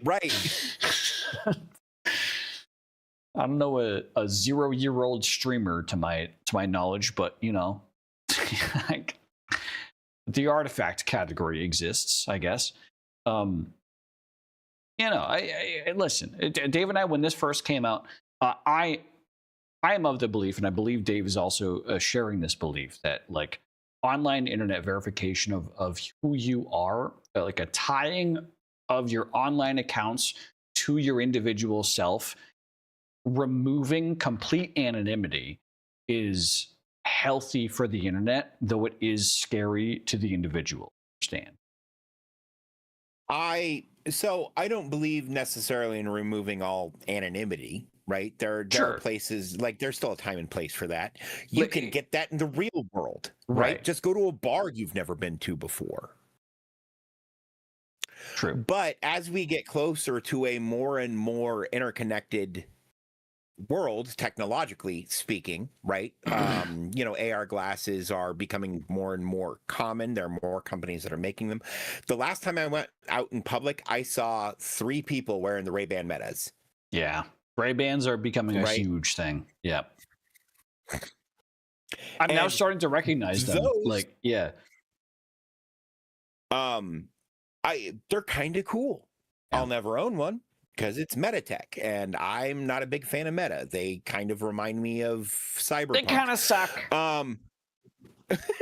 Just watch the movie Gamer. But the tech is cool. The tech is cool, yeah. Right? It's just and Google the Glass. Tech uses machine vision via Google Glass. In the Meta ones, it is Google Glass. And other things to provide a visual and, in some cases, put overlays up in the environment. For instance, someone wearing the Meta glasses will see that QR code and get a pop-up of what that page is. They'll have to confirm that they're okay seeing it first. You can't just, you know, Look at my dick. But I did think about potentially putting up random QR codes that link to pictures of stupid shit. Merch idea. A hoodie that has the QR code on the back. So anyone with a Ray, anyone with a Ray-Ban that's like seeing someone with the QR code on the back is like, I wonder what that QR code is for. Blink twice, okay? And then they see it and it's the Bard files. Ooh, I like that. I thought it would link to that hoodie, so you could buy that hoodie for yourself, because it's an in joke for people who can see it. I think it's just front page Bard files. Bard files is a tabletop RPG. Yeah, like just a basic, like a landing page. Oh no. But if we're doing that, we'll do the secret agent onboarding. Sure. Because we'll know they'll be from either an AR device or a phone. Yeah. Right. So we can just set up a web page for the AR. Just dive them straight into the ARPG. Yeah. Yeah. Oh, would you like to see the real world? Man. You'd catch so many fucking. Do you want to know what's been being hiding like, from you? That's cool. Right? So many people are interested in ARPGs that don't even realize they're interested in ARPG. Anyways, regardless, that's why To Catch a Killer is so good. The argument of removing online anonymity is not about I want to know who this person is in real life. It's more so about I want to make sure that when Twitch bans an actual hostile individual that's harmful to the platform, that they ban that physical person from being able to recreate a new profile. That's why online anonymity, that's the pushing force behind removing online anonymity is not, I don't give a fuck who that person is. I just want to make sure the platform can lock that person, that physical being. And platform out. Identification versus individual identification is very different. Platform identification, I'm totally fine with. Right. Which is what this is. Yeah. Yeah. But every individual shouldn't necessarily know everything about every other individual. Correct. Yeah, I wholeheartedly agree. I like being a private citizen. Right. Yes.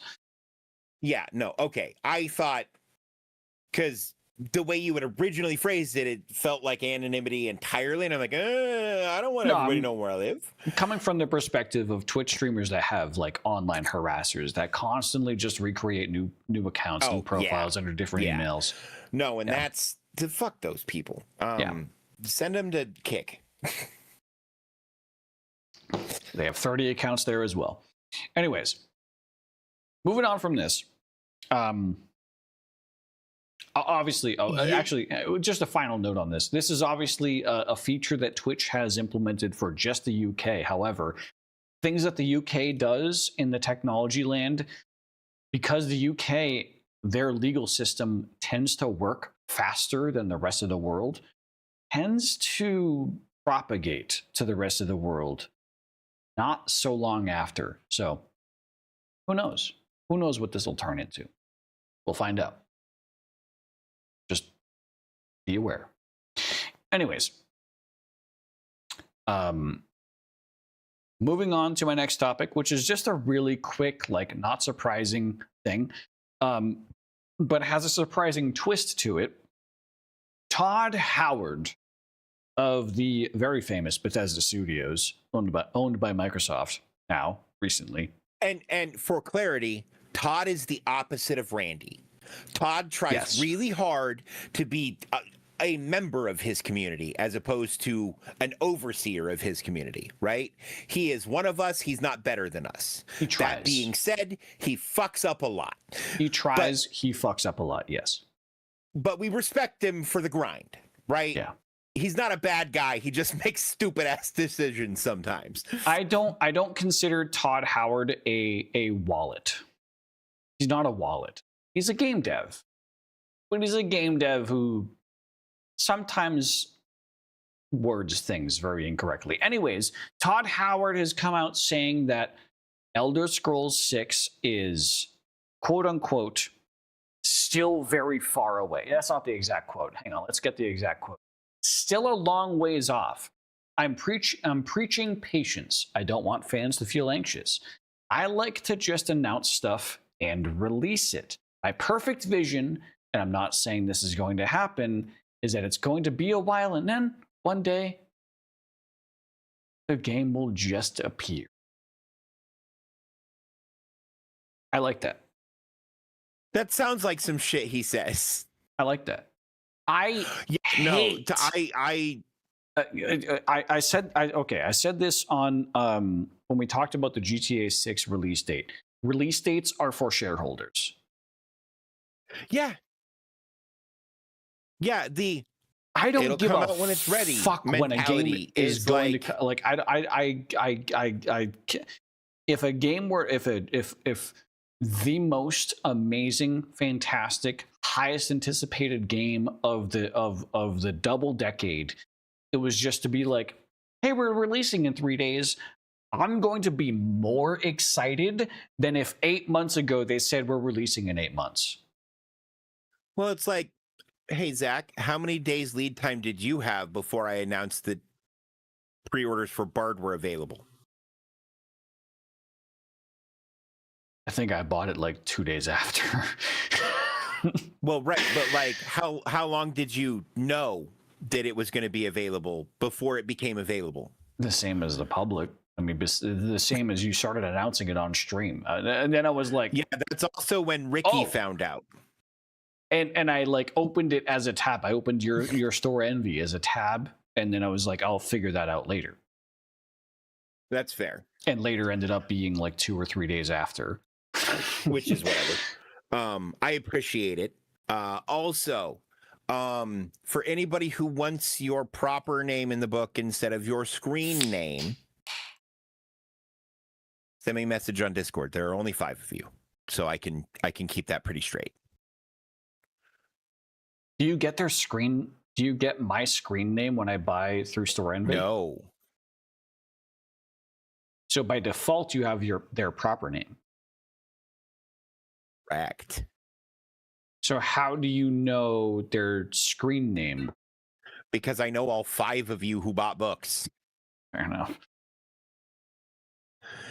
It was Momo, Ari, you, Luan, Chris. You know Luan's name? Yeah. That's prestigious.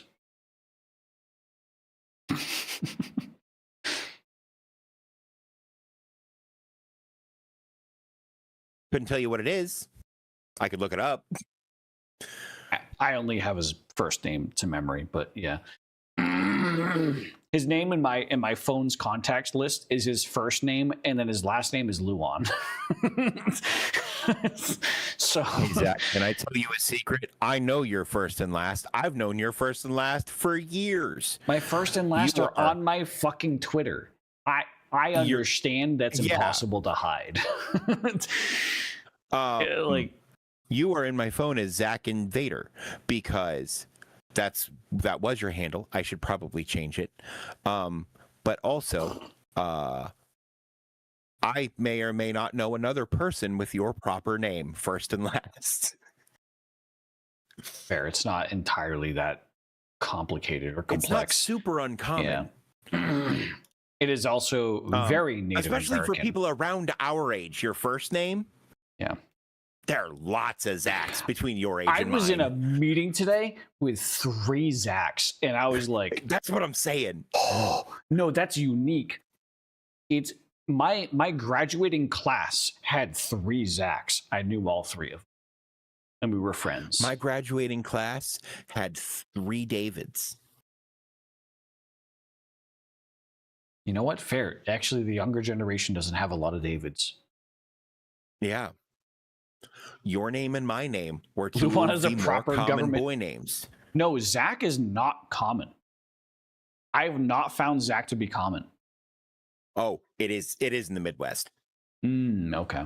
Fair enough. Because to be fair, one of those Zachs was a vendor. That vendor is based out of Wisconsin. Midwest, yeah. Okay, if you ever happen to be in Wisconsin, stop at any random gas station and ask them if they buy cheese from the local farm. And if they say yes, buy it. Fair. Also, Zaxby's exists. Yeah. I forget about that. Northeast, Zaxby's doesn't exist. I think I was actually named after some like Canadian Primark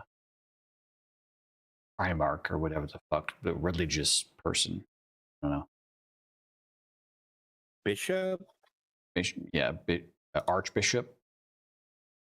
Archbishop. That sounds like a thing that Catholics do. I know I that don't Catholic. I know that my family tree pipelines up to what was like 10 years ago the modern day Archbishop. Like they're through like some layer of that person's related to this person, related to that person who gave birth to that person, who's related to this person, whose sisters with that person, and then like Archbishop of Canada. Yeah. I'm 50% Canadian. Shit happens. My Canadian side of my family, I have no idea who the fuck any of them are, yet there is literally 200 of them still living. I'm 100% asshole. My non-Canadian side of the family is like 30 people strong. People. Yeah. Canadian, they fuck like rabbits. Like it gets cold in the winter, brother. 9 sons and 3 daughters, kind of like fucking Jesus Christ. Just wear a rubber. They still have room to spread out up there. They do, but it's very cold. Yeah, right. That's why all the families have so many. I remember there was in the winter. There was one time on Facebook that I went through on Facebook and I searched my first and last proper name, added every single one as a friend. Most of them accepted. I took every one of them and added every one of them, whether they accepted or not, added them to a group. Every single one of them responded to the group and we're just like, yo. Yeah, we have the coolest name ever, right? Yep. Like 17 responses of yep. Like, just... That's stupid. Back when I was like 17. Yeah. Anyways, okay, yeah, Elder Scrolls 6. Fucking, it's ready when it's ready. Todd Howard, yeah, it's okay. We get it. We're cool. A lot of people are I think people read the context of Todd Howard's speech. I'm not going to click on this article because it's just so simple. People are anticipating that Elder Scrolls 6 is like a 2028, 2029 release date. That's fine. Yeah. Whatever it is. Yeah. If it comes out in 2027, they've always had long timelines for their games, and I have a haunting suspicion we'll get more Fallout before we get more Elder Scrolls. Especially with the series. Yeah, that's true. Mm-hmm. And you know what? I'm ready for more Fallout that isn't 76. Please, for the love of God. You know what would be sick in the wake of a Bethesda style RPG would be a BioWare style RPG. Mass Effect. Maybe 2026, 2027, and then we get ES 6 in 2029. You know, like that could like help break up the difference. Like really good quality, high depth of story and lore quality RPGs are of rare form these days. Baldur's Gate was the last really good one that we got. Sorry. Yeah. I really excited for a potential Cyberpunk TV show that's in the works. Cyberpunk TV show, other Cyberpunk game IPs as well that are not like I've heard somebody kicking around an idea for a CRPG in the style of Baldur's Gate 3. Mike Pondsmith has many ideas for his IP. Yeah. And I've started to become very familiar with that name now that I'm playing Cyberpunk 2077 and actually paying closer attention to not just the game lore but the deep state lore of Cyberpunk. Mm-hmm. All the rating. It's crazy. Yeah. And so good. Wild. I hope one day the Bard lore will be as complete as Cyberpunk's is. Because it is surprisingly deep. It's so surprising that Mike had all of that in his head.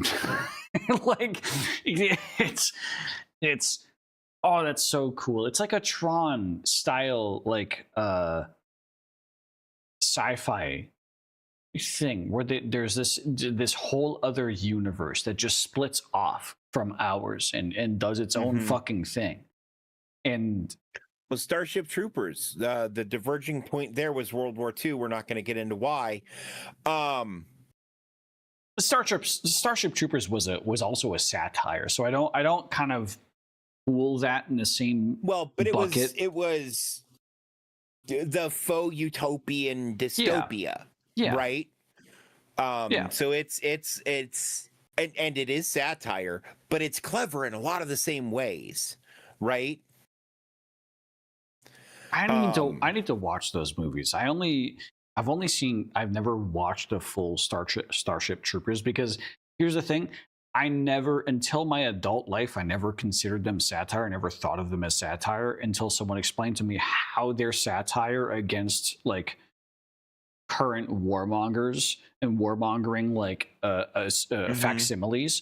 And I was like, oh. And it's supposed to be overly it's supposed to be overly ridiculous and kind of funny and silly. So I need to like approach it like that. It's the same reason nobody screams at Daniel Tosh that he's committing hate crimes because a lot of the shit he says is very obviously satire. Right. Yes. Or Bo Burnham, same. Bo Burnham, yes, absolutely. Yeah, I love, dude. His most recent nobody thinks production. He dislikes anybody, right? Welcome to the internet. Oh wow, fuck. Yeah, my whole family thinks I'm gay. What do they know anyway? Yeah. Have a look around. I resonated with that song up until the last line, by the way. As the kittens that are meowing and a girl fucking a clown. Like you could.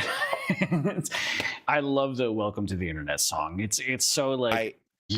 I like his. Are you familiar with Ironic? I probably. It's just I got consider my it all the same. On my sterile uncle's pull-out couch. Yeah. I consider it all the same body of work is the thing. So it's difficult for me to. But I just love the section that is like "Welcome to the Internet" because I hear everything that he's saying and I'm like, this is the internet that I know. Yes, that 100%. It sounds fucked up and like extreme and like, no, it doesn't exist. No, it exists. And it is fucked up. I know deeper layers of the internet than people expect me to.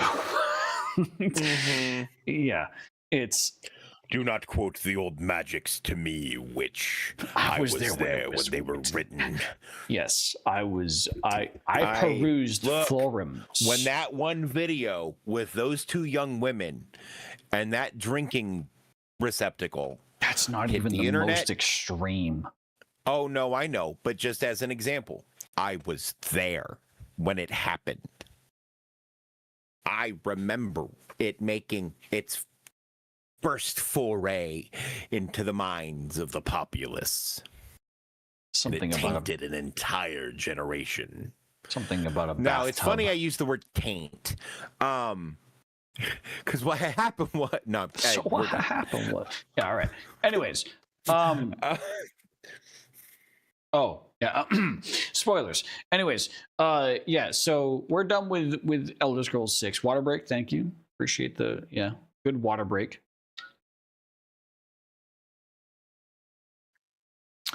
We're not going to get demonetized on Twitch. That's for sure. You have to get monetized first. Neither of us are monetized on YouTube. Yeah. Monetization on YouTube is a lot harder than Twitch.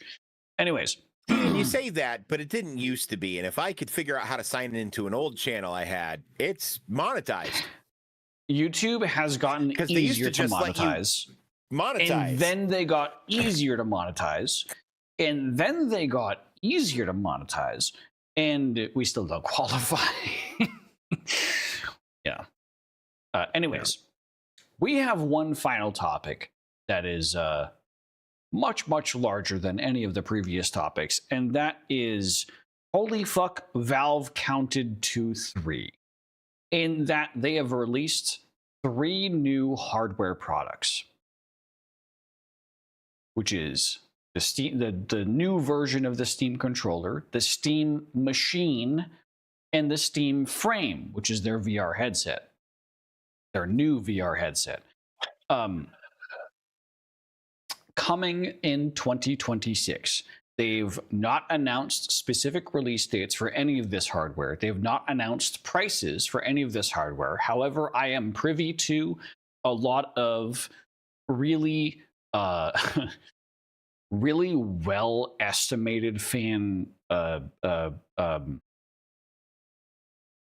just fan, but like leakers. I watch a lot of leak related content related to Valve, because Valve is a company I'm very particularly interested in, and I can express what their opinions are on some of this stuff that isn't necessarily announced, but is like 80 to 90% going to become true. So do you have any initial thoughts, Dave, as we I'm about to start just cracking into this? The Steam machine is the first thing we're going to crack into. I mean, Valve counted to 3. They're releasing 3 products. They discovered the number 3. Okay. So the first thing I want to say, and for clarity's sake, by and large, the frame is not an upgrade from the Index. No, it's a side grade. It is a portable version of the Index, which is an upgrade in a lot of ways if you want it or need it to be portable. But if you're just going to be playing in the same space that you play your current Index in, it's not an upgrade. I think that being said, if you don't have a VR headset, this is a better option because it's probably going to come in at a similar price point. And be portable. I'm going to cover each hardware piece individually. But yes, I do think the Steam frame is if you already own an Index like me, it is in some ways a side grade, in other ways an upgrade. It is an upgrade from the Index hardware-wise. But we'll get to that. So let's start going hardware by hardware.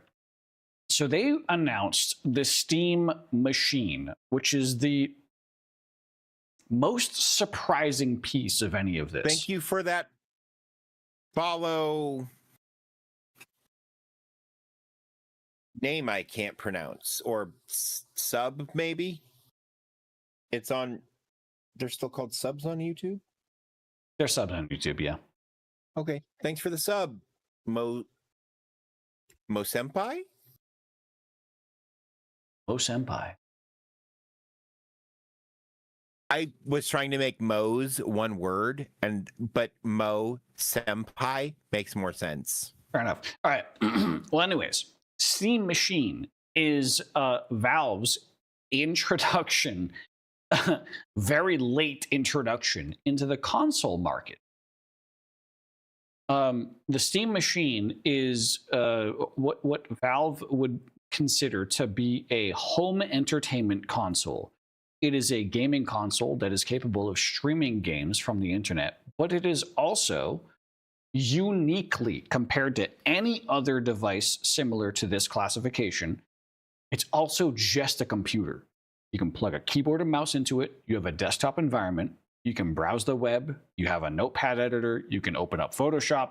You can do whatever the fuck you can do on a PC on this device.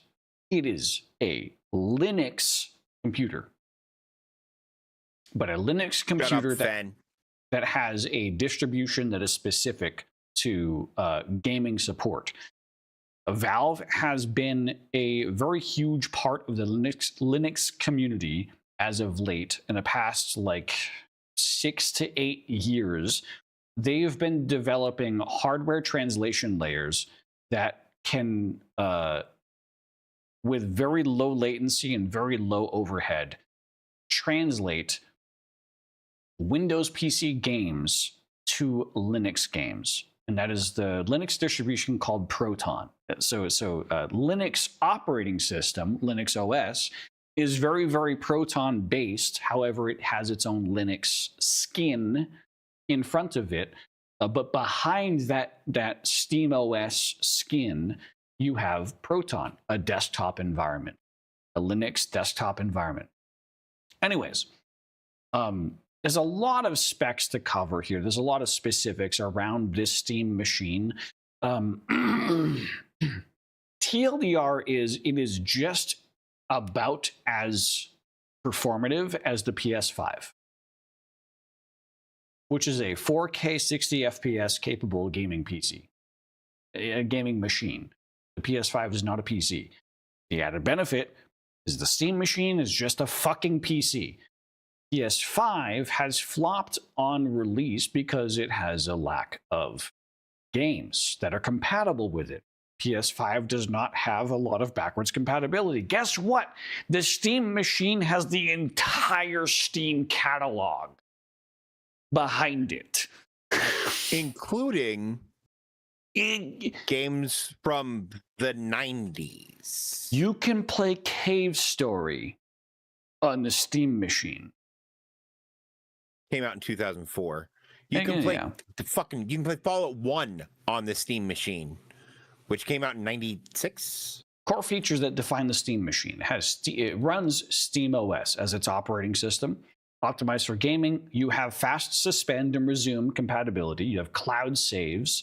So if your hardware ever fails in a way that the local storage is corrupted, you can download your saves from the internet. Banana for scale, small form factor. Put it under your TV, set it on your desk. From my Jesus, that's the size of my palm. I've seen YouTubers interviewing the engineers. The engineers were complaining that the design specialists were trying to fit a specific by millimeter height, because they did research. They did consumer research that said this is the height that someone's entertainment system cabinet might have for clearance. And they tried their best to fit this device, the Steam machine, to be able to fit inside an entertainment center, like a cabinet entertainment center. I used to have calipers that went to micrometers. They were talking millimeters because of like cooling space, basically, like radiators. Right. The majority of this box, when you see the inside of it, is a fucking radiator and a fan. It's and it's what, 100? So it's 140 mil, probably. It's a 120 mil fan. Right, but the whole box is like 100, 140, 160 mil. I don't know. I haven't, but maybe the specs will show it at the bottom of this page. We'll see. Yeah. Sorry. Hide it. Oh, wait, look at that. 160. You know what? People will say I read it on the screen. I didn't. But they'll say I did because it's right there. 6-inch cube. And I want to point out also. Yeah, it's the size of my hand. Jesus. I like this person. Listen, don't tell them I said this, but I support calling it the Gabe Cube. Because it is roughly the size of a GameCube. Like, if you know the size of a GameCube, Nintendo had the same ideology behind the GameCube, is that it was supposed to be a part of the entertainment system in your home, right next to your DVD player and your stereo system and your like everything. Yeah, the Like- GameCube's like what, 7.5 inches though? It's just a little bigger. It's a little bit larger than what this is. Yes. Yeah, and this guy, Nick Bizzo Zero, is he just works at Valve with an undetermined like title. He just works at Valve. We don't Currently know what he working does at Valve. software on various things. That's just how Valve works. Sometimes you work at Valve and you just kind of exist there, and you just like you get told to do a thing and you're like, yeah, I know how to do that thing. And then Gabe goes, cool. Figure it out. And Gabe has hired people. Gabe has hired people to do jobs he knew they weren't qualified for because he knew they were smart enough to figure it the fuck out, and he wanted a fresh perspective. And so he it was just better to let somebody struggle and learn how to do it a new way than to hire somebody who was going to try the same thing again. And then Gabe asked them, how much do you think you should be paid? And they said this. And he said, I'm going to pay you 20% over that. Is that okay? Right. Yeah. Right. Anyways, back to Gabe, back to you're my last hope. Please hire me to work remotely on anything. I'll be your idea guy. You know what? I will let you license Bard. Make a Bard game in Source 2. That would be sick as shit. Bard and Deadlock kind of go hand in hand. I'm just gonna say. Oh my god, the aesthetic is really The similar, aesthetic isn't is it? really similar. Yes. Oh, hey, guys, talk to me. Okay? It'll be cheap, right? Like, I just need to live. I don't want to get rich. I just want to, like, exist. Right. Please. All right. So it's SteamOS. It's smaller than a banana. It's cool and quiet. You know, we'll see if that actually comes to fruition. I/O for days is, I think, a very important standpoint here. Ready for all the peripherals and monitors you can throw asterisk at it. 1 gigabit Ethernet connection, DisplayPort 1.4, HDMI 2.0, not 2.1. 1 USB-C and 4 USB-A ports. But like, actually don't throw things at it. That's the asterisk. Right. Cheeky. CPU and GPU. 4K gaming at 60 FPS with FSR. AMD FSR is their AI upscaling technology. This is in competition to NVIDIA's DLSS. AMD FSR is notably and less it's an AMD hardware class intensive. CPU and GPU. It's okay. It's desktop class, not laptop class. That's what I was worried about. Oh my god! So that means that machine is nearly as competent in most tasks as mine. Thanks to a discrete semi-custom AMD desktop class CPU and GPU. The comparison of the CPU and GPU, the CPU is a 6-core 12-thread. The GPU is a 28CU AMD RDNA 3 GPU. The equivalent is... I have it in a tab somewhere. I have one of these tabs breaks it down to an equivalent CPU and GPU. So we'll get into that later. But ultimately, the comparison is it has about the same exact horsepower as a PS5. Right, which has a surprising amount of horsepower for as poorly as it performs a lot of times. The thing about the PS5... It should be a competent powerhouse machine, and it's just not.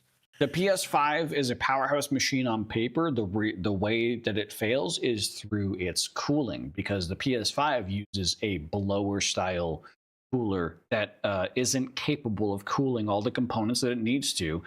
Whereas the Steam machine, this entire front faceplate above the I/O is fan. Yeah. And I'm not kidding. We will see the inside of this.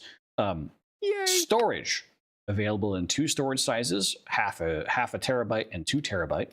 Both come with expandable storage via micro SD.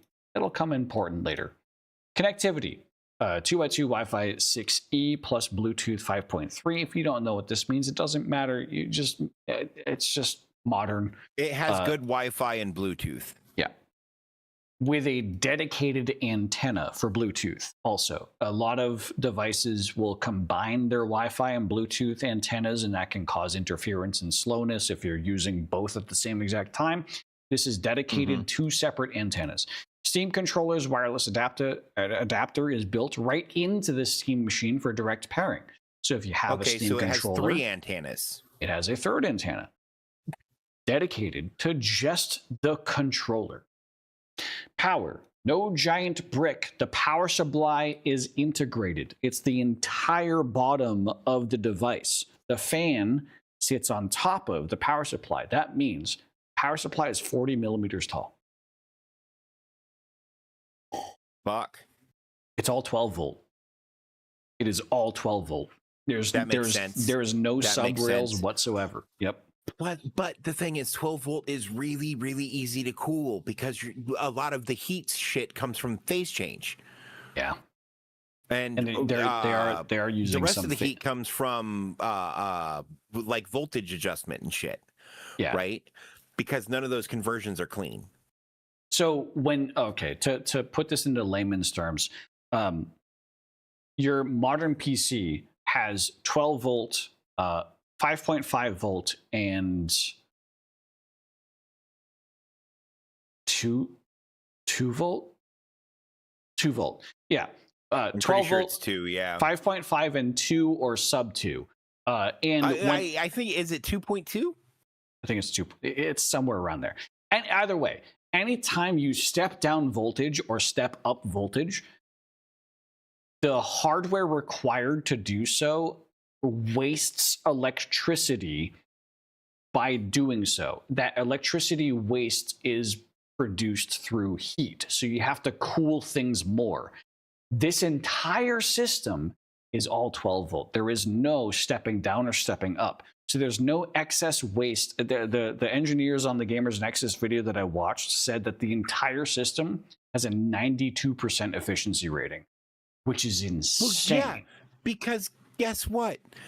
Essentially, the bottom of that thing is just a big ass wall wart, like the one you plug into the wall to charge your phone. Phase change from AC to DC isn't terrible. It's voltage change that generates most of the fucking heat. I'm sure I have a brick around here somewhere. The only one near me is currently has the lights on, so I can't. This power brick that you plug another cable into is usually when you plug. This is my Surface Pro power brick. I'm pretty sure. Nice. Surface Pro so that's a 5 volt 2.2 amp. Doesn't matter. This will typically get hot when it's in use. There's heat coming from this. So what Valve wanted to make sure was that the device itself wasn't wasting precious heat on converting power ratios. So that's good. This is all a good thing. This is actually insanely incredibly good. The PS5 and the Xbox do not do this. They step down voltages. Yeah, this is ridiculous. The Xbox, the OG Xbox had 3 volt, 5 volt, 12 volt, and that's what it is. It's 3 volt. volt. It's not 2 volt. It's 3 volt. It is 12 volt. You're right. 5.5 and 3 volt. Yeah. Anyways, moving on. The front face is customizable. Also, you can kind of see the fan behind the front face here. Well, it's not the fan. You can see the radiator. The fan's actually in the back. It's a pull configuration. And it pulls from the bottom and the front face. That makes more sense. Here's a person running a fucking Blender off of the Steam machine. Okay. That's just Blender. Yeah, that's pretty good. That's pretty good. Yep. Run Steam OS. They're going to create on their Steam store a Steam machine verified checkmark for games that are Steam machine verified, the same way they have Steam Deck verified currently. Mm-hmm. And it's a PC, mouse and keyboard, Stardew Valley. Right there. I wonder if you could stream off of it. Yes. It's just a PC. You can install OBS. Oh, right, because OBS has a Proton-friendly Linux version now. Yep. I installed OBS on my Steam Deck because I had an idea to stream from my Steam Deck to my PC. That's why and then from my PC to Twitch. That's why I remembered. Yeah. That it had a Proton-friendly Linux version, because you did that. Yep. That's why I knew that. We're Steam so smart Machine together. plays well wherever Steam is. Made for Steam controller, great for streaming. Ooh, what's this little device? I'm gonna get to the whole, like, listen, I'm gonna talk about the whole ecosystem when we finish wrapping up around each individual component here. Because Valve is setting up themselves with an ecosystem. And that's a very important distinction. Let's scroll down to the hardware specs. We have two front-facing USB-A ports, a micro SD slot on the front, an indicator LED, and a power button. On the back, you have DisplayPort, HDMI, an AC power connector, and an Ethernet port. Two more USB 2-A's. The front are USB 3-A's, and a USB-C So the front on the ones back. are where you're going to want to plug in. We're going to get to one that. Camera in the front. We're going to get to that. Technical specs. Semi-custom AMD Zen 4, which is AM5. Yep. 6-core 12-thread, up to 4.8 gigahertz, 30 watts. Yeah, that is the 7700X. 7600X. That's just the 7700X, basically. I think it is the 7600X or the 7700 non-X, but with the GPU soldered off, because those CPUs have iGPU. GPUs. Yeah. Yeah. So does mine. Surprisingly, I didn't know that. Yeah. But it has a semi-custom AMD RDNA 3 28CU, which is comparable to the 7600 RX 7600. Again, I think there's a tab here that I have that compares it to the GPU, but with a 2.45 gigahertz max sustained clock, 210 watt TDP. Oh no, I see something terrible. GPU is a little bit light, but you have 140 watts of power here. The engineers that talked to Gamers Nexus said that they average around 200 watts across the whole machine. That's 200 to 220. RAM. That's the problem I see. 16 gigabytes of DDR5. That's plus fine. 8 gigabytes GDDR6 VRAM. That's not enough. So the thing to consider here is that this machine is using upscaling technologies that the VR headset is using as well, which we'll get into when we cover the VR headset. Play a game and stream it. There's opportunity here that I don't want to announce until I get to the VR headset. So we're gonna.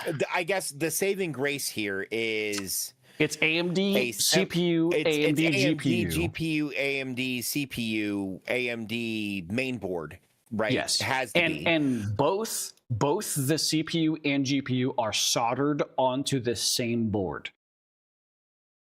Right. They're a part of the same chiplet.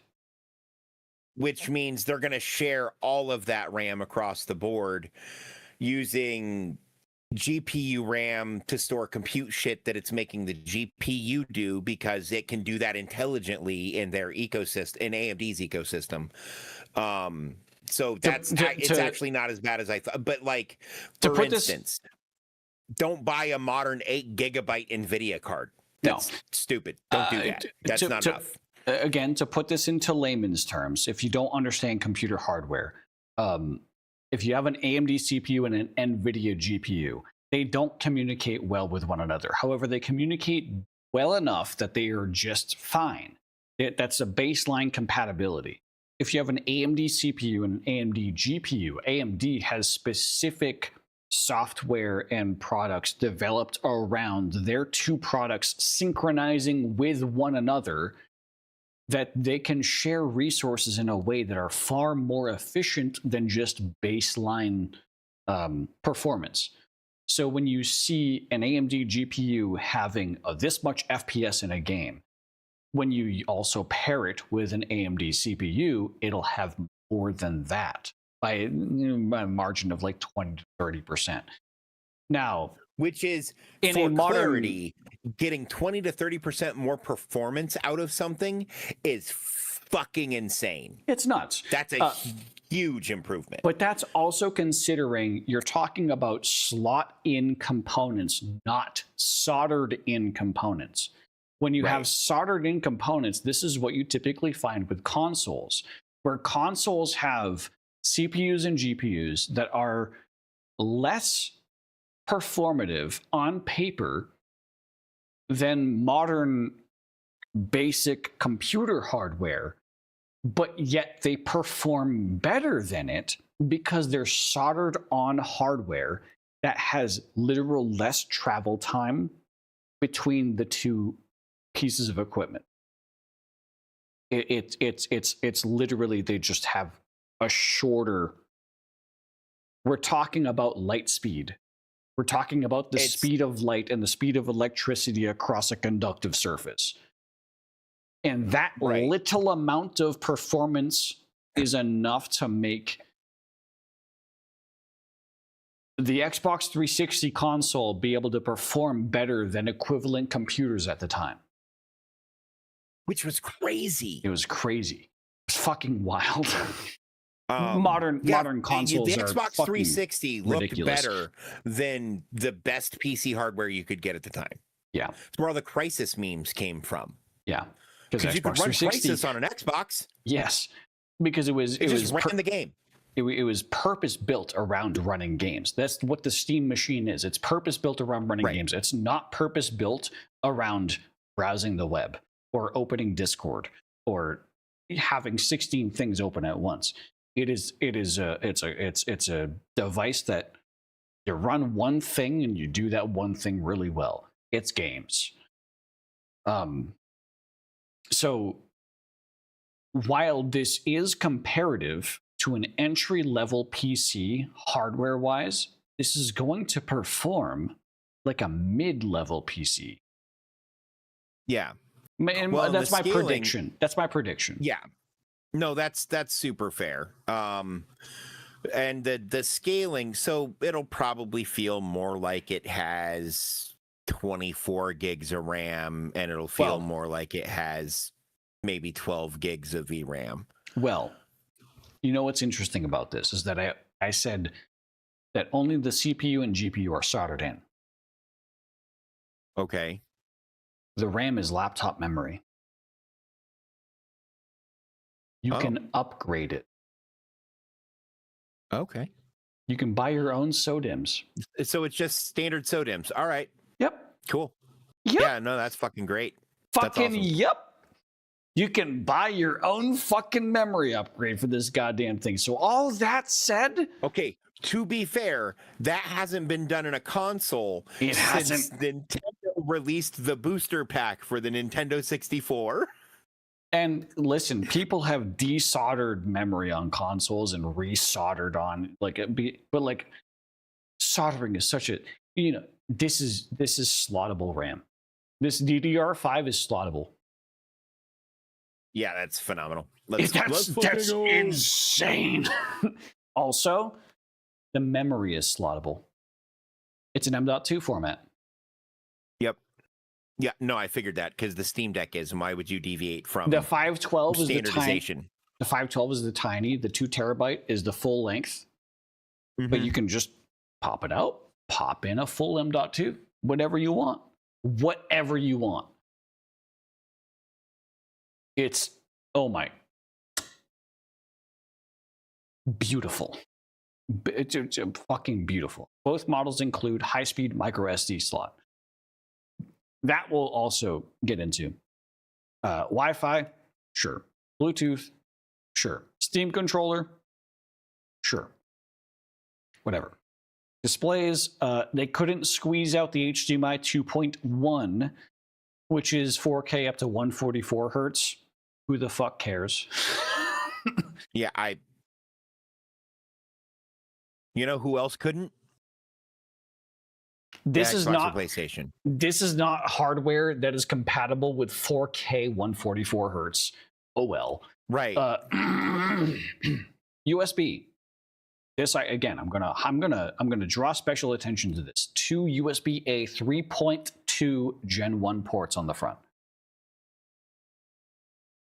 2.0 high-speed ports on the back, and then a 3.2 Gen 2 port for USB-C, one of them on the back. But now, if I remember correctly, these two on the front in the future. Okay. Gigabit Ethernet, just 1 gig. It's fine. That's entirely reasonable for That's local Ethernet. Still industry standard for consumer equipment. It hasn't. I'm spoiled with my 2.5 gig card that doesn't matter because the thing receiving is sending is gigabit. I have a 2.5. My server has a 2.5, and it's just like it's still like if I get gigabit, it's still not going to do gigabit because guess what? That has spinning disk in the back. Right. It's not going to get gigabit anyways. It has an LED strip on the front that's customizable. You can do whatever you want with it. It's 152 millimeters tall, specifically. 2.6 kilograms. And it's using SteamOS 3 Arch-based. And its desktop environment is KDE Plasma. 2.6 kilograms. Isn't that like a pound and a half? Most of that weight, I guarantee, is aluminum. Oh, yeah, for sure. So let's get into some of while Dave looks that up, let's get into some of the analysis of this device. So here's this person. Oh, it's almost 6 pounds. I went the wrong direction. Here's this person saying the Steam Machine specs are too low for gaming. They're quoting people complaining about how this hardware seems to be lesser than. Steam Machine specs: CPU 6-core 12-thread, RAM 16 gigs, GPU RDNA 3, 28 CU, 8 gigabytes of VRAM. Steam survey most used, and I have seen the actual Steam survey, and this is accurate. CPU 6-core 12-thread, RAM 16 gigs, GPU Ampere 28 CU, 6 gigs of VRAM. Ampere is another AMD GPU. Yeah, it's their old it's their architecture. Lesser GPU. Yeah, it's their old. Honestly, they weren't great. Steam, they weren't literally terrible, but let me do this. Steam hardware survey. Steam does this thing every once in a while where they survey their current consumers for all their hardware versions. Look at this. System RAM, 16 gigabytes. Physical CPUs, 6 CPUs. And 12 threads is right there at 5%, right? 8 CPUs is, prevalent, but 6 CPUs are the most prevalent. VRAM, 8 gigabytes is the most relevant VRAM. Right there, 33%. That's massive. The next step up is 12 at 18%. Steam Valve literally took the hardware survey and said, let's make this into a console. And they're going to do it in a way that makes every single one of those devices perform better than their equivalent in a standard desktop format. That's what people don't understand. This is going to do better than this. If that makes sense. I mean, it doesn't because this is Steam Machine specs, but no, the other way around. This is going to do better than this. Right. The other way around. Strike that, reverse it. Right.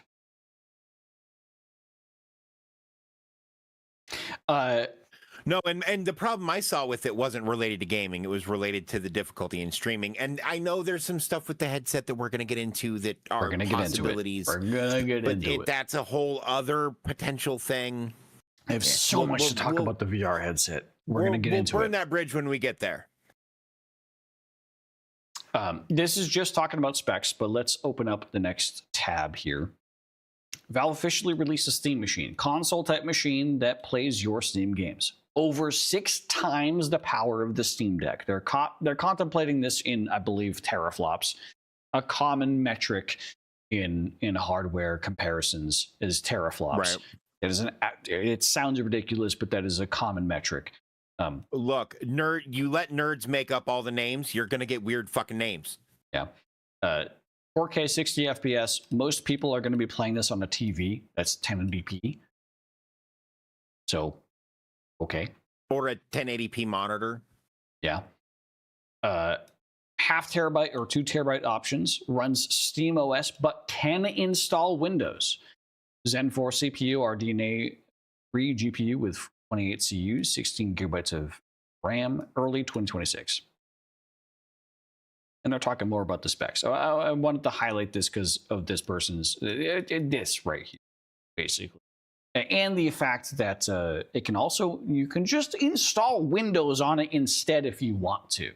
Not that I would recommend it. I definitely would not recommend it. Windows is installed basic with a bunch of, honestly, right now is the most convincing time to switch from Windows to Linux. And SteamOS might be just as enticing of an option to switch to Linux if it's become publicly available like they're trying to make it. That if you're just a gamer and you don't give a fuck about anything else besides just regular browsing of the internet, SteamOS might be incredibly viable for you and might be incredibly performative for your gaming needs. Either way, I'm still running Windows 11. You know, I think DaVinci Resolve also has several builds for Linux. It might be. This is an interesting environment. This is an interesting environment. My next tab that I have here, the inside of the Steam Machine is just as compact as the Xbox Series X and an even smaller cube. The Gabe Cube, if you like. Look at this thing. It's a fan. It is just a fan with a radiator. Yep. It is a motherboard, fan, radiator, and that's it. And I think we're looking at the side of the power supply. Mm-hmm. Yeah, so here's the radiator. Right down here is the power supply. This like little rectangle down here is the power supply.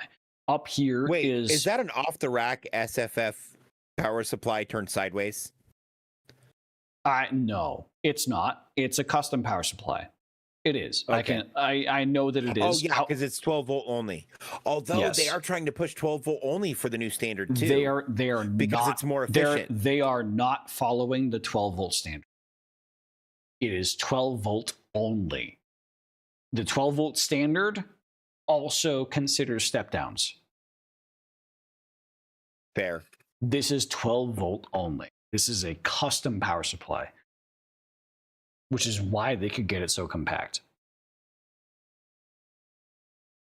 But they have to step down somewhere though, because you can't plug a controller into a 12 volt port. They do that through the VRMs. Oh, that makes sense. Because the VRMs pulse the electricity to the devices. Yep. Yeah. So they pulse it through stages. So it's a relay. It's more of a relay transition than a traditional power supply step down. Yeah. Honestly, it's just an ELK relay. I don't know what that means, but sure. Yeah.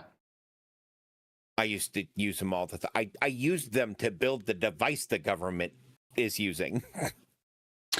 Well,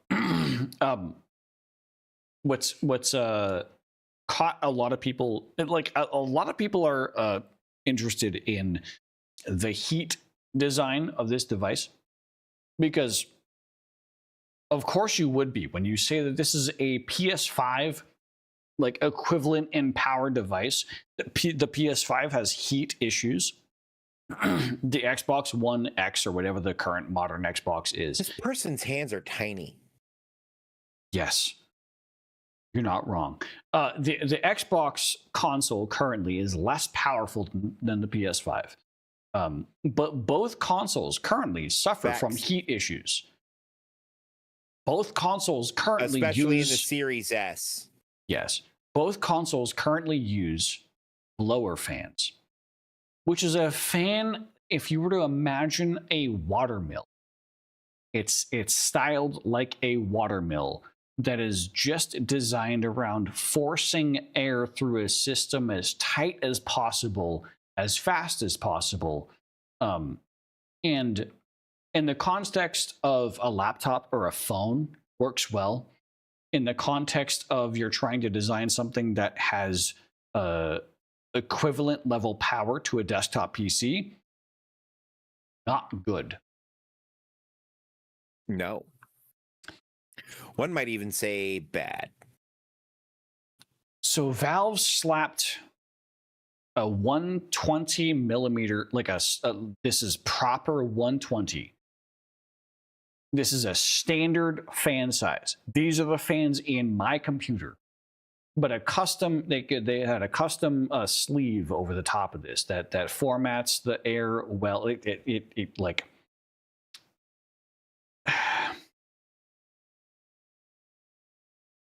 It's a good shroud. Yes, it's a good shroud. The shroud of this fan is designed in a way that's specific to this device. You can't take this fan and plug it into your computer.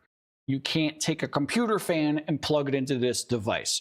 This shroud, this plastic casing, is designed specifically for this device, and it's through the experts that I know around computer fans and cooling, is highly optimized in a very good way. This whole device, keep in mind, is supposed to handle 200 to 220 watts of power. Hang on 1 second. Okay.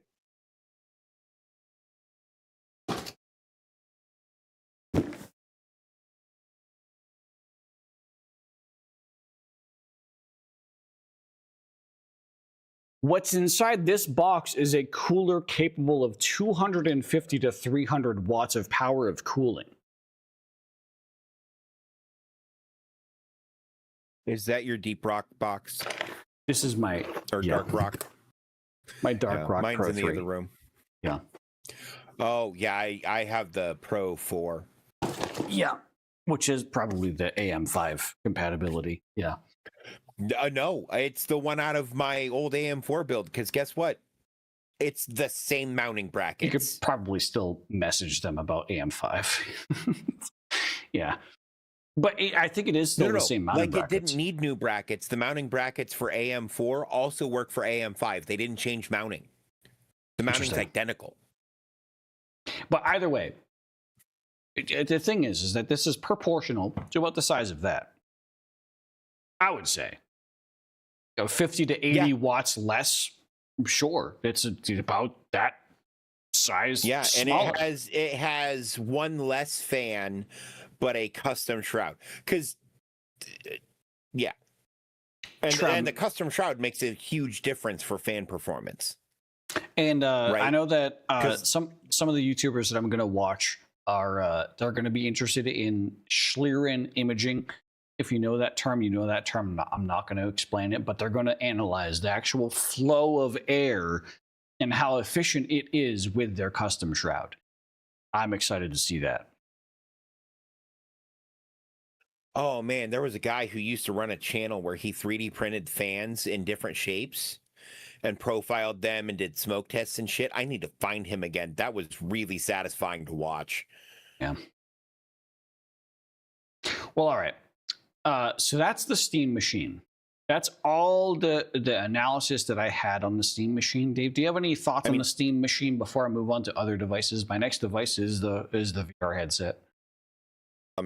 I want one. Yeah. Oh, pricing. Estimated pricing around this. Valve hasn't given any prices for any of these devices. I'm gonna guess around $600 or $700. Valve has said publicly that their goal for the price of the Steam machine is an entry-level PC, not a console. They're not classifying the price of this device as a console. They're classifying the price of this device as an entry-level PC. Which is why I gave it the $600 or $700 mark, because you can build an entry-level PC for around $700. I think it's going to be $700 to $800. Oh, and that's fair. I mean, that's still the same ballpark. It'll be less than $1,000, but it'll be more than your $300 or $400 console.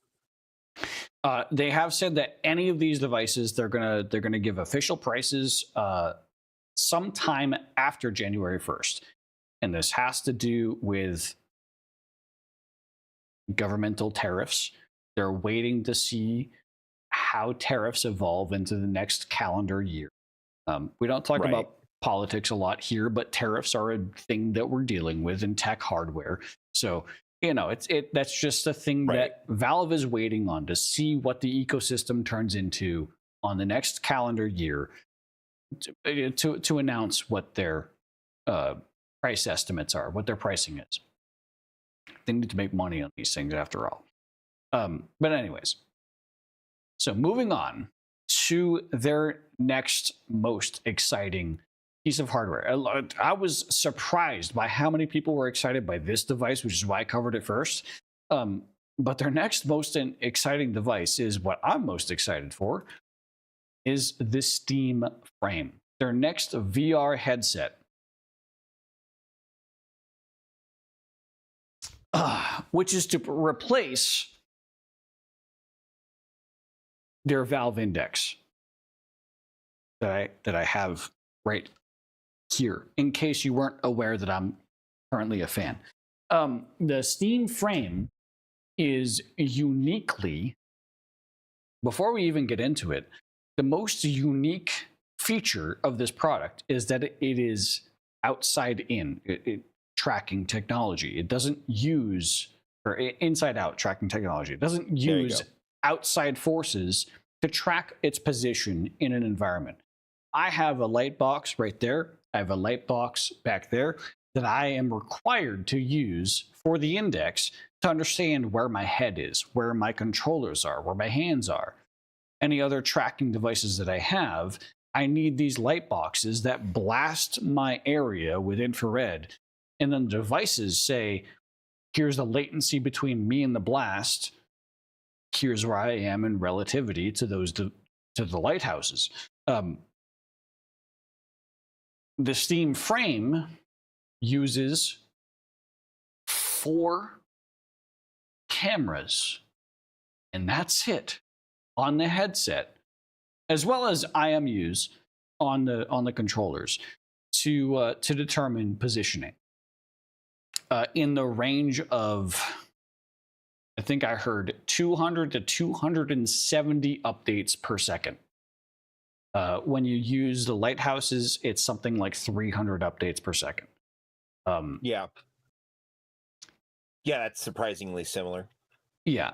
So Valve has figured out a way to get a higher update per second rate on cameras than Meta has in their $17 billion investment into VR. Valve has figured out, because probably they dumped more money than God could count into this technology. Oh my God, I know how they're doing it. We'll get into some of this. It's just a VR headset. So the idea behind the Steam Frame is that not only can it do VR games, it can also do what is called pancake games, non-VR games. The pancake screen that you experience games on outside of VR. VR gamers call that pancake screen. It's just a pancake.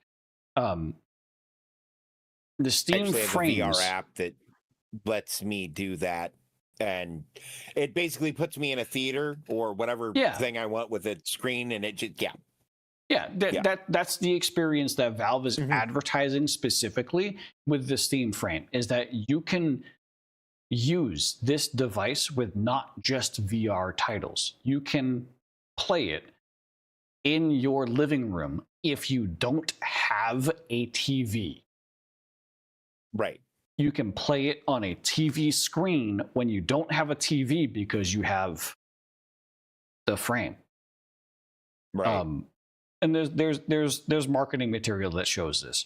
But it is also a headset that is streaming first. It is not like the Index, where the Index was designed around you have a reputable computer yourself. You have a powerful computer capable of insanely powerful VR graphics. The Index can take advantage of, and through a tether, this wire, you can latency-free experience in real time. The Steam Frame. Oh my god, and it's so good. The Steam Frame has about I mean, to talk about the streaming experience, it is capable of wireless streaming. So without a wire, you can plug in a wireless adapter with dual radios. One of the radios is 6 gigahertz exclusive. Okay. Which is non-standard wireless exclusive. Meaning, if you're in an apartment complex, it's not going to be a busy network. Right. And the other radio is 5 gigahertz for your Wi-Fi. Both radios will be connected simultaneously to your local PC. And they're both going to use what I think is the coolest fucking feature, is foveated streaming. Yeah, I was just looking at that. They're not even talking about the thing that I think people will discover is the biggest benefit. I think this is the insane technology that makes this entire device possible. Foveated streaming. Because this is foveated streaming. Foveated rendering has been a thing for a while. This is streaming. I think standardizing it to every game on this that you play is foveated will stand to overall reduce the initial experience of people in VR with motion sickness. Yes. Not that's step 1.5. Step 2 is every monitor has eye tracking, and every game has foveated render. Holy shit! Listen, chat, I don't have to be the first person to tell you that the place that you are physically looking in real time is the most focused part of your vision, and everything outside of that is by tendency blurry. I can't read the words on this page as I'm looking at the camera. Foveated streaming, foveated rendering knows that. So if I had foveated rendering with Tobii eye trackers on my device, my PC would have an easier time rendering this monitor and this monitor. It would spend more resources rendering this monitor because I'm looking here. If I was looking here, this monitor and this monitor spend less resources than this monitor. That's foveated rendering. Right. Foveated streaming is... We're only going to give you the pixels you need, bitch. Streaming over the air. It's not just the graphical rendering device. It is also the network transmission device that understands where you're looking. It's one thing for the graphics card to know where you're looking. It's another thing for the network. There are eye trackers built into it. It's another thing for the networking device to know where you're looking, to understand what packets it needs to send. This has my nerd brain firing on so many cylinders. Because holy fuck, this is... this is where gaming is going, is like varied rendering. Well, so, and here's the thing. If you... words are hard. So the process itself is there's eye tracking built in, and internally it can simply identify what coordinates you're looking at, right? Because it has a X and Y coordinate system, and that's internally it uses something akin to that to delineate one position from another. And it does so in a closed loop that's like near zero or to 1 to 2 millisecond like response time, because your eyes look in places really fucking fast. Yeah.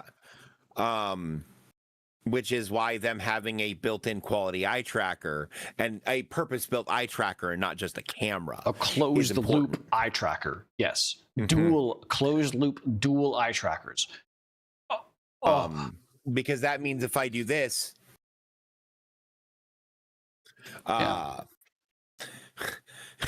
it'll freak the fuck out and explode.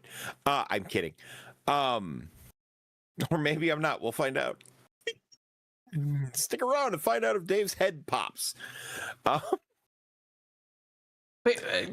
mean, it's really cool. It's really cool. Bottom line is, Dave and I are like desperately trying not to dive into nerdism, but the fact of the matter is that this is how you're going to be able to see real life quality image in a VR title with very little hardware requirements, because it is only rendering the parts that are important instead of rendering everything as high quality as possible. It's going to just render a small window. Boxy boy, the GameCube, as a goddamn PC, we're gonna get into that. Then it no longer needs to be as resource intensive to run even the most resource intensive titles, which means you could potentially stream a VR version of Cyberpunk in what feels like 4K, because VR resolutions are always fucking weird. This is 4K, full fucking lighting, etc. We're gonna get into the ecosystem. We're gonna get into that. I still hate the controller.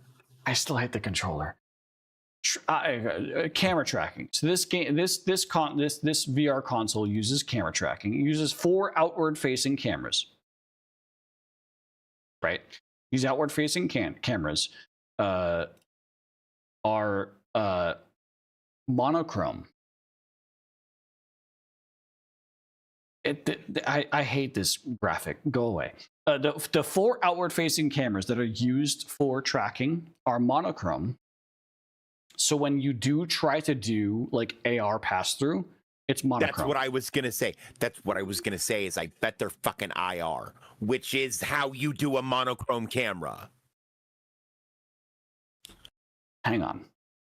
Let me repeat what I said. They're monochrome cameras. For AR pass-through, they can only do monochrome. But when you project a non-VR game onto a real-world surface, your peripherals are all monochrome, because everything that the cameras perceive as monochrome, however, the VR surface is full color.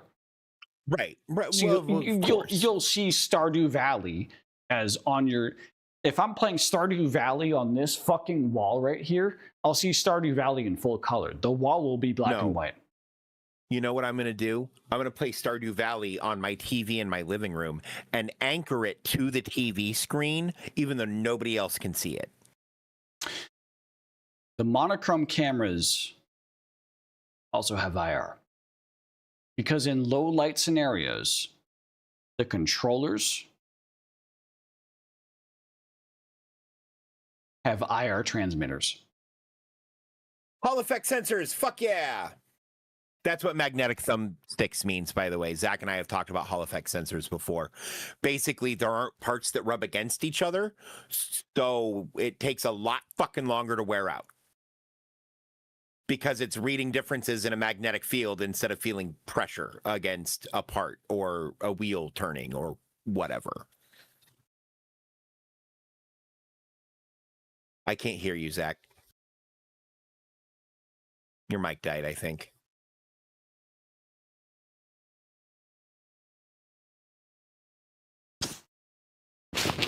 I thought you just stopped talking, which is why I started talking about the magnetic thumbsticks.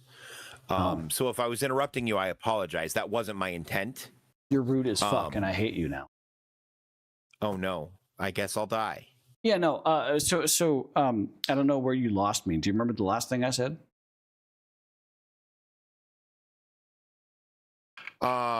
Scroll up just a little. Oh wow, you lost me up here. Yeah, I lost you as you were scrolling down. Oh boy.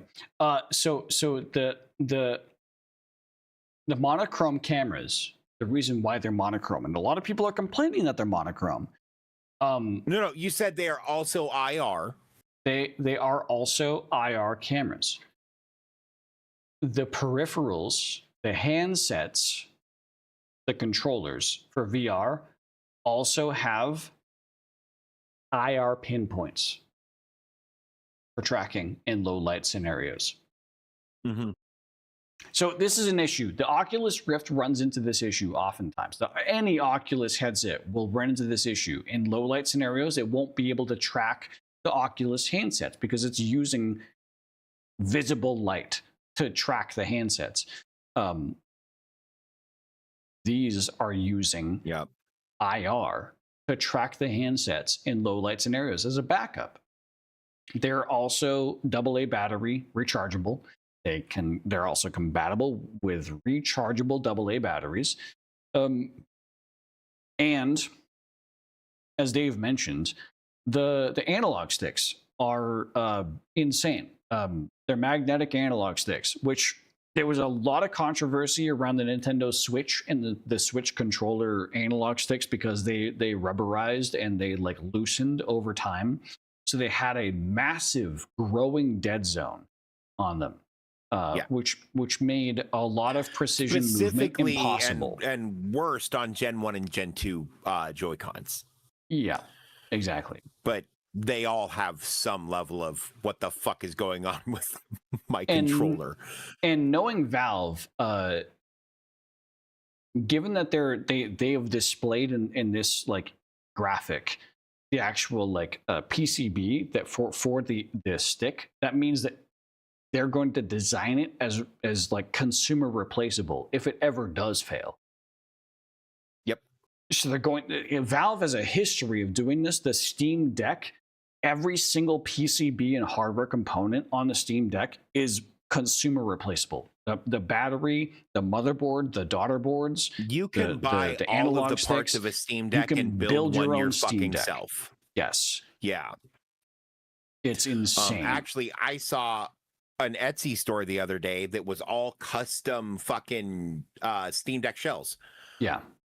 It's fucking insane. The Valve is so supportive of the not just the third party community, but also the consumer community of selling their own products. Hardware modding community. Yes. And we'll in all forms. And we'll get into that. So this headset, this isn't just a VR headset. This isn't just a, hey, I put it on my face and I can play Beat Saber. this is more than just a VR headset. This is a virtual desktop environment. A lot of things that are spreading into VR are now doing virtual desktop environments. However, this also has a lot of opportunity to do a lot more. This headset is standalone. You don't have to plug it into a computer. You don't have to plug this into a computer. It's capable of running its own applications. It may be about half as powerful as the Steam machine. However, it still can run games natively in headset. It can do so. It has its own built-in storage. It is a standalone device. You can install a game to it. You can take this device to an airport. You can play a VR game in a plane seat while you're at 50,000 feet above the ground with this device. No, you can't. I do not believe you're allowed to take lithium batteries on a plane.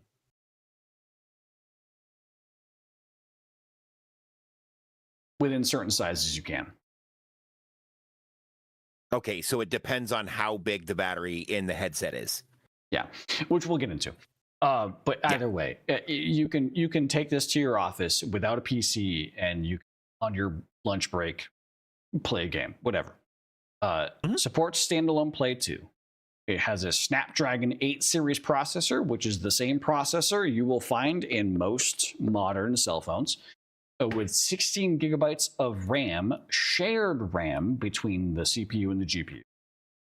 Steam Frame supports standalone play and growing number of VR, non-VR games without the need to stream from your PC. And there's a developer kit. People are excited about that. Wait, could I get them to send me a dev kit? I don't know. Under the guise of making a virtual tabletop environment for Bard? You could try. That's about the only way I'm getting my hands on one. And here's the physical spec sheets. So we have an IPD adjustment, an interpupillary diameter. Distance is the distance between the center of your pupils and your eyes. There's varying many ways you can determine this, and this is the best way to reduce motion sickness. A lot of Oculus headsets do not have an IPD adjustment, which is why a lot of Oculus headsets do induce motion sickness among people, is because they don't have the ability to control IPD. Every single headset that Valve has been involved with has had an IPD adjustment. The HTC Vive, the Valve Index, and now the Steam Frame has had an IPD adjustment. That's because Valve has had 20 years of research into what causes motion sickness in VR. And this is one of the critical points. This is one of the critical points, is having proper IPD, also having proper frame rate. 72 hertz or above is what Valve has discovered is the sweet spot for VR gameplay. Has volume up, volume down. The speakers are integrated into the not the headset, not the head strap. The speakers are integrated into the intermaterial that's in the face strap, which is interesting. It's replaceable, and it has. It's probably bone conductive. No, it's not. It has two speakers that are. I know there's marketing material around it. It has two speakers that pulse in opposites, so that it reduces headset vibration, so that the cameras don't lose tracking because of loud sounds. Because on this side, it has two speakers producing the same sound. On this side, two speakers producing the same sound, but in opposite directions. It's insane the amount of like consideration they took into this. It has two cameras here. It has 2 cameras in the top. It has an aux button on the right and a power button on the lower right. And it has an expansion port underneath the nose on the front. Magnetic face gasket. Micro SD slot is behind the face gasket. Interestingly, the Steam Machine also has a micro SD slot on the front. I'm starting to wonder if Steam isn't going to start selling physical micro SDs with games on them.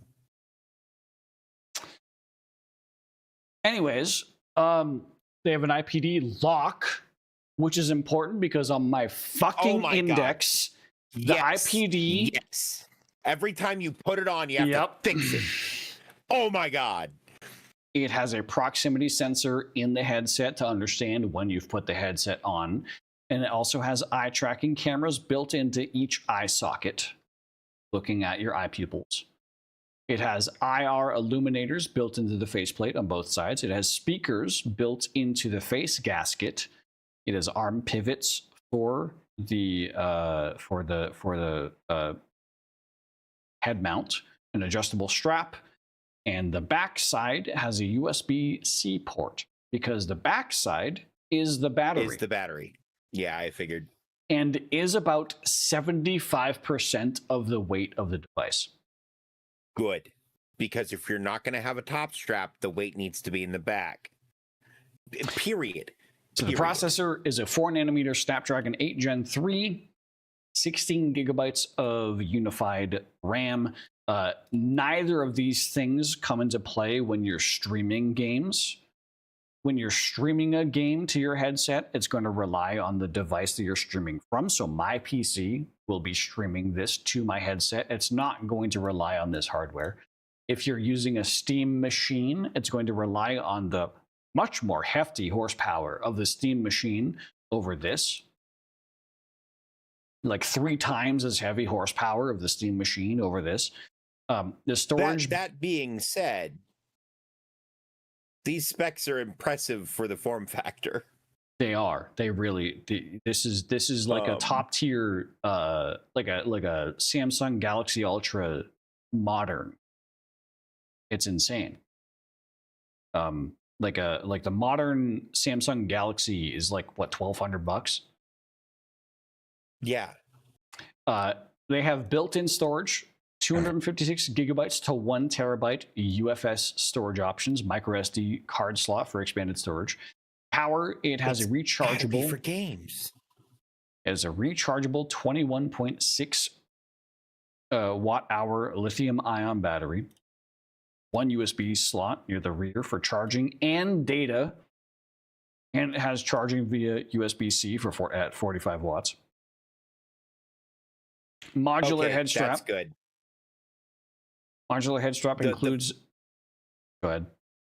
The 45 watt charging instead of the 5 volt charging that we typically do for our phones is far superior for proper battery conditioning. This is laptop charging. Yeah. Yeah, that will improve the longevity of the product overall.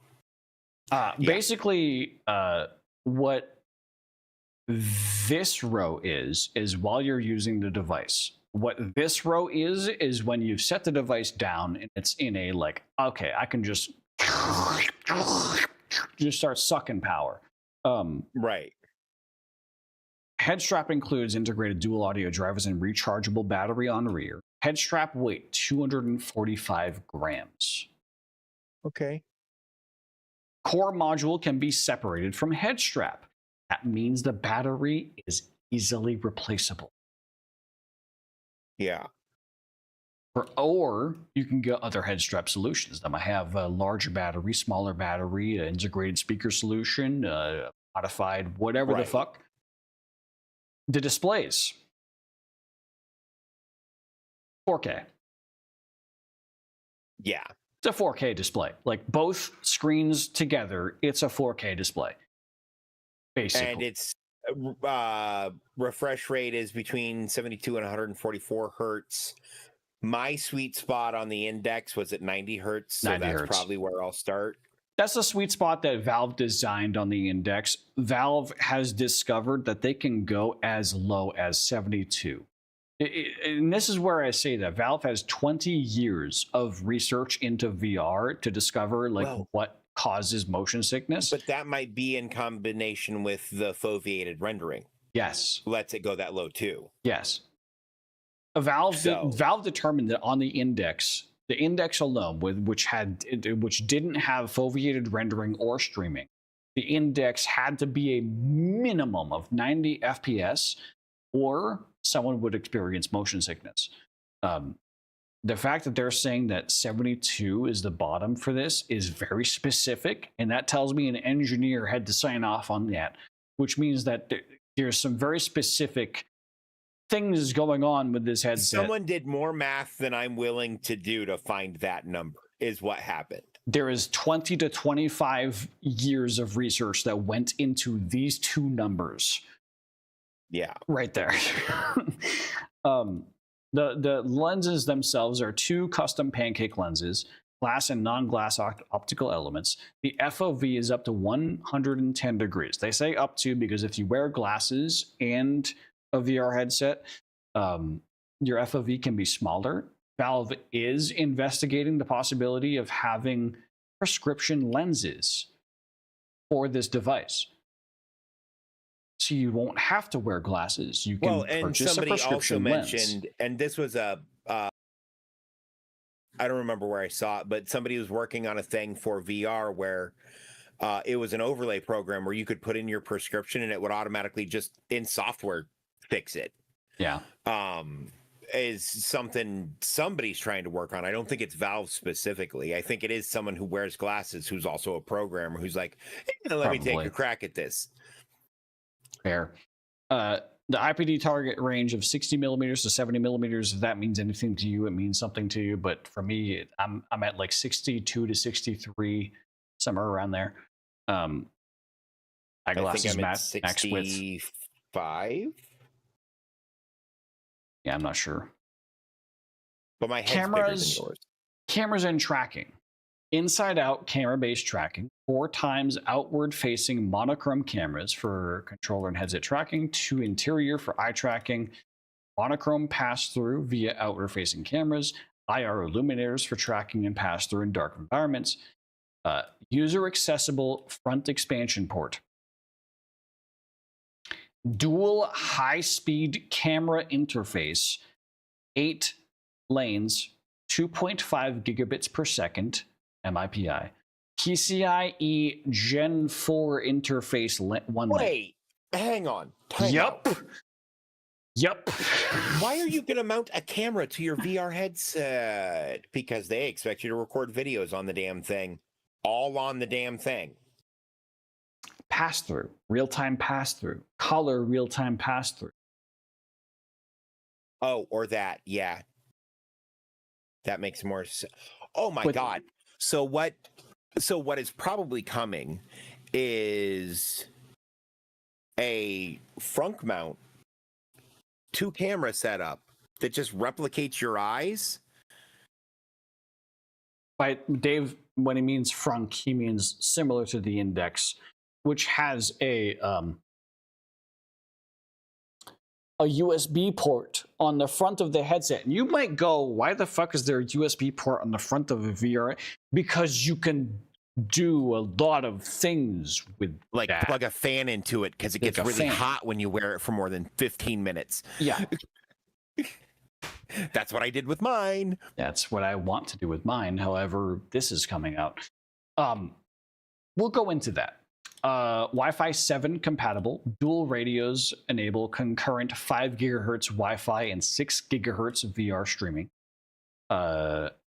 Wireless adapter included for 6E. Direct low latency link between headset and PC. It's a line of sight connection. Importantly. And I also want to highlight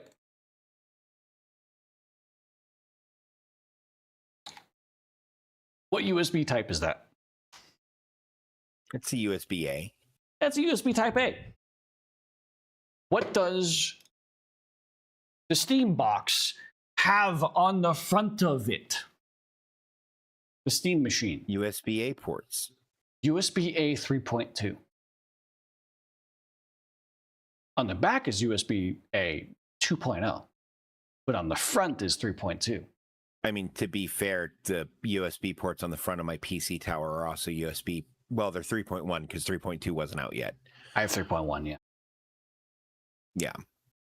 Because that's the common PC standard, because you often want to plug high-speed things into the front of your PC, like fucking cameras and microphones. And you know what you don't typically have on the front of your PC, but you typically have on the back of your PC? Keyboard, is mouse. USB-C. Oh, yeah. I actually have USB-C on the front of my I PC, have too. a C on the front of mine as well, which is what I'm using to That's becoming more standard, and I like that. It is. But C2C cables are still hard to come by. They are, yeah. And USB-C peripherals are not always super available. Hey, what's up, Tenna? Hi, Hope Tenna. you had a good day at work.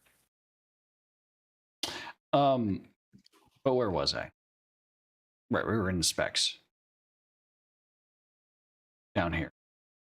Bluetooth 5.3. So you have dual Bluetooth multi-connection. 2.4 dedicated link for the controllers. The controllers connect over Bluetooth, which in that range is not going to be that much of a problem, especially when the tracking is camera-based instead of IPU-based. The controllers do have IPUs, so when they're out of camera sight, they will still kind of track. An IPU is a interpositionary unit. It's a software device that calculates motion, direction, right. It takes the gravitometer and the accelerometer data and then predicts where it's at based on what the fuck just happened to it. Which, fun fact, it feels things. Fun fact, the IPUs on the index controllers operated at about 1,000 hertz per second. And I was one of a handful of Beat Saber players that overloaded the IPUs on the index sensors because Valve calibrated them for a certain meter per second that we were exceeding. Fair. By swinging our arms and wrists faster than they thought was humanly possible. And so I had to give Valve my logs, my VR hardware logs, so that they could fix that. Okay. Fun little fact. Because someone from Valve joined the Beat Saber modding Discord and was like, hey, some of you are a little bit too intense. I need you to message me with your logs. And yeah, speakers, dual speaker drivers per ear integrated into the headset. Dual microphone array, the same exact microphone array that's in the Index, which is way too... The Index microphones are insane. Okay, look, when I stream and use the Index microphone, if a headphone headset sounded like the Index mic, I would use a headset. They're using HTC mics, which are top of the line. Clean. It's just good. It's just good. Oh, it's so good. Okay, size so is now fine. I have an Look at the idea weight. for a frunk thing that goes on the front where you make certain hand gestures with your hand, but the face on the frunk, you plug it in, it's like a face mask, almost reminiscent of harder, better, faster, stronger. I'm listening to Daft Punk right now. How dare you? I know you can't Yes, hear that Daft I'm Punk. listening to Daft Punk right now, but I am. Okay. How dare you? But like almost like a Daft Punk like helmet face. Yeah. But then you make different hand signals to like change the expression on it.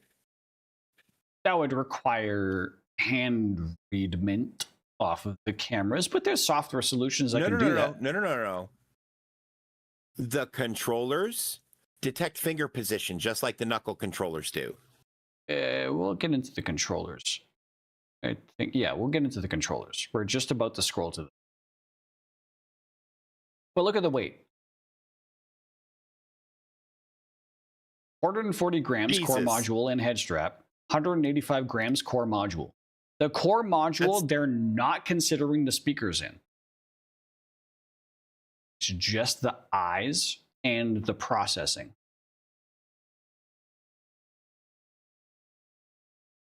That head strap is heavy. Yeah. It's SteamOS 3 Arch-based, and the desktop environment, it has its own rendered desktop environment. It is a standalone desktop environment. Is plasma-based. Same exact as the Steam machine. The controllers have your standard allotment of buttons. It has capacitive finger tracking.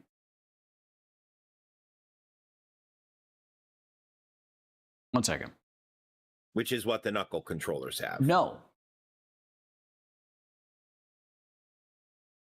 The knuckle controllers have this band around the backhand of the fist that is proximity finger tracking. Capacitive finger tracking is when I touch my thumb to the analog stick, I have now completed a circuit. And so now I don't the know how to controller tell is you aware. this, but the index controllers are capacitive. They are have to be. capacitive across this as well. They're capacitive across this, but they're also proximity across this. They were dual proximity and capacitive for all fingers. These controllers are just capacitive. They're not proximity. Right. So they will be able to determine on or off, not exact position. If they use the same capacitive sensors they have in the index controller, those also detect different pressure. It will detect pressure. Yes, you're not wrong. But they won't be able to detect like if I'm like half open grip or full open grip. If they wrap it around the front, they could pretty easily. There's 100 different ways to make that hardware work without proximity detectors. That's what I'm reading from the documentation that is presented here, and also from analysis of multiple different people, is that it is solely capacitive. The only finger detection that they have is on or off. If it's touching, it's on. If it's not, it's off. Okay. Which is fine. Honestly, it's also not necessarily finished hardware either. All anyone wanted to be able to do is this. Which, and they can. If all of your fingers are touching capacitive surfaces, you can do this. Yes, absolutely. Also, the index controllers had this little touchpad area. Yeah, I love that thing. It would be able to detect your exact finger position across the entire surface. This handset, I believe, the trigger and the analog thumbstick and all of the buttons are the exact same positional accuracy wise. Like they're not exactly on or off. It's going to detect when your finger's on the button, and it's going to also detect where your finger is on the button. Okay. So it's going to be more specific, but it's just the like, you won't be able to like wave your fingers without touching buttons kind of thing. I think it's a loss that's like reasonable. And my understanding of the index controller is that the capacitive surface went all the way around, and it could detect pressure against these different surfaces. Because if I bend there but make no difference here, it doesn't register that as a change at all. To a limit. So you can see the line right there. Yeah, where it wraps around underneath the first knuckle of each finger. And my hand would only detect about right here, which is pretty closed already, which you might as well just consider it on.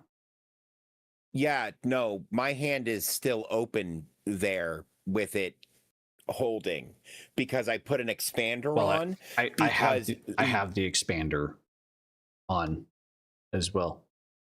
I have the expander. But yeah, I have it when I hold it, I have it set so that right here is across that inside edge, and I've never had an issue. I haven't had an issue either in finger tracking.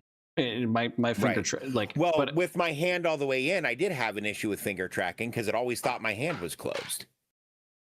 Was my problem. I had that without the expander. Once I had the expander, I didn't have an issue. Yeah, Either the way, expander mitigated that a fucking lot. Either way, they have a slice down the middle here. Probably going to be some level of that, but I just want to say, like, to VR chat players, you're not going to have the highest accuracy finger tracking that you're used to. The index controllers track better than these controllers, hands down. Oh yeah, no, 100%. Outside in will typically always do better than inside out. This isn't even outside in versus inside out. This is just like on hardware. The device itself, this device has like 100 different sensors on it, whereas these controllers have probably 40. I would say. Right. That's fair. But they have 6 depth of field tracking and IMU support. I hope they find a way to backpress support for pancake games to the fucking knuckle controllers. Anything outside in based is gone with this ecosystem. Unfortunately. That's part of what I wanted to talk about with this whole shit is but I thought the knuckles only communicated with the headset. They also communicate over IR. They are also connected to the base stations. They register their position with the base station, then report that position back to the headset. They do as much processing on device as possible before they wirelessly transmit. They only transmit to the headset processed location information. I don't like that. So the Index has dedicated radios for each handset, and that's it. It is a bit rough. There are a lot of people that have an ecosystem, a creator ecosystem around like having ankle trackers, waist trackers, like head trackers that are all based on outside in. That with this system, they're now going to have to replace or try to find some other company that invents something different, or tries to. They already have inside-out trackers, provided you want to buy them from Meta. Right, exactly. Like that's a different ecosystem. There's a community that is going to be missing out if they want to upgrade. They'll have to completely switch their ecosystem. Right. But the controllers have 6 depth of field tracking and IMU support. That's like if they're not in sight, they can still track their positioning with IMUs. Mm-hmm.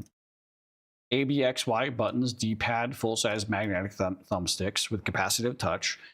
They have triggers, L&R bumpers, view menu Steam buttons, dual-stage grip buttons. The grips being pressure. Right. Haptic motor in each controller for vibration. Capacitive sensing for all input surfaces, and capacitive finger tracking. So probably what you said, the wrap of the finger is what's going to track. Yeah. It has a 2.4 gigahertz link to the 2 dedicated headset radio. The battery has about a 40-hour battery life. And that's on a replaceable AA battery. That's pretty good. I'm pretty sure this was probably like a hard set requirement by Valve when they were designing a new controller. In fact, I think they are avoiding upgrading the Knuckles controllers because they got annoyed with how many returns they had to do on the Knuckles controllers, because the batteries in the Knuckles controllers are not lithium ion, they're lithium polymer. They're the malleable battery type that can fit into any form factor you need them to be in. They provide high power, but when they're at low power, They suck. They are inconsistent across their power output based on the amount of power stored. To Think put of things it like a gallon water jug, right? Yes. And you poke a hole at the bottom. Yes. The lower the water gets, the less weight there is on it, so the less pressure is pushing it out. So if the water bucket is at the wrong angle, that little tiny hole you poked through it will not receive any water. When I was playing Beat Saber, when the batteries got to about 30 to 40% on these controllers, if I swung hard enough, the battery disconnected from the controller. Because the electrons Half-Life. The electrons shoved it to one side of the controller, which wasn't the side that was trying to extract power from the battery. I'm swinging so fucking hard with these controllers that I'm shifting the electrons in the battery. This is a thing that actually happens. I can plug them. I can literally turn them back on, and they register 30% battery. If I played a different game than Beat Saber, I'd be perfectly fine for the entirety of all 30% of that battery. If I play Beat Saber, I play so intense, I squeeze the electrons to a way that just doesn't connect. I'm not losing my mind. I'm not insane. This actually happens. This is a physics problem. Playing Half-Life. When the fucking first time the first time you get jump scared by the mud crab in the dark. Yeah. Not mud crab, head crab. You know what I mean. Head crab, yeah. And I wasn't expecting it, and they wait until you're like, oh, thank fuck, I'm safe. Everything's fine, and then it is immediately the least fine it has been the whole game. Yeah. To that point, and thank God for wrist straps because I damn near threw my controller through the wall. Yep. Even with it tied down to my hand, the whole thing was going. Because I was trying to throw it at because Dave's real brain went, you have something in your hand, throw it at the thing. Yeah. Doesn't exactly work. All right. Moving on. I do have some analysis of the headset, of the VR experience itself. I have a lot of analysis on it. So we have here images of a clear pass-through version of the headset. The Steam Frame core module is tiny, weighing about 190 grams. The core module architecture means that things are going to get modded until the end of time. More on this later. But the photos I found very interesting. This is the core module. No speakers, no headset, no like straps or battery. This is the compute and the screens, and that's it. Hang on. Okay, so you build this into the face of like an Iron Man helmet. These are the antennas, by the way, of the controllers. These are the controller antennas right there on the front. That makes sense. Yeah, no, you build that into the front of like an Iron Man helmet with cameras on it. That's so fucking cool. Yeah. I want one now. I'm back on board. Most people are missing this. The Steam Frame isn't just a headset, it's a sandbox. User accessible front expansion port, 2 times 2.5 gigabytes, Gen 4 PCIe, 1 lane. Root access. Hardware root access. They have given us a VR headset that has a direct pipeline to CPU instructions on the VR headset. Yep. You can add color pass-through cameras. You can add hand tracking. You can add something nobody's thought of yet. Well, and so here's the thing. If you're running it on a PC, okay. Oh my God. Okay. Somebody who's a better engineer than me do this. Here's someone else's $1 million idea, or hire me, Gabe. So here's what you do. Okay. Okay, you do this. I need to pee really bad. So you explain your idea. And then when you get back, I'll go pee. Okay.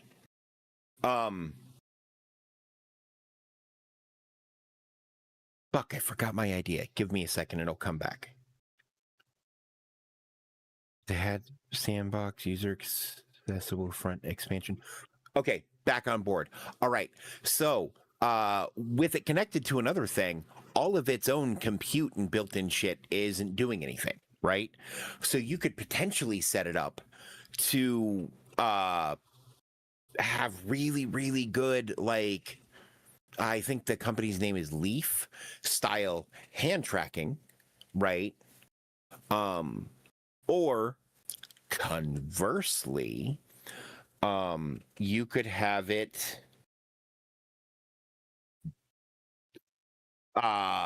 processing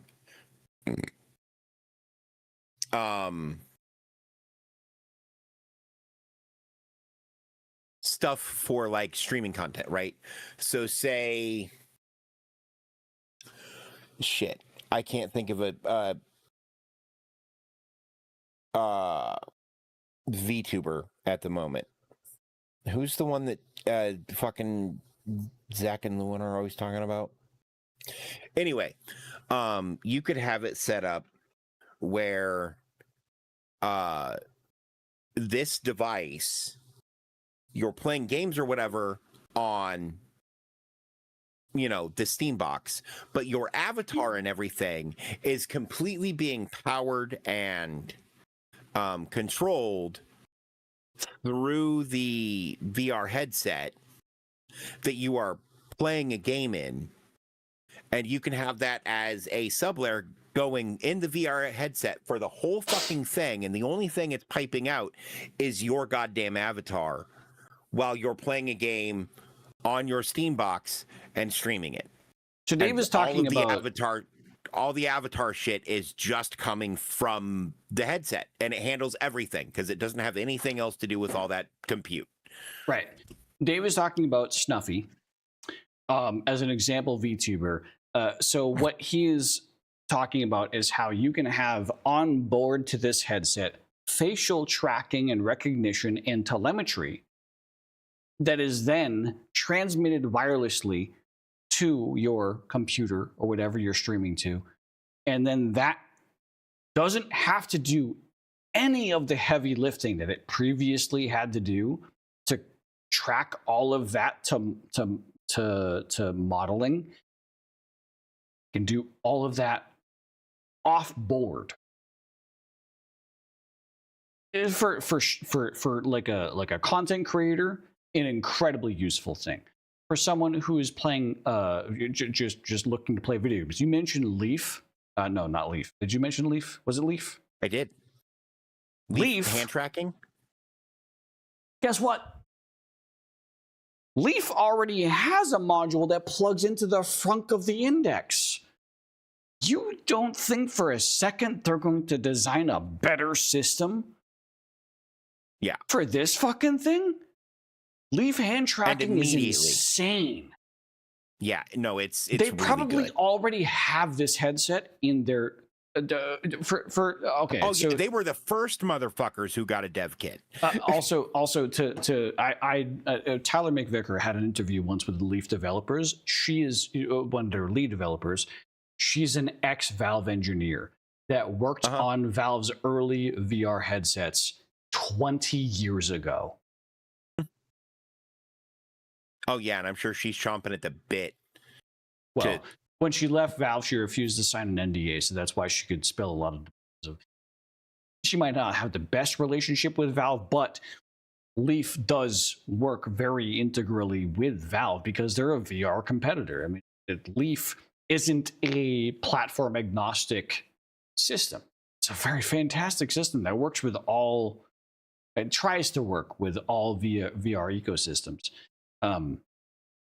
A lot. Unfortunately, some VR and more specifically AR systems don't play as friendly with people who aren't OEM. Apple, for example, Apple's they're not as friendly. Yeah. And the Meta devices aren't as friendly either, but that's because of how they're built and not because of necessarily. Here's the thing about Meta devices, though, is that Meta doesn't want their devices to be as open. However, they use the OpenXR platform. And so by the open license, they're forced legally. They tried to sue. Meta tried to sue, and then the lawyer said, you're using an OpenXR license. You're using an open source license. You're fucking stupid.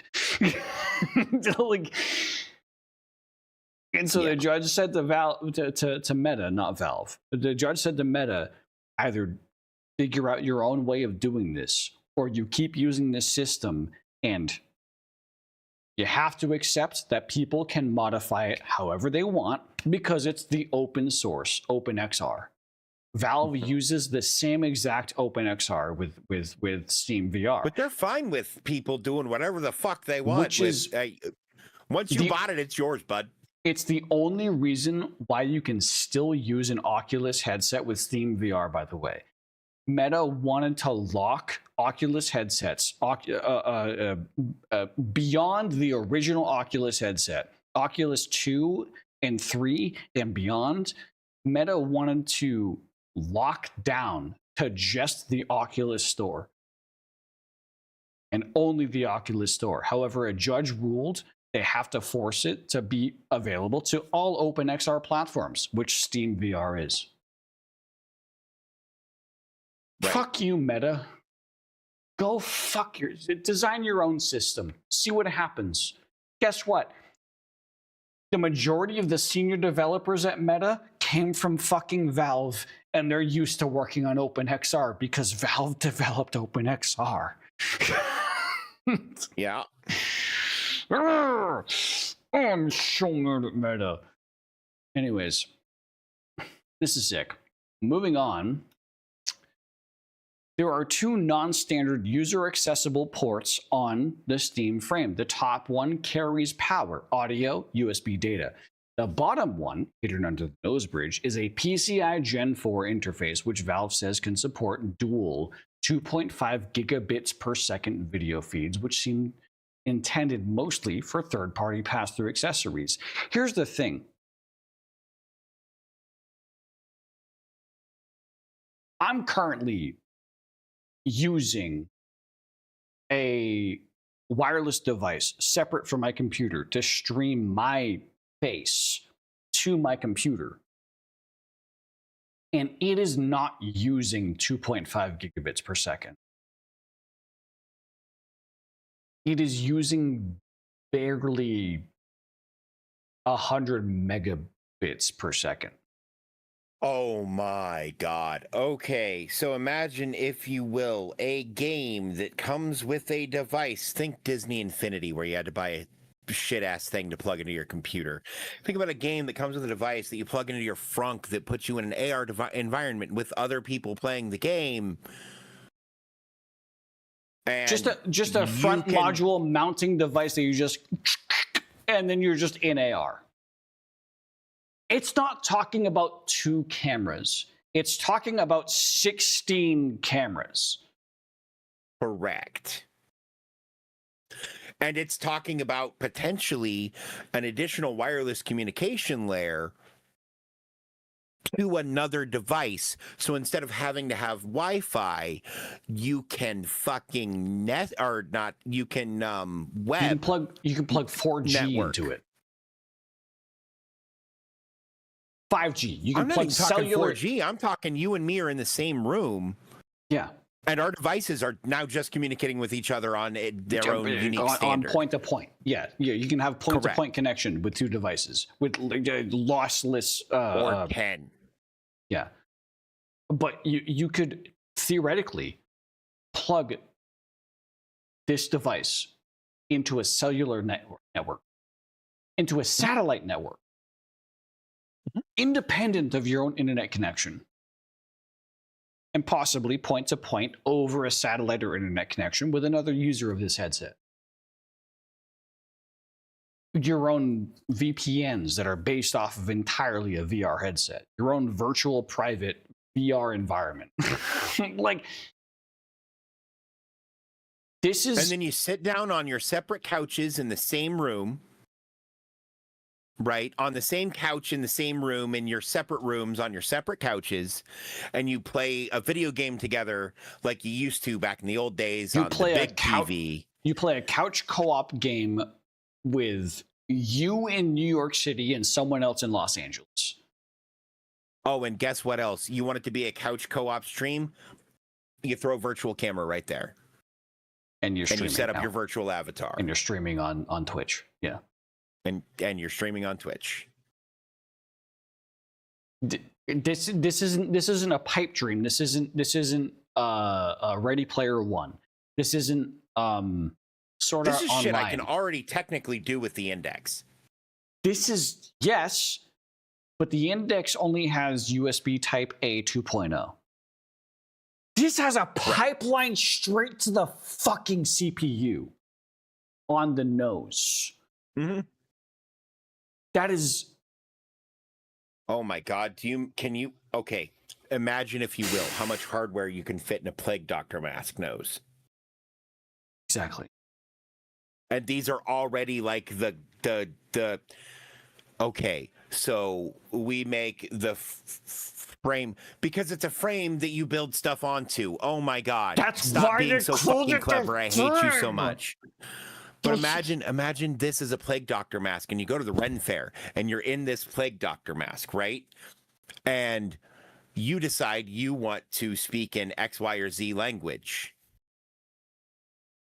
Right? So, okay, it doesn't work that way. But you can interpret any language because you cast the tongue spell. So you challenge people to say stuff to you that you can't understand. It looks like you're wearing some like leather Plague Doctor helm. You have just this device on your head translating shit live for you. And then you pull it out and you put it back in the regular thing later. You know what I think is interesting for potential cosplay? The pass-through is monochrome. However, the update rate of positional accuracy is 200 to 270 updates per second. Right. That means the pass-through cameras have to be 300 FPS. But they're monochrome. If you get used to monochrome camera, you can, in a Master Chief cosplay, with a one-sided mirror visor over the headset, just have a VR headset with pass-through and an AI companion. That like you can just be like, imagine someone's like, Master Chief, what happened to installation 07? You're just like, hang on 1 second. Cortana, can you tell me what happened with this installation 07? And like, you have an AR overlay. It's like, oh yeah, this happened, and you're just like, oh yeah, this happened. Like Or the same idea, but an Iron Man costume and Jarvis. Iron Man with Jarvis, yes. Any sort of like, if you have a helmet on, you can conceal this behind a helmet, and it's 300 FPS, meaning you're not going to get motion sick. It's not going to have a lag time. It's not going to have motion blur. It's going to be far more. It's going to have a far more higher frame rate than your eyes are used to. So your eyes aren't going to recognize the difference between the pass through and real life. Fuck. Right. Yeah, I mean, drone pilots are already doing this shit. They are. Drone pilots are transmitting 240 FPS drone footage over like 1,000-foot wireless connection to their drone at very, very high frame rates because they have to. Man, have you seen this shit that drones can do? That shit's ridiculous. Yes. So here's the idea. You're Iron Man. You have Jarvis, right? And you know how my character has the hologram palm? Sure. So what if instead of that, you just had a display that popped up on the back of your arm? Yeah, I mean, you could easily wire that. You can do that in current Steam VR. Yeah. I do that in current Steam VR. That's how I have my chat, is attached to my arm. No. I mean a physical display that you can have. That's not that hard of a separation. I know it's not. That's why I like it as an idea. I know.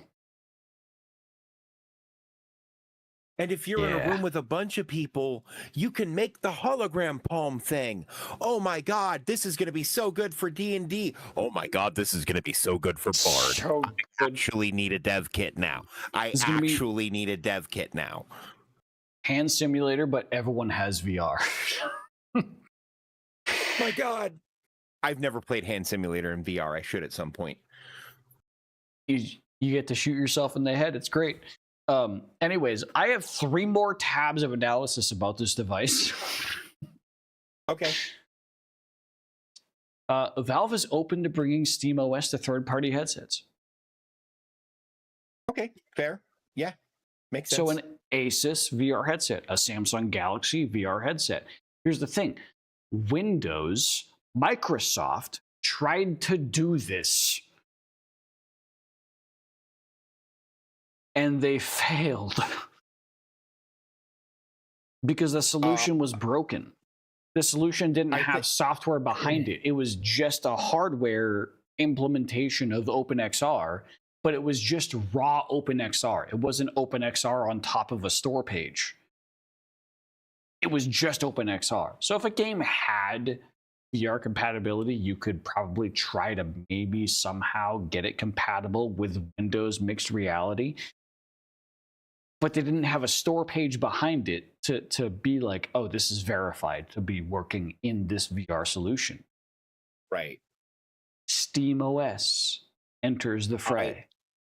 I also think I agree with Stinky Wolf VTuber. Hey, Samsung, just abandon whatever you're putting on the Galaxy XR and use this instead. You'll have the best headset on the market. And you know what? I think it would go toe-to-toe with the frame, because you know what Samsung does really well? Make hardware. You know what else they do really well? Look at everyone else's homework and go, yeah, we can do something like that. You know and what then Samsung does really well? Cameras, microphones, LCD displays, OLED displays, processors, memory, understanding who to buy storage. accelerometers and etc. from. Okay, for the uninitiated, Samsung sells the best RAM. If you buy Gigabyte or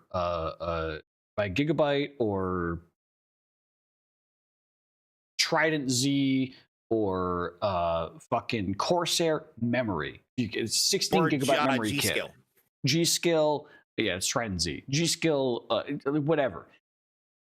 You're buying Samsung memory. If you buy a Corsair SSD, just a 2 terabyte Corsair SSD, if you buy a there's a couple of different SSD vendors. You're buying Samsung storage devices. They are white label products. Samsung is a white label provider to a bunch of different, for memory and for storage. Samsung also, I believe, owns Snapdragon.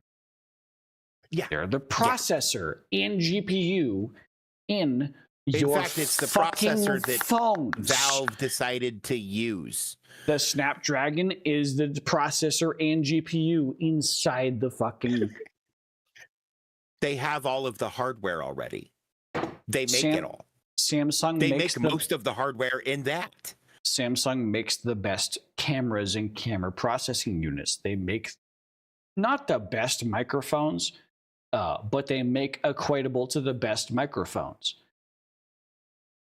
They make the best screens. Samsung OLED screens are the most expensive for a fucking reason. They match the highest color accuracy that professionals require when they're like 99.9% color accuracy. Any display that you or I are going to purchase has like a fucking 88% color accuracy. Who the fuck cares? Right. I just want to play games and browse the web. It doesn't matter.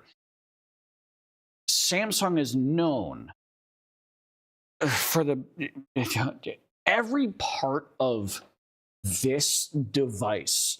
Samsung produces the best version of it. and you're putting it on your head with the Steam frame. Like, yep. Yeah, it's my theory. That's my theory. Just basically just correct. That's my theory. And that being the case, yeah. So I agree with Stinky Wolf VTuber. Samsung, throw out your software, because that's the part you always struggle with anyway, right? Mm-hmm. Samsung software sucks. And learn what Google did with the Pixel. The Pixel's great. Up with Steam, right? And Google Pixel, in fact, great because the Pixel uses Samsung hardware. The Pixel uses Samsung hardware. Both the Pixel and the iPhone are made by Samsung at the end of the day. Yes. So Samsung really doesn't care if they stop selling their own phones. They make everyone's phone. Yes. That's why the Pixels are so fucking good, because it's Samsung hardware. And Google software. So have Samsung hardware and Steam software. Yeah. I mean, they're already doing that with the Steam frame, because it very much sounds like they're just using all of the best parts of that variety. I would love to. Okay. Primarily. There's big contention around the panels. Let me continue. I don't know if I cover this in my other two tabs. If I don't, I'm going to talk about it either way. But let me swap over tab here. Another Steam frame feature that, oh yes, this is my favorite feature by far. It's not the expansion port. It's not the pass-through cameras. It's not the connectivity. It's not the fact that it's wireless or like independent of a computational device. Foveated streaming is by far, I think, the reason why Valve determined this was a product worth releasing. Fair. They invented foveated streaming. Right. Foveated rendering is already a thing. The PS VR does foveated rendering. That is the one thing it does well. The PSVR is actually fantastic. It's a great VR solution for entry level VR. However, everything is first party. Yeah, and that's the problem I have with PSVR. Problem. Hey, what's up, James? It's Mohawk Unk, yeah. But foveated streaming versus foveated rendering means that the Steam frame on a cellular connection could do foveated streaming to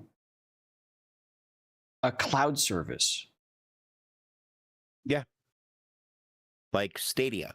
If you're a subscriber to Stadia or Nvidia Shield or Game Pass, even potentially. Game Pass, or maybe Steam is about to announce their own version. I don't know. They're doing a backwards Microsoft, so it really feels like it's coming. Microsoft is attempting to exit the console market. Meanwhile, Steam is going, holy shit, here I am. Well, because to be fair, there's no way PlayStation competes with Valve. No. In that market. No, but Microsoft can. Because Microsoft can do the same fucking thing. But instead, Microsoft went, hey, we'll take a step back and start working with basically all of our fucking hardware partners now. And anything can be an Xbox. You're welcome. But the thing with this is that Microsoft could make their own VR headset. They could make their own version of the Steam, but they can make their own hardware solution that runs Steam OS. Valve wouldn't give a fuck. Fine, you want to make me more money? Okay. Like, fine enough. That's right. Well, but Microsoft has kind of realized that too. Why the fuck am I fighting with all these people? It makes more sense if it's just, hey, buy the shit. That's why I agree with the idea that the Steam machine is going to sell like a low tier computer rather than a high tier console, it's $800 versus $600 because Valve is not interested in selling this at a loss. Most console developers sold consoles at a loss. Every single console per unit. If someone purchased a console and then purchased nothing else because they're an insane person, you cost Microsoft money. The moment you buy a game or 2 games or 3 games, I think it was 3. Yeah, 3 for games. the Xbox 360 specifically. I think it was they had to recoup losses on 3 of their premium titles. Yeah, if you bought a handful of games, you made Microsoft more money by purchasing that console at a loss. And likewise, if you purchased a Game Pass subscription, a Game Pass Ultimate subscription for a handful of months, then that loss that they had on that console purchase was still recuperated through the profits that they gained through you not playing games 24/7. Right. They're profiting off of you either way. Joke's on them. Here they are now exiting the console market, and Valve is entering the console market, but not really the console market. It's the PC market still. But approaching the console gamers saying, hey, there's a different way. I'm going to argue that they're not entering the home PC market either. They're entering the home entertainment market. The market that Xbox wanted to hit with the One. Correct. But they're doing it correct. Let me. They're doing it correctly. Let me get to that. So let's complete the hardware announcements here. So I have one more tab around the frame, and that's this one. Valve is no longer manufacturing indexes. They've stopped. On this date, they have stopped producing indexes. They're no longer selling indexes.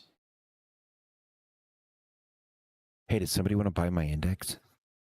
This is where I consider the frame to be an upgrade because Valve considers it an upgrade. If you want the lower version, why would you want the lower version? Get the higher version instead.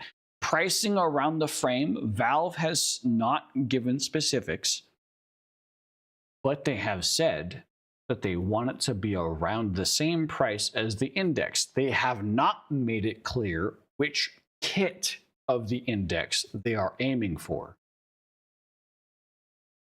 The full I would assume it was the $1,000 kit. The $1,000 kit for the index included the headset, 2 controllers, and 2 base stations. Correct. The non-base station version was $750, if I remember right. So but they don't want to take a loss on hardware, and those displays and those all that compute is not cheap. But let me break down what was before. So the index was $750 for the headset and just controllers. If you had previous base stations from the HTC Vive, you can still use them. The headset itself was $500. The controllers were $250. I kind of feel like they kind of they got a larger margin on the controllers than the headset. The headset they sold specifically at a loss, and the controllers they sold at a vast profit. Same with the lighthouses. Yes, the lighthouses they sold at a vast. The lighthouses really don't have that much sophisticated hardware to them. It's literally laser. Just you can replace it with a strobing IR. It's a spinning laser at a really fast rate. Yes, that's it. I could see on the lowest low end, the Steam Frame full kit, headset and controllers being $800 on the low end. On the high end being $1,000. If they go And the above $1,000 includes the top strap and the straps for the back of the hands and the yeah. If they go above 1,000 for full kit, that's going to be rough. Yeah. But I don't think they will. Because that feels Valve knows their hardware is premium. I think that's entirely possible. They might sell full kit for $1,200. I think it's within the realm of possibility. They will sell full kit for $1,200. I want them to sell the range of $800 to $1,000. Okay, so I would agree with you, except I have heard a lot of people specifically from Valve talk about how stupid they think phone prices are because the hardware isn't that expensive. But tariffs.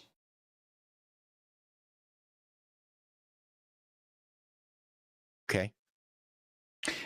Valve is waiting until specifically they made sure to say January 1st, 2026. They didn't say we're waiting until sometime 2026. They said we're waiting until after January 1st, 2026. That means that they're waiting for some political bullshit to settle right. before they announce a price. And I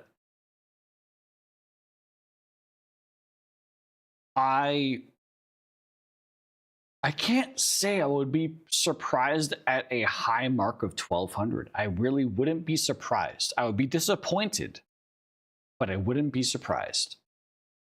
So the only way I see 1,200 happen is if they have like some sort of ultra premium version, right? So where like that said, maybe it comes with like custom colors, like when they fucking released the iPhone 5 and then they released the iPhone 5C and it was like $50 more because it was a different color. Valve doesn't sell custom skins firsthand. If they were to do that, they would probably do it. Yeah, they do. What do you think the CSGO marketplace is? That's all firsthand. No, they don't sell hardware unless it is firsthand. I know. Unless they were to connect with some sort of artist market that like could potentially like sell some faceplates or whatever the fuck. Either way. Oh no, I mean they literally release it in 3 more just solid colors, no designs. I don't think that's potentially. Honestly, if they sold a translucent case for this, I would pay extra for that. I would. That could be an option. Fucking there was a translucent option for the Nintendo 64 that cost $100 more in 1996 and it was purple and it was the one most frequently bought. I would love a copy of that. And $100 in 1996 was closer to like what $600 we would pay now. Okay, not that much. Easy there, killer. No, inflation's pretty fucking insane. It's like $500, $600 now. It'd be like 3 based on the current price of cons. No, you're right. It'd be like $500 or $600 because the base Nintendo 64 was less than $100. Yeah. Or no, it was right at $100, so it doubled the price of the console. Oh my god, fuck. Yeah. So like I'm gonna go kill myself. I'm considering inflation in place here on top of like tariffs, where Valve is they understand their position in the market. They're not selling a entry level device. They're selling a premium device, but they're selling a premium inside out device. Their market comparison is the Oculus 3. Right. They need to, but it's not just that. It's the ecosystem they're selling. Mm-hmm. They're trying to do. But that's the thing is, if they want to sell that ecosystem, all of the prices have to be low enough that the common person sees it as achievable at some point. Otherwise, the whole thing gets potentially scrapped from a marketing perspective. One of the two devices between the frame and the machine has to be either a negative sell for them, or just such a bare margin that they make no money on it. Correct. And I think it's going to be the frame, because I think they want to develop more VR games. I think this is their way to try to push the VR market broader spectrum. I think this is going to be affordable as shit for the hardware it is. I think it's going to be the machine. I think they're going to try to sell more machine than frame. But that's just my vibe.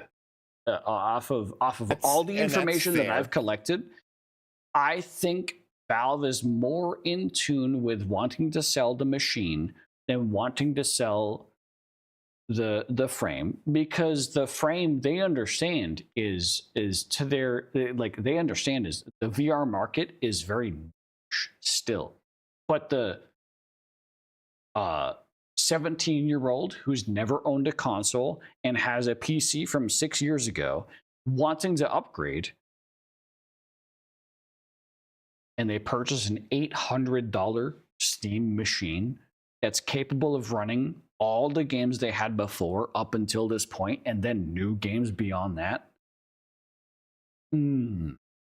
Plus, they can justify the expense to their parents because, well, I can also do my homework and shit on it. Yeah. Yeah. They can look up Wikipedia articles or whatever the fuck. To process or write Gemini. Papers. Yeah. I was going to say there's a fucking... It's Linux. Install fucking OpenOffice. Which has a really good Linux build, apparently, by the way. That's the fucked up thing, though, right? The Steam frame has more hardware value behind it than the Steam machine. The Steam machine has more ideological value behind it than the Steam frame. So which that's makes why the Steam I machine think an easier sell overall. They're so going the to sell Steam frame should be cheaper so they can sell it too. Yeah, I don't think so. I think they're going to try to yank down the machine price as much as possible to convince people to buy it. That way they convince people into the Steam marketplace. I think they're going to do that a little bit to both. They're not going to sell anything at a loss. To both for sure. Oh, but no. They're not looking to make sell a big one for profit. loss. They're looking to bring you into their ecosystem where they make millions of dollars every year because they are the biggest online marketplace for games. Yeah. And once you are in their ecosystem, it never makes sense to leave again. I think they're going to sell one of these things for a loss. One of these two, they're going to sell for a loss, if not a minor loss or just even. And I was going to say they're probably both going to be closer to even than not, right?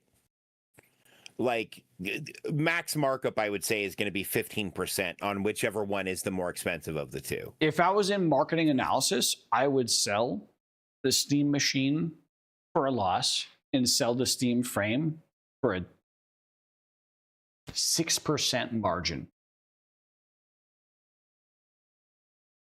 Okay. 6 to 10. Well, and at 10% based on hardware prices, we're looking at... Actually, that puts them both at around the $800 price point. It does. That's what I'm saying. Is like they have manipulation at their hands.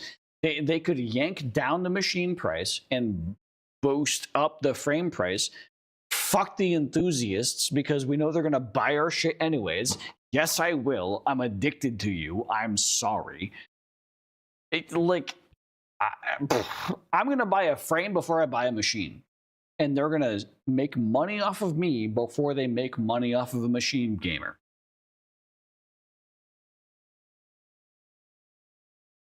And the money they make off of the average machine gamer. Listen, okay, so someone who's 17, who's convincing his parents they need to buy their first PC, and the parents are like, yeah, but I don't want you to visit the fucking weird shit and do all the other stuff that a PC can do. Well, guess what? There's this PC that like can only do video games, and you can parental control it.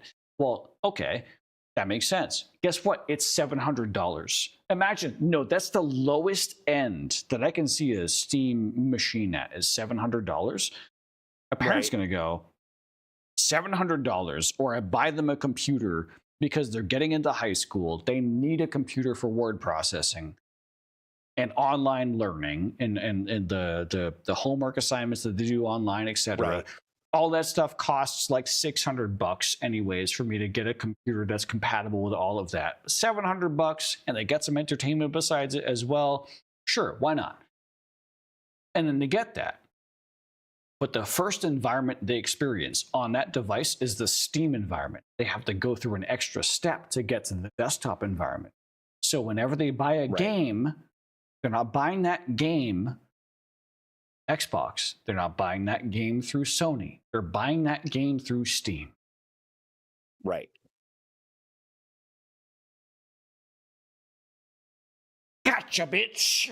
it's well, and then you can turn around and play that game on the headset. Exactly. Now you got a VR headset that's like $1,000. You know, you spent your own money on it. Like the kid who's now 18, they spent 2 years with a Steam machine. Now they want to play their Stardew Valley on the wall inside their own bedroom instead of the living room. Well, now they can with their headset that they paid for with their own money working at Wendy's. Honestly, I like listen to and or watch videos to go to sleep because I have to. Virtual desktop is awesome. Into it. I feel like that looks like that would feel like a sleep mask. Yeah. Less than 200 grams is insane. Yeah, that's what I'm saying. Like you could potentially sleep with that thing on. In fact, there will probably be a market around setting it up where you can sleep in the fucking thing. People already sleep in VR chat with an index. I know. Yeah. That's what I'm saying. We're not going to talk about the weird shit that they do as a side to sleeping, but yeah, no, they do already do that. Yes. Yeah. Anyways, this is there's a lot of potential here that goes beyond just simply defining the hardware. This is exciting. This, I think, is the reason why Valve, because Valve never releases a product unless they have a technology to showcase with it. I think this is the technology they're showcasing, is foveated streaming. Yeah. They never release a product unless it is worth releasing because it is so much grander than the previous product that it's a worthy upgrade. We'll get more into that later. But this also is part of the conversation I wanted to talk about, where like Valve is the only first-party hardware developer that actually allows from the get-go people to just develop their own shit around it. If you've actually tried to look into what it takes to make just a single skin plate for the Xbox consoles or the PS5 consoles, like just the plastic skin case for the console, the layers you have to go through bureaucracy is insane. Meanwhile, Valve, on every single product that they have listed since the index, is like, here is the 3D models. Here's the 3D printing models of every single individual component. Here's the PCB models. If you wanted to print your own fucking PCB, here's what you need. They down to the but it'll be cheaper skeleton. to buy the one we printed than to pay someone else to print one for you. Right. Like down to because they order in mass bulk. They get the bulk pricing. But like imagine you were to offer to someone you can rebuild yourself down to the bone marrow It's not just the bones, it's the bone marrow. It's the DNA. Right.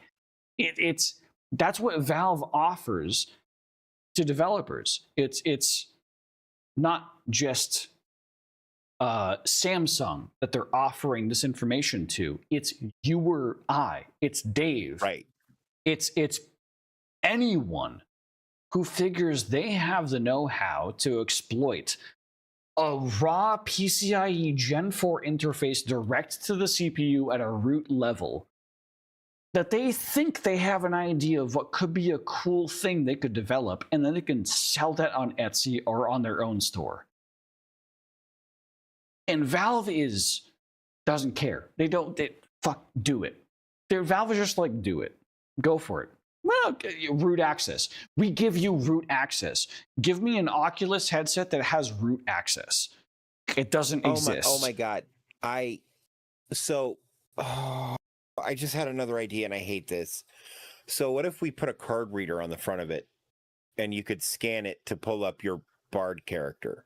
That's what I'm saying. In Like your an virtual NFC tabletop. reader. You can plug in an NFC reader.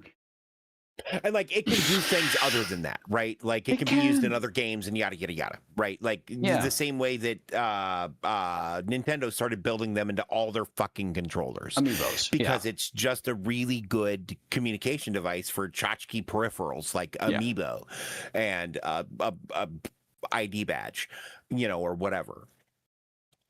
These two ports on this headset means that no matter what, like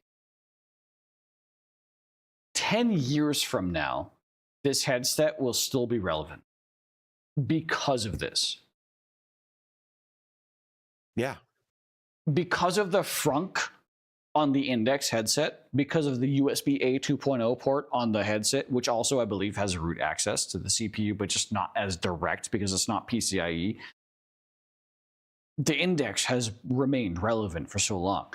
This will remain relevant for longer than the Index because of just these two red circles on this image. Yep.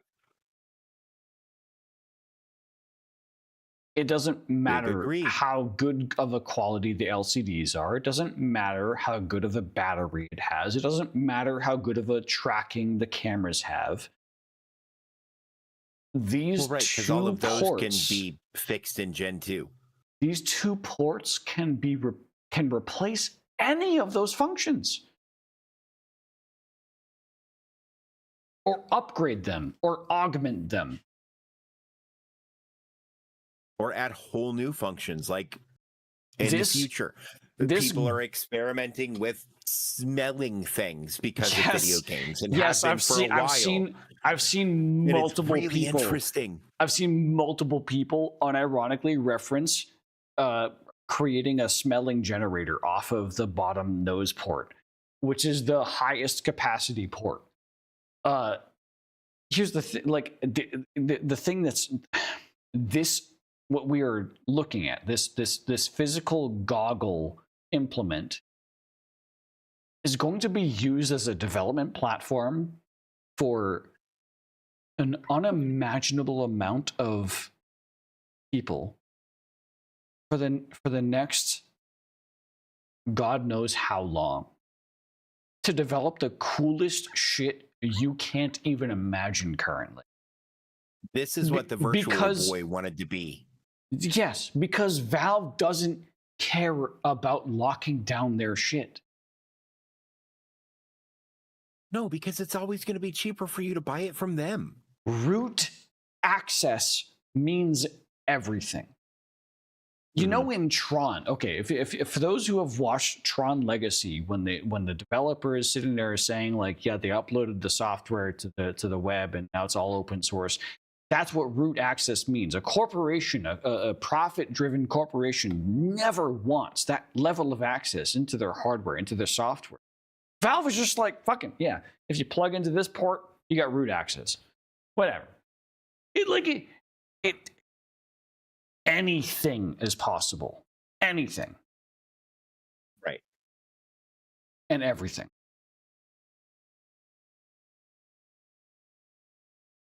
Well, anyways, I've talked a lot about the headset, talked a lot about the machine. Another announcement that they made is an upgrade to the Steam controller, which is ugly as sin. Oh my god, I've taken prettier shits. But you know what's uglier?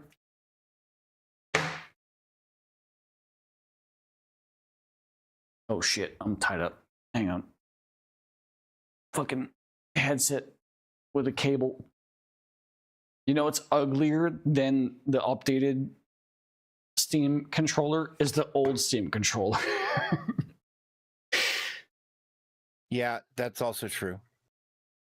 Both of these pads that you see are touch sensitive haptic pads. So if you you touch your phone screen and it knows where your finger is. That's what these pads are. It knows where your finger is, but it also vibrates specifically under your finger to give you haptic feedback. It's actually really nice. If you get used to it, it's actually really cool, like even in like a shooter game environment. However,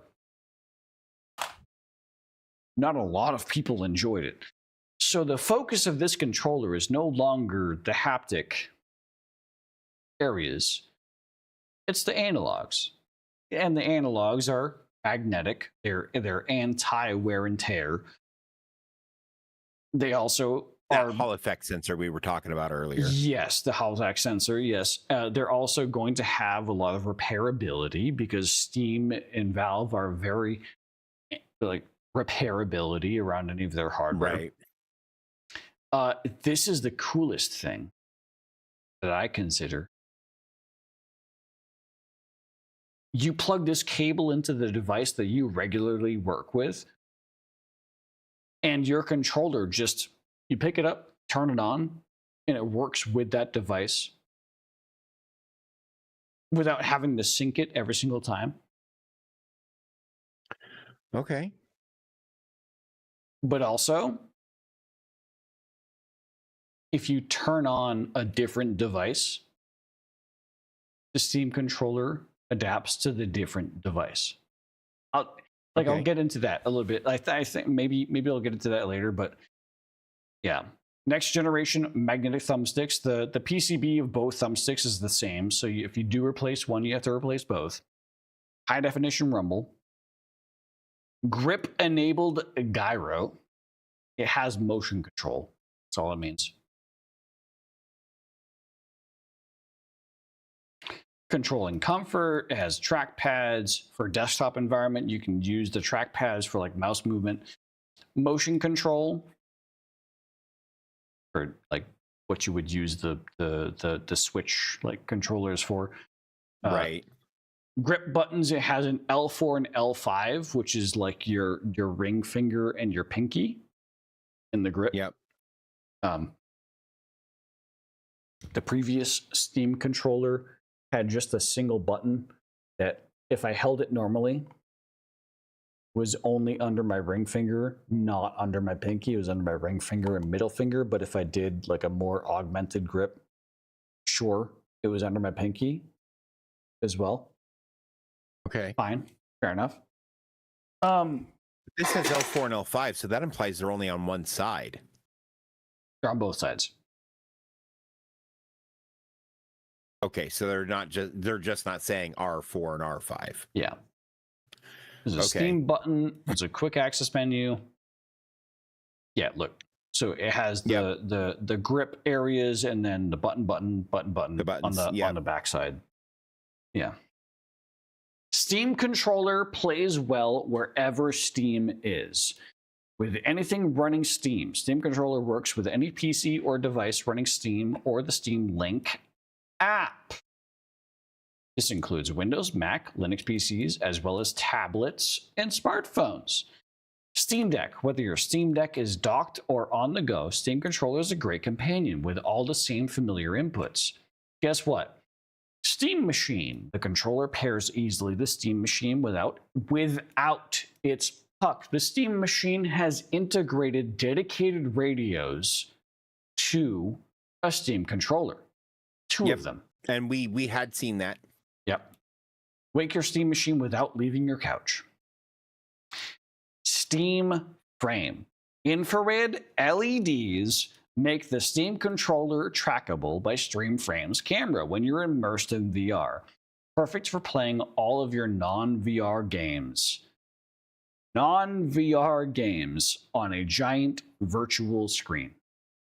Basically, it means you can look down and see where the controller is and make sure you're pressing the right goddamn button. You can see a virtualization of your hands and the controller in VR.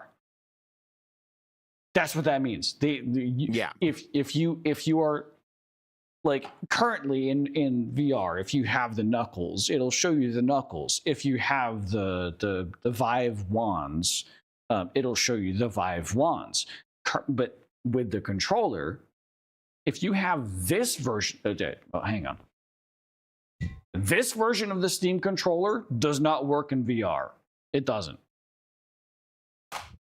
This version of the Steam controller will work in VR, and you'll see both of your hands gripping it, and your fingers will register which buttons they're on because every single button is capacitive. In fact, I think most of the surfaces are. Yes. It's great. Here's the button breakdown.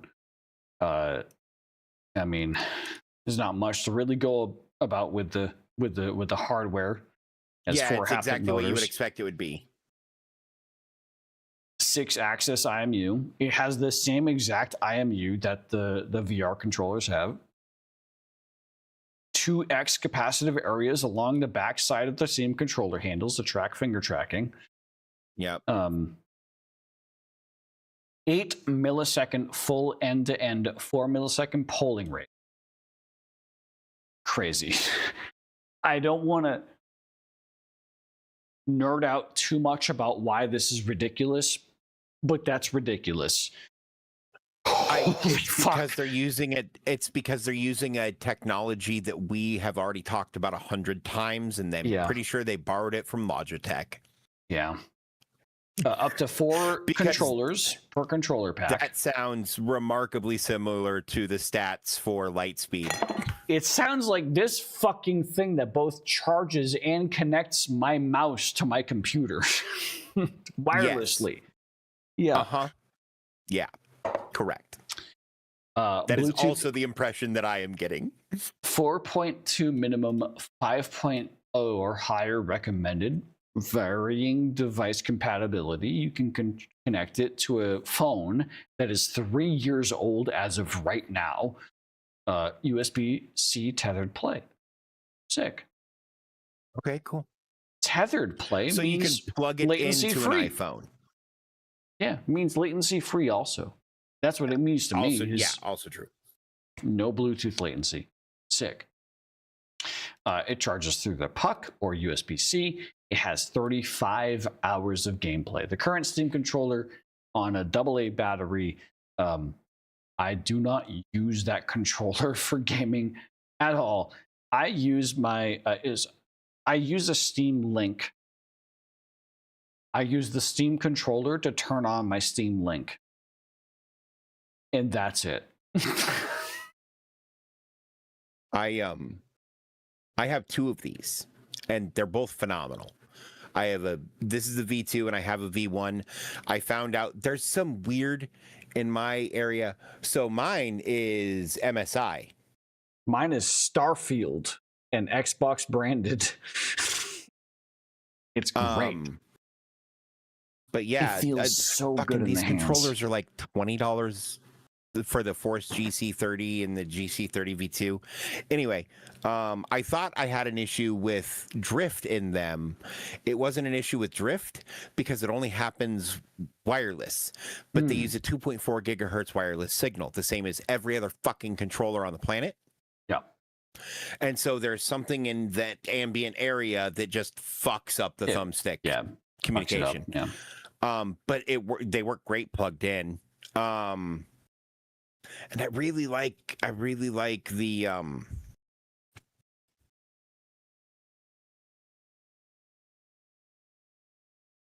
they're able to hook up to a bunch of different shit too. Cabled, but yeah. Yeah. I really kind of want whoever the fuck designed their shell, because there is there is zero flex in this fucking controller. Same with my Starfield controller. Nothing. That's because solid. the Microsoft branded controllers. Yes. Unless you want to pay $180 for a controller, they all have terrible fucking flex in them. Like to the point where I have pinched myself before because the parts fucking slide. I spent extra money on the limited edition Starfield controller. Yes, 100%. I would not have bought an Xbox controller unless it was a premium Xbox controller. Yes. Right. Yeah. Yeah. Except this one does it for a $20 price tag. Fair. And so I would love to see them start making more controller peripherals, but MSI makes exactly one controller, this one. Yeah. They used to make a different controller. It was this one, but version 1. Yeah. Because they're like, hey, we want to sell a good controller. So they make a good controller. And I'm like, but you could make so many other kinds of controllers. And I would buy them because they're cheap and they work really well.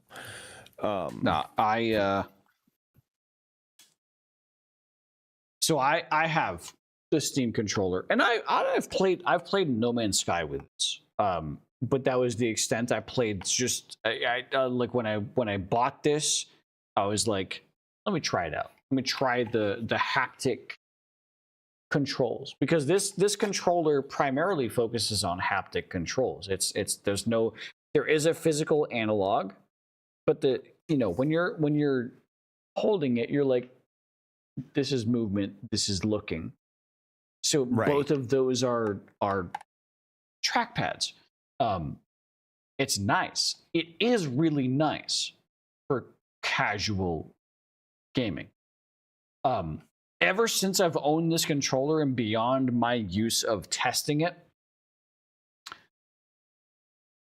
it equates a TV controller for me. Because I have to turn on my TV, and then I have to hit the Steam button on this controller to turn on my Steam Link, and that's how I remote to my PC to view what's on my PC from my couch. And then I control what's on my PC from my phone, not from this. See, I would cast Steam Link from my phone to my TV, and then use my phone to control my PC and have a controller plugged into it. Yeah, no, I control my PC from my phone, but just through a different remoting app than Steam Link. I connect Steam Link to my television because that's what I'm watching, but then I control my PC through a different remoting app because, well, that's not the only scenario I remote into my PC. Right. No, but what I'm meaning is I don't have a Steam Link. So my option is... I have the physical Steam Link that they stopped selling. You have the physical Steam Link. Yeah. I have a Chromecast that I bought a decade ago. So I cast the Steam Link app to the Chromecast, which is far less efficient. The reason why it's not a better solution. No, it's not. No, I understand. Because I have had to downgrade. Where the fuck is my Raycon box? Uh-oh.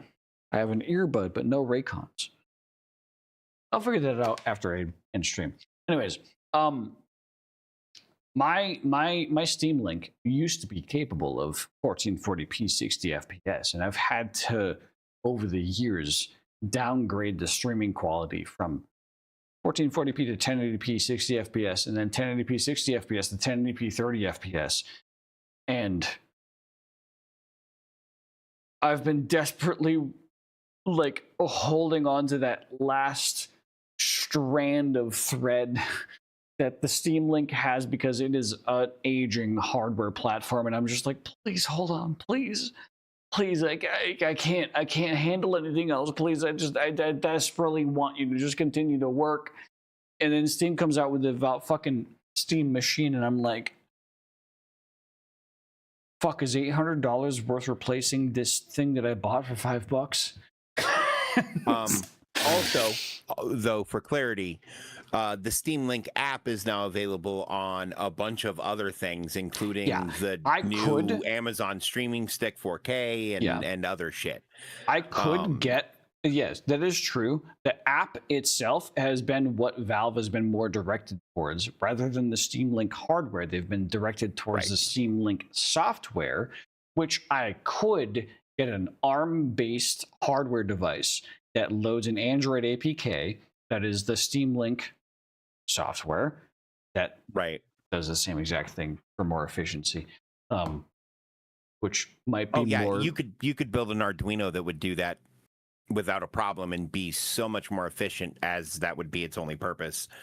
Essentially, you would build a new Steam Link using an Arduino and an HDMI port and a power port. Many people have done that. I've noticed many Steam community posts, like they post on the Steam Link community about like workarounds around like the hardware failing itself, and here's how you can, like, for $20 replace the hardware. And I might end up doing that anyways.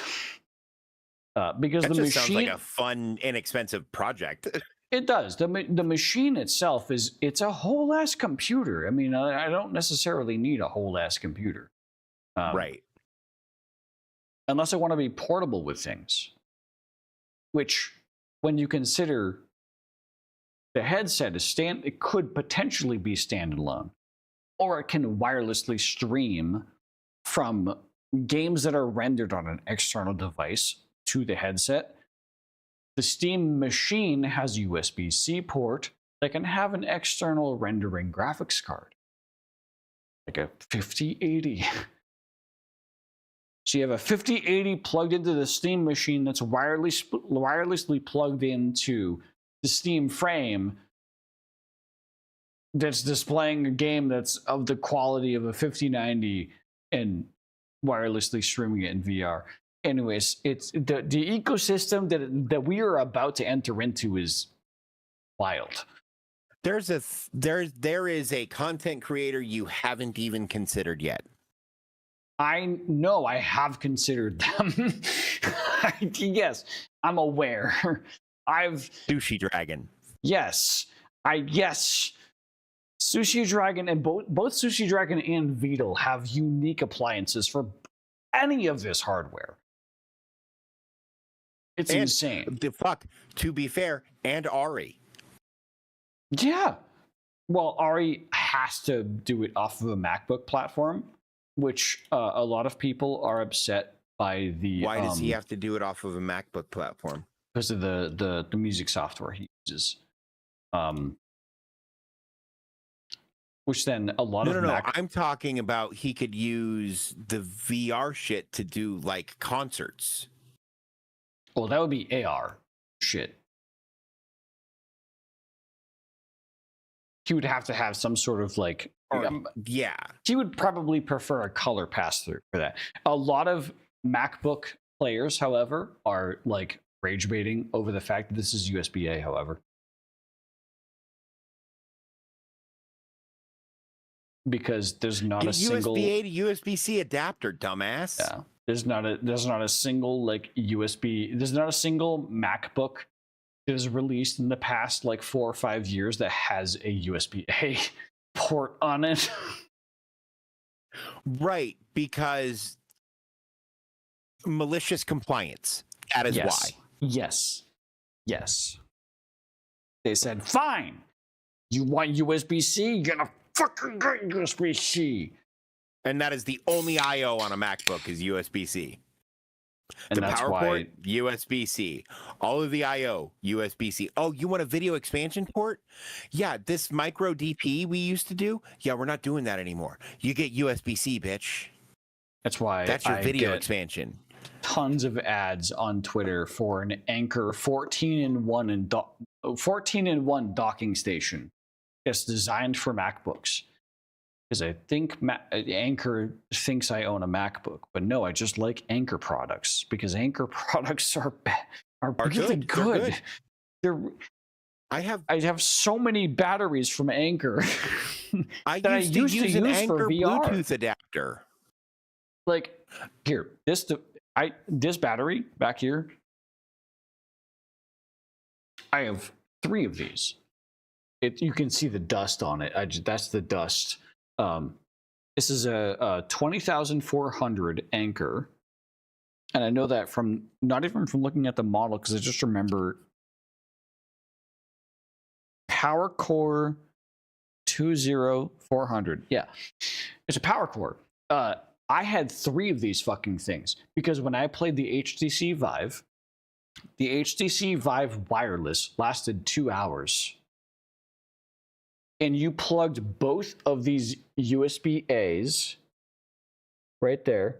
You plugged both of those USB-As into the same singular battery that would rest on top of your head, which was 60 gigahertz to an adapter on your PC. Not 60 gigahertz. That was HTC wireless. And when I would play wireless VR, I would literally like reloading a gun. I would have this thing that was riding off of my hip.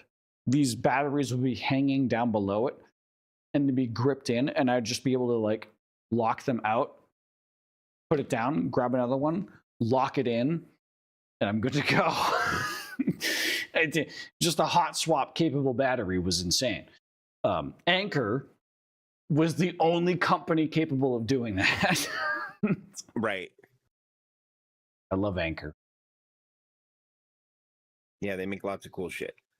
Anchor is also the company that does the USB-C splitter that I'm currently talking to you through.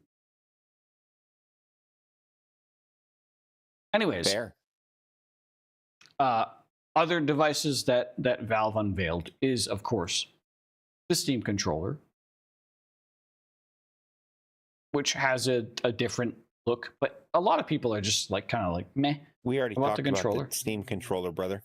We did, yeah. I mean, it's not much as it's a controller.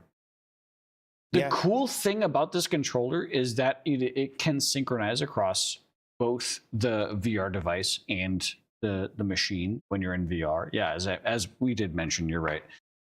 You can see the controller in VR if you're using this controller.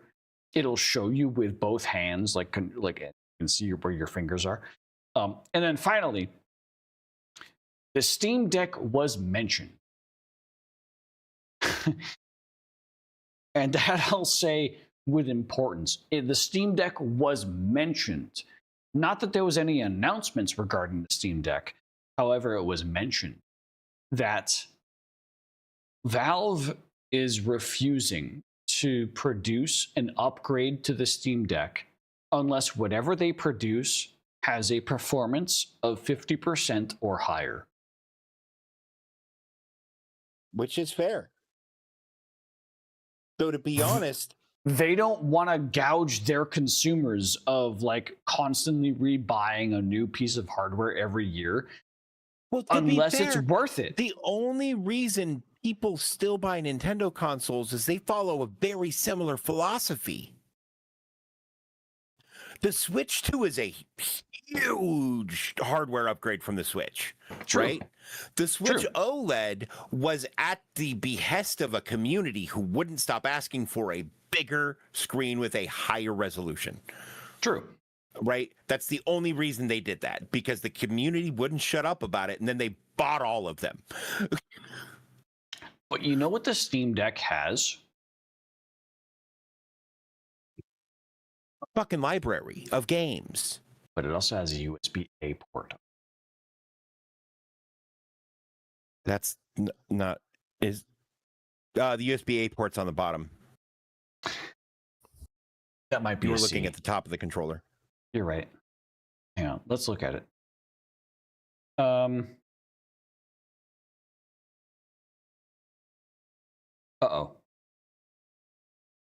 There we go. Maybe I'm dumb. I might just be Don't dumb. you have a Steam Deck? I do. I could go get it. I don't know where it is though. No, I think it just has the USB-C port on the bottom, brother. I just have to see. Should I go get it? No, I'm It's pretty not sure it worth. just has the C. Because that's the top, and that's not a USB port. What port would that be? That's not a port. That's a vent. No, that's a port. That is a port. Oh, I guess maybe it is. It's way too small to be an A. You're kind of right, which is why I'm doubting myself. Bluetooth, Wi-Fi, audio, power, Type Expansion. C. USB-C with DisplayPort 1.4 alt mode support up to. Is that USB-C? That could be USB-C. With how small it is. But to be fair, they have, well, and it's also on the top. I thought the port was on the bottom. There is a port on the bottom. The port on the bottom is for docking station usage. But there is Gotcha, also okay. a secondary top port. Gotcha. Okay. I do remember there is like a slot in like, and then there's a top, because I've plugged my Anchor like splitter into the top of it because I tested out OBS on my Steam Deck. Gotcha. I streamed my Steam Deck to my desktop. I ran OBS and streamed it to my desktop, and then I like did a test stream as like a relay. That was fun. But I was gonna say that sounds fun. The thing about this that is talking points is like both the fact that Valve said like, I understand people are asking about the Steam Deck and the Steam Deck 2 potentially, whatever, quote unquote, and we will not The Steam Deck release. 2 is the frame. They explicitly said we will not release a Steam Deck 2 until the hardware we can put into it is 50% more performative than the Steam Deck original.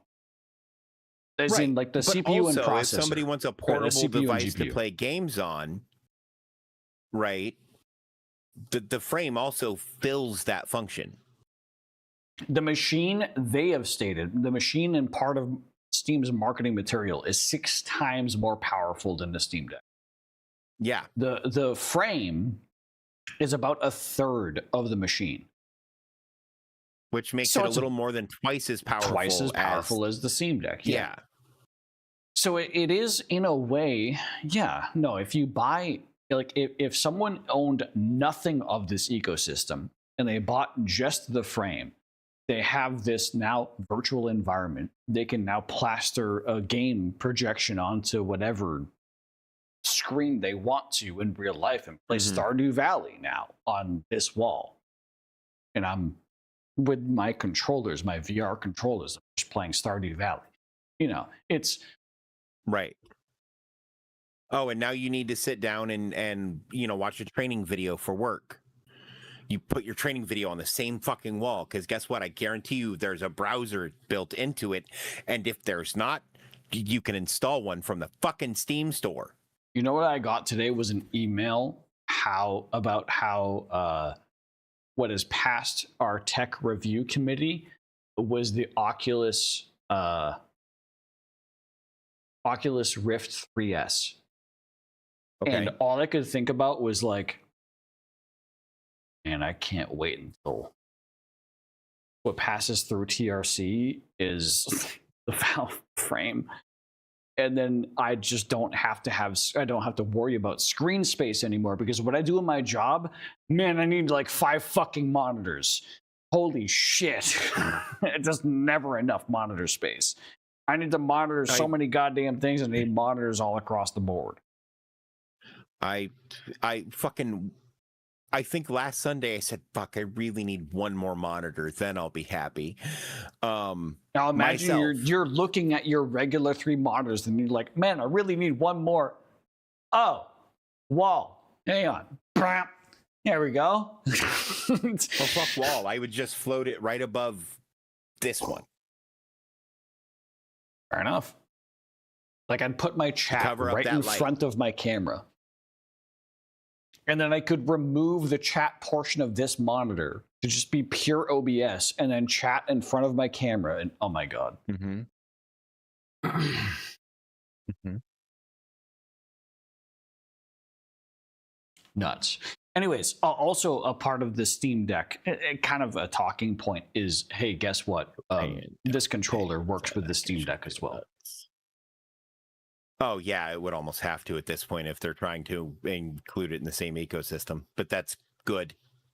Also, if you have a Steam machine, you can stream your games to the Steam Deck from the Stream Machine, which the Stream Machine is 6 times more powerful than the Steam Deck, so you can play Cyberpunk 2077 on this Steam Machine and then stream it to your Steam Deck if you already own a Steam Deck.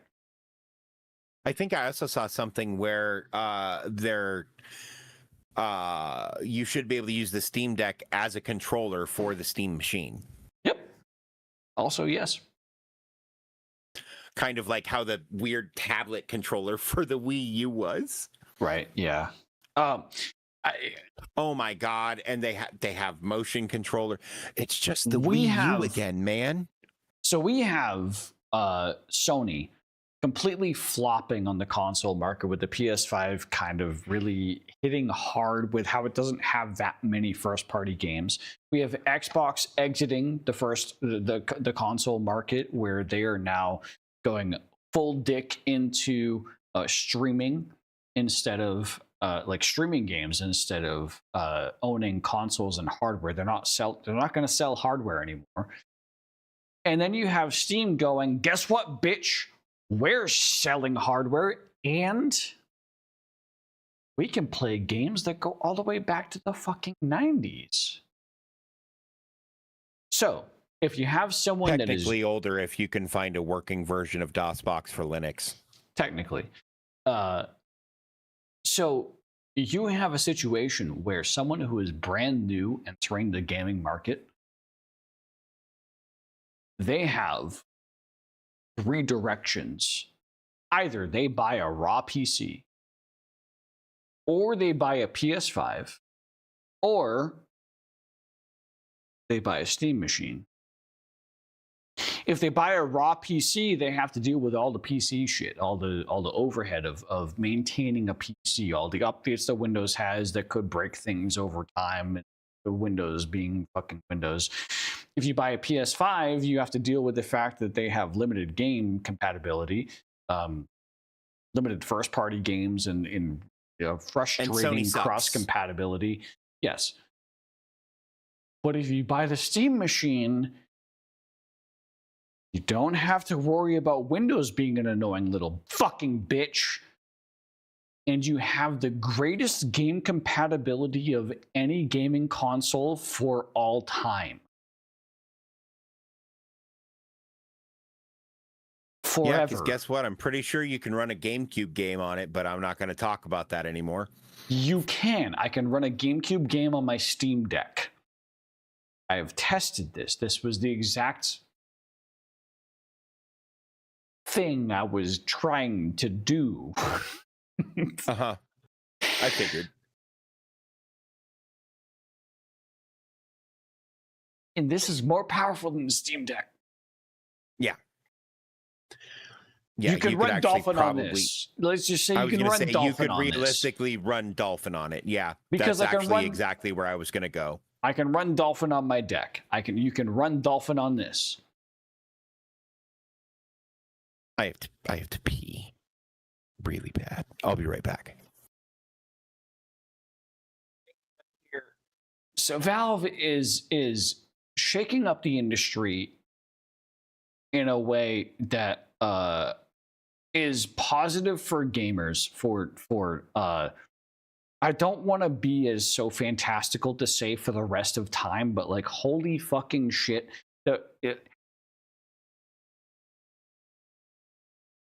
they have marketed how open and developer friendly the frame is with their developer ports and the additional ports and shit on the frame.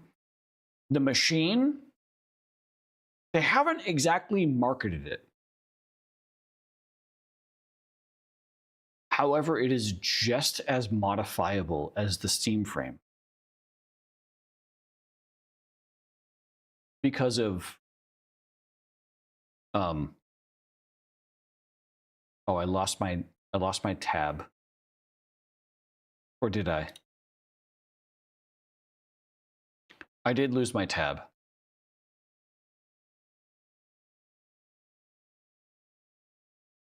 Where it doesn't matter if this specific box of hardware succeeds. Steam OS in itself, Steam OS itself can be installed on, you can build a computer yourself. You can build a computer and install Steam OS. And it works exactly the same way. And if you build a computer that has better specs than this, then it works better than this. Valve has made sure that every single angle of the gaming market they have covered. Mobile, console, desktop, virtual reality, augmented reality. Every single one is covered. Every single one.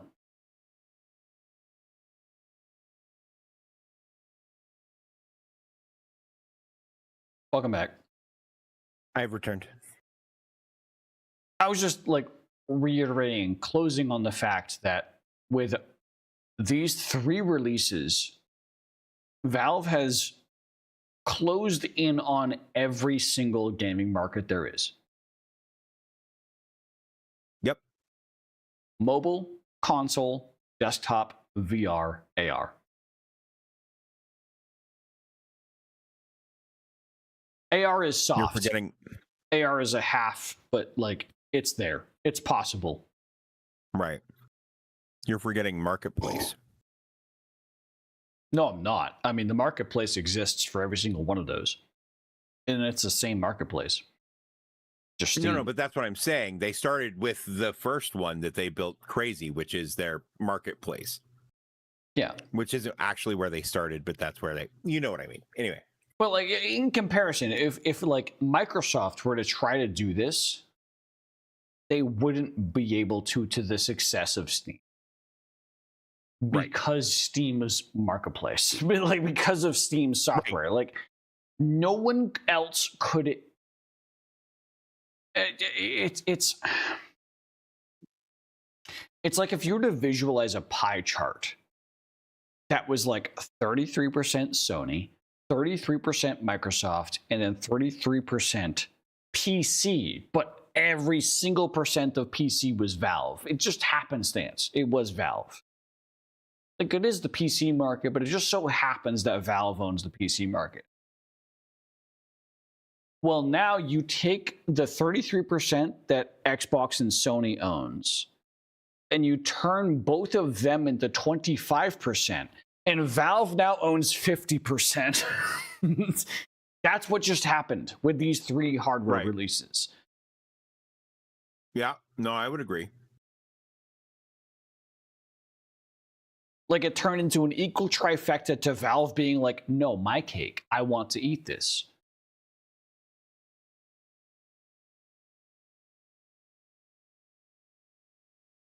And I've been waiting. Cake and eating it too.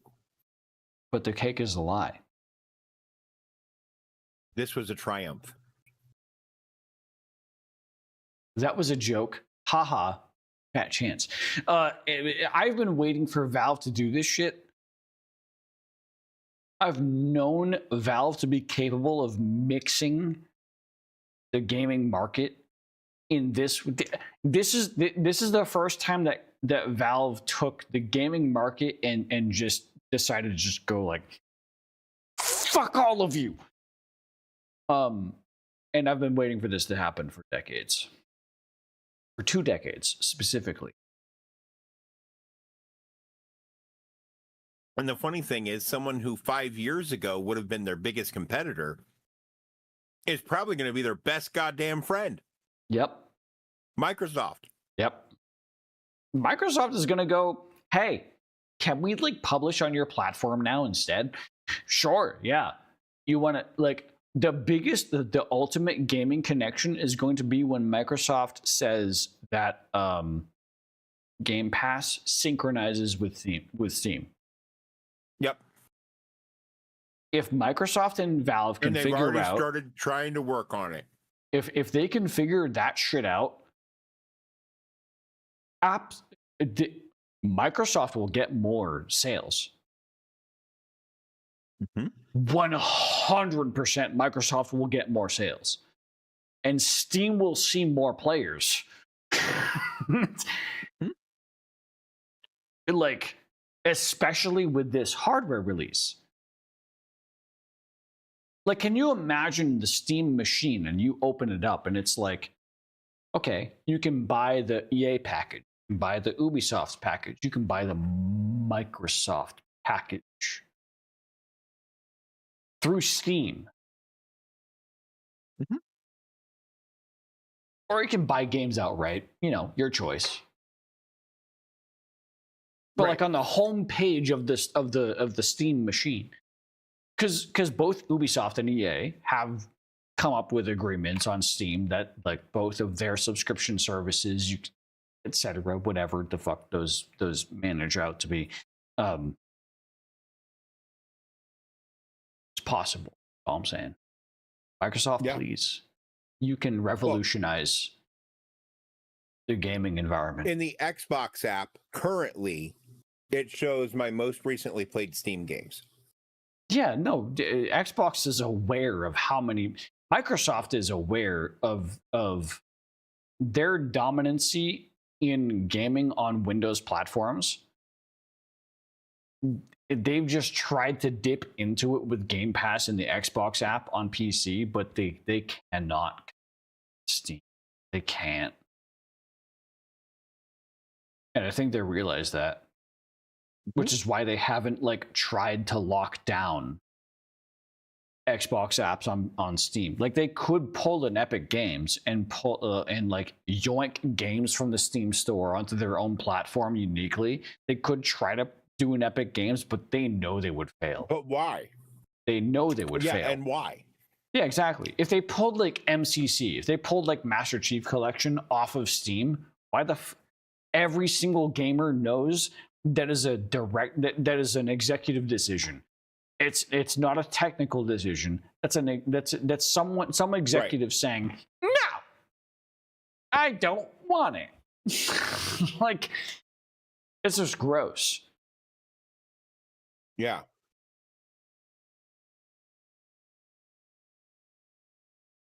Well, anyways, me personally, I'm gonna buy this fucking thing, frame one of it going on pre-order. I love VR. I have 4,000 hours in VR, maybe 5,000 at this point. I'm buying a Steam frame one. So ironically, if I were going to pick one up, it would be the machine first, because the machine. I'm in the market for an entertainment system to kind of unify all the bullshit going on in the living room. Fair. You know what I also thought this could be useful for? Is kind of on its last leg. Oh, true. You know what I also thought this could be useful for? Huh. Is a stream machine. Is a dual streaming PC. I had thought about that. I had also thought about it as the PC used for IRL streaming. Yeah, where you stream to it through NDI or SI. What is it? Put it in your fucking backpack and attach it to a cell phone. Oh, that too. And stream directly from it to Twitch. 250, in your backpack. 250 watts you can maintain through portable batteries for 6 to 8 hours easily. Yeah. That's what I'm saying. It's low enough power draw that with a decent UPS. So you have to figure like 250 250 watts for this device, and then you also have to factor in like 50 to 100 watts for the modems, multiple plural modems. Right. Because you need like at minimum 2+ cellular modems to get good signal. You just use 2 cell phones because you can do that. You can, but you need a device that pairs. You need a pairing device. And that costs power, is all I'm saying. But you'd also have to pay for the cell service for both of those devices. Right. But that's through Mint Mobile, you could do that for like $50 a month for both lines. Yeah.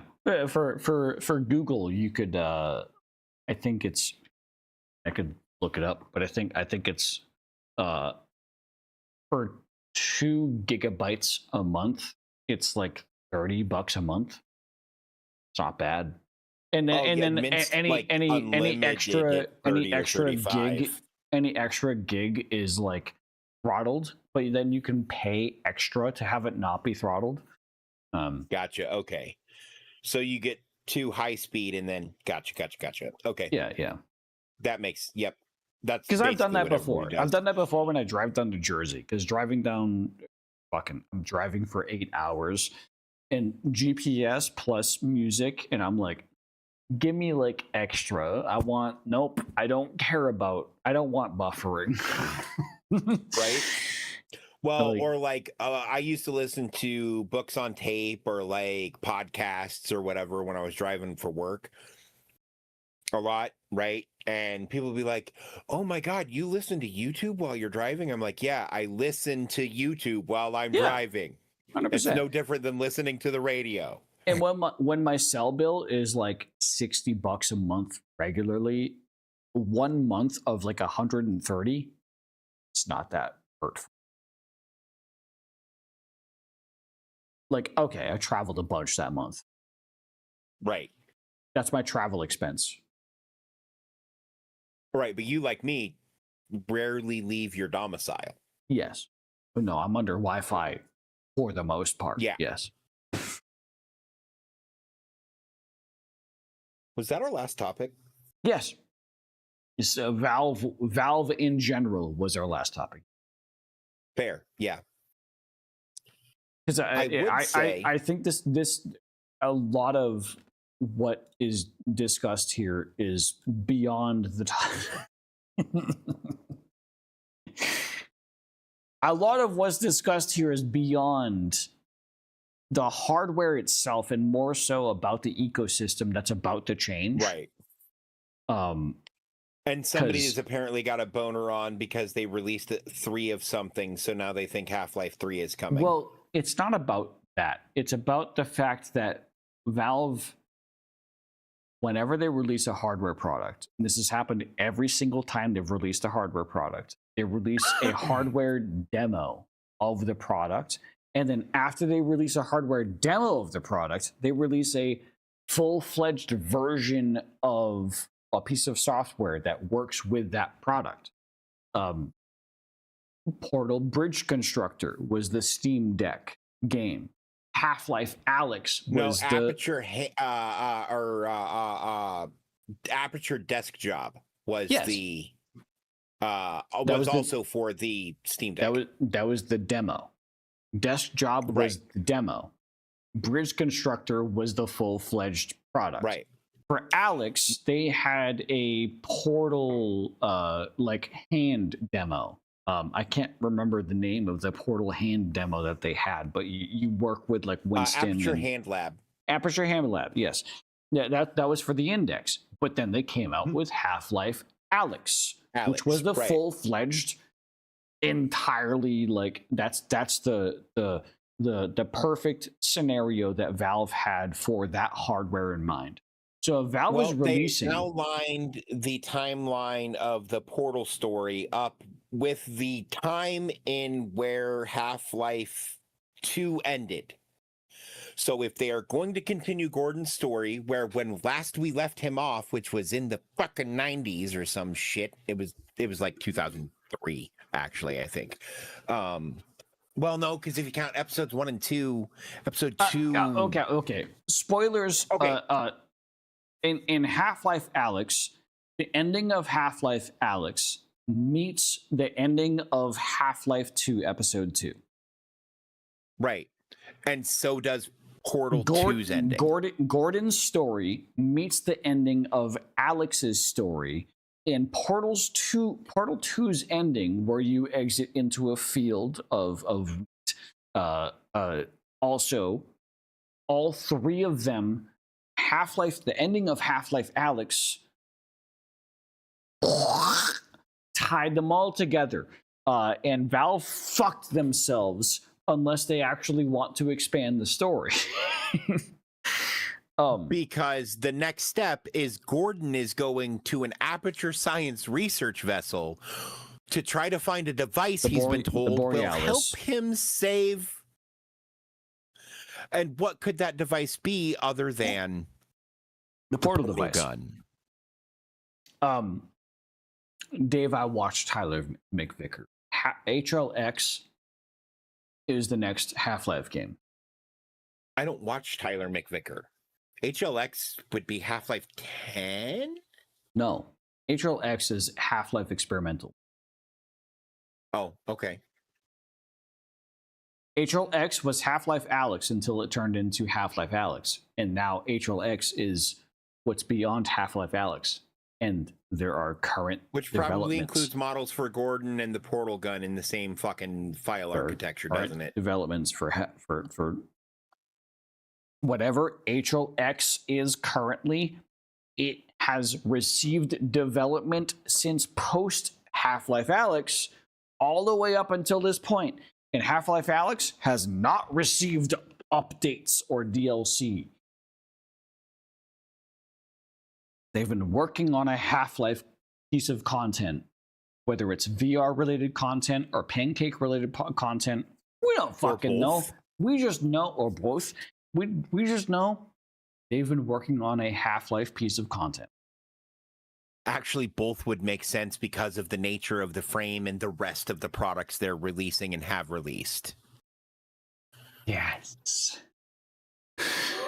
I'm saying that as calmly as I can. Why? Because it's 4:15 in the morning? No, because you're more right than you know.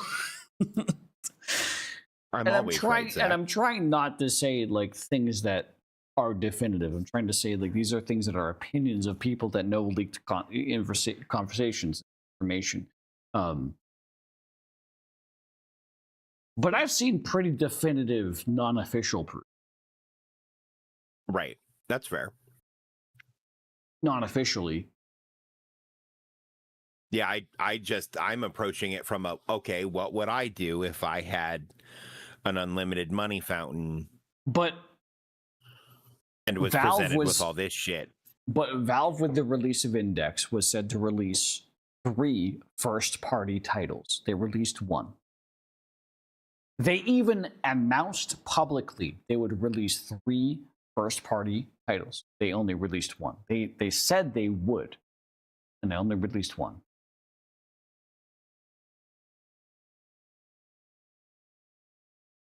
So it's still the same old.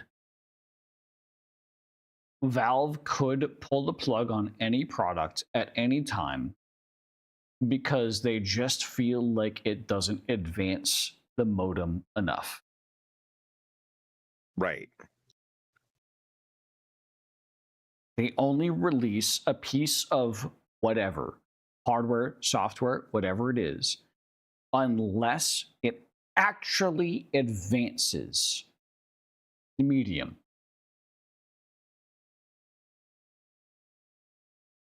The same thing happened with Half-Life 2, Episode 1, and Episode 2. Oh my God. If you're playing in Pancake, you play Gordon's half of the story, and if you're playing in VR, you play Alex's half of the story. And which version of the game you get depends on what hardware you're using.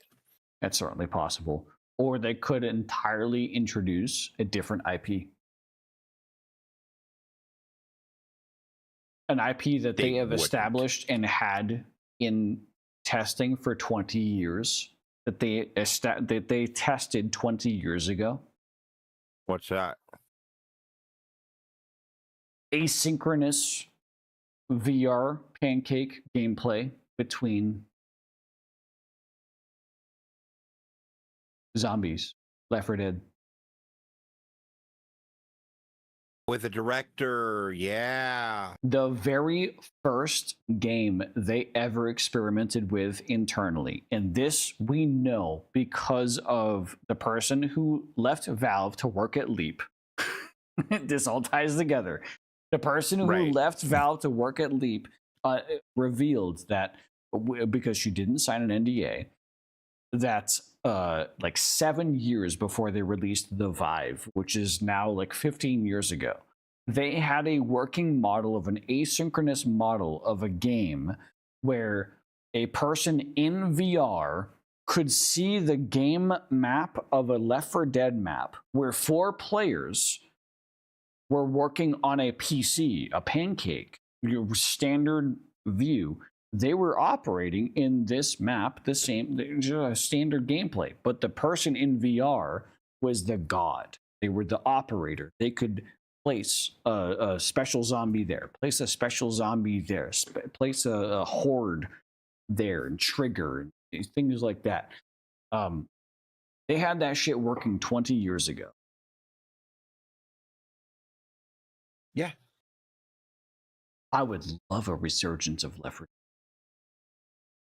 If it meant if it meant I wait longer for Half-Life. Releasing the third of something, and if they release Left 4 Dead 3 before they release Half-Life 3, released people will 3 somethings with this release. It's a technicality, I know, but anyways. Technically, they've released 2 VR headsets, 2 controllers, and 2 Steam Links. I'm so pissed off about that factoid that I discovered in my head days ago. That in this single hardware release where they released 3 items, it's the second version of each fucking item.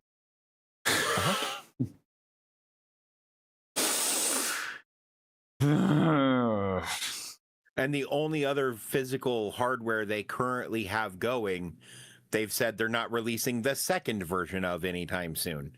So on that, there's the Steam Deck, and then there's the Steam Deck OLED. By the way, I wanted to sidebar the headset, the VR headset. A lot of people are complaining about the LCD nature of the panels on the VR headset. LCD has not as accurate colors and not as accurate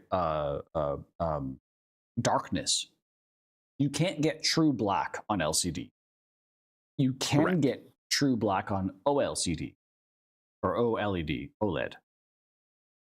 So a lot of VR headsets that are currently modern are OLED.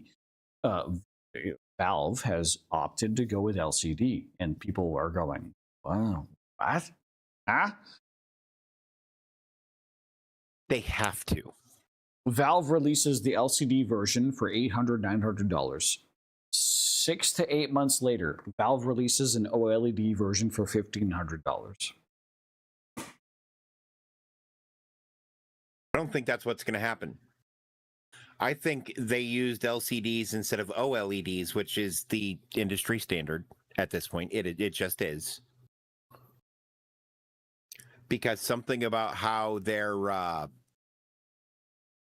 special I can't think of the word, where the eye tracking changes how the streaming works. Maybe foveated streaming. Yeah, foveated streaming. I think foveated streaming might not work as well on an OLED. I don't think it's going to make a difference. I did clip that just in case, because whether either you or I are going to be wrong. Right. That's fair. I'd be happy to be wrong, because I think if I purchase, I'm going to purchase a frame. Well, if they release a frame OLED, I'm going to I'd purchase. be happy to take your frame. Yeah, right. No, that's the thing. I'm going to purchase a frame on pre-order. I love VR. I am diehard VR. I fucking love VR. Right. And if you give me the ability to play more games in VR, fuck, okay, fine. But if then you 6 months like same calendar year release an OLED, I'm gonna be pissed off. That's super fair. I'm gonna be upset. I doubt that'll be the case. And I will eat crow if that is the case.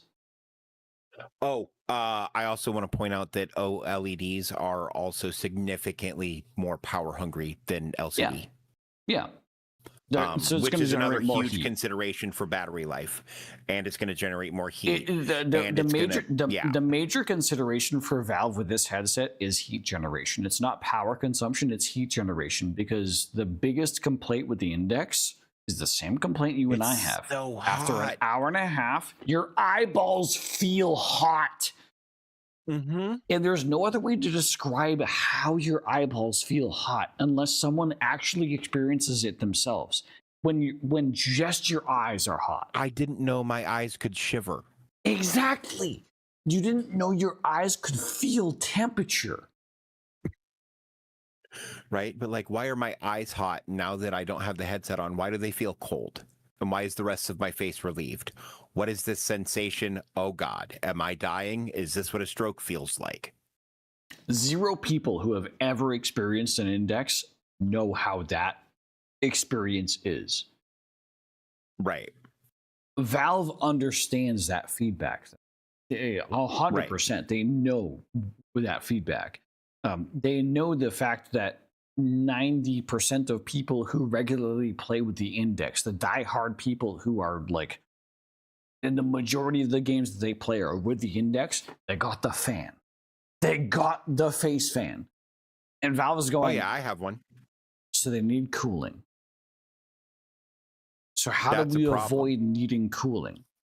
Well, right. the power delivery was in front of their eyeballs. What if the power delivery was behind their eyeballs? Oh God, you want to put it inside their head? No, like behind their head. Oh, yeah, that'd probably be better. Right. Put the power delivery in your skull. I've seen a meme of people being like, but what if they caused the back of the headset to be a subwoofer of the 2 speakers, and then like POV you're looking at it and it's just a vibrating. Look, I just can't wait to see fucking Tyler One's head dent from this motherfucking thing. He's not gonna have it because it doesn't have an over the head strap. Yeah, it'll be in the back of his fucking head instead. It'll be great.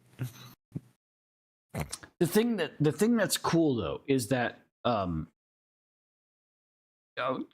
part of what's cool is that this is a singular, like you can hold this in your hand as a consumer. You can hold this in your hand. Right. You can disconnect the strap. You can disconnect any top Oh my mount. God. You can disconnect any peripherals. I know that top adapter. I know you do because I do. We're not going to talk about it. It's okay. Cool. Oh my God, guys, that is. There's so many fucking things like this. Like this is what this is. That's just a 24 pin, isn't it? Yes. Okay. This is the frame. This unit, this processing and display unit is the frame. However, everything else that goes along with it is just extra. The straps, the speakers, the battery. The straps, speakers, battery are all extracurricular. They're not internal based onto the frame. Nothing, everything that is in the frame is just tracking, processing, video. That's it. You can design your own extra big battery, your own extra bandwidth heavy wireless receiver, your own sophisticated like audio solution, your own head tracking device that also tracks your facial motions. You could connect it directly to like a haptic vest. Or to a haptic vest, or you could like, and the vest could have a camera mount to a GoPro that points up at your mouth, so you can track your mouth movements. Right. This is the frame. It's not. The frame isn't the headset with the battery and the speakers. This is the frame. Right. Is the whole point. Valve Also, isn't producing this replaceable. Valve isn't producing this device for consumers. They're producing this device for developers and consumers. And not just software developers either, but also hardware developers. Yes. With the direct root access pipeline to the PCIe lanes on the CPU. On the hardware.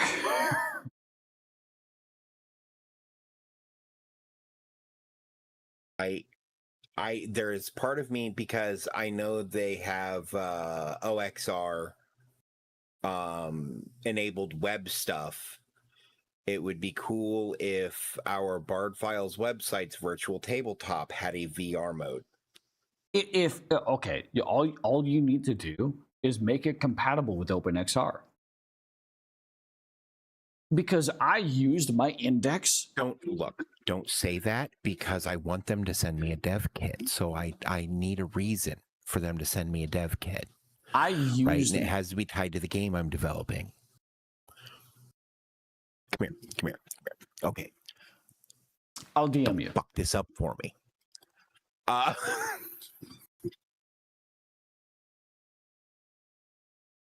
try to get one for you too.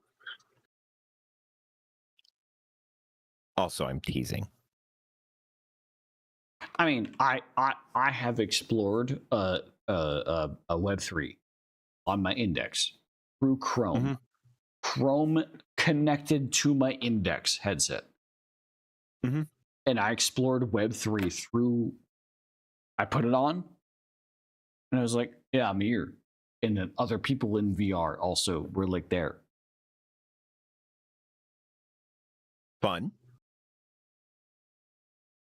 I'm being very loose because that's like the next version of the web, and like in Cyberpunk, like Cyberpunk's version of the web is like Web 4, but like, you know, right? It's a whole thing. There was a Samsung store. I could buy a literal Samsung phone with my credit card because Samsung was one of the first to adopt this tech. I don't know, because they just. Who the fuck? They don't care who buys it and from where. They just want money.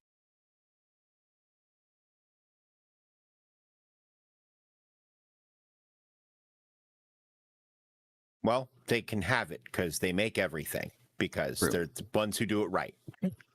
Yeah. Anyways. I'm beat.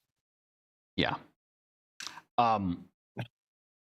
We had anticipated playing some No Man's Sky after news. However, us talking about Valve news took a lot more time than we had anticipated. Because both Dave and I love Valve. Yeah. And their ideology when it comes to gaming, because they are for the gamers. Yeah. Regardless of the fact that they have an infinite money fountain that extracts from gamers that are exploitative, Valve still uses that money in the benefit of the majority of gamers. And some of that feels very Robin Hood anyway. It does. Yeah, it does. It really does. Right? Because, like, the people who are partaking in those practices are doing so because they have access to that kind of money to do that. You're not going to buy a $2,000 CS:GO knife skin unless you have $10,000, and you're just like, yeah, I'm willing to. And then that money that you spend on that, a cut of that goes to Valve. Okay, fine. Like, Yeah. anyways, So like it doesn't feel as bad as like some of the more aggressive like mobile, for instance. yeah, the really harsh reality that that a lot of Steam fans are afraid of, and myself included, is, well, what happens when Gabe passes? Yeah. Well, The ultimate I have fear. anecdotal evidence that proves he's immortal. The ultimate fear primarily is because he hasn't died yet. true. Yeah, I mean, he has to be in his like 60s or 70s at this point. He gotta be, right? Gabe Newell. I don't know. Age. He just always has kind of looked. He is 63. Okay, so he's the same age as my mom. And the fear Give or is take. that if he dies, whoever takes over, whoever is beholden to the private company that is currently Valve Software, might be tempted to go public. And that would be the absolute worst case scenario for all gamers. I also don't think that's going to be Everywhere. possible.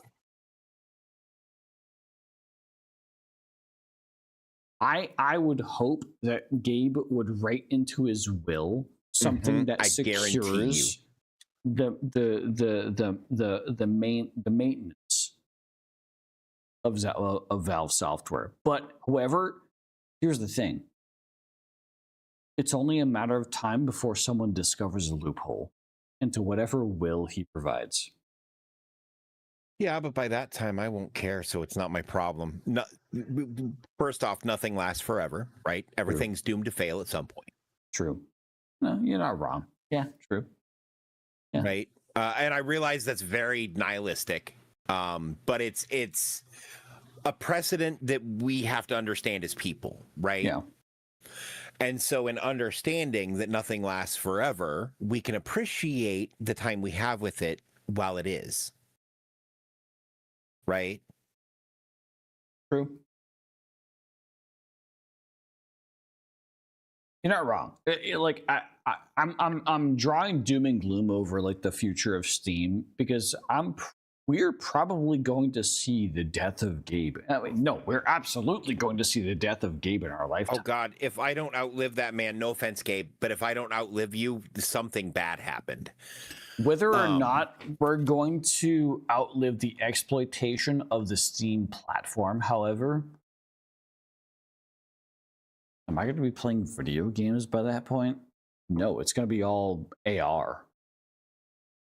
If even that, it's going to be all MR, mixed reality.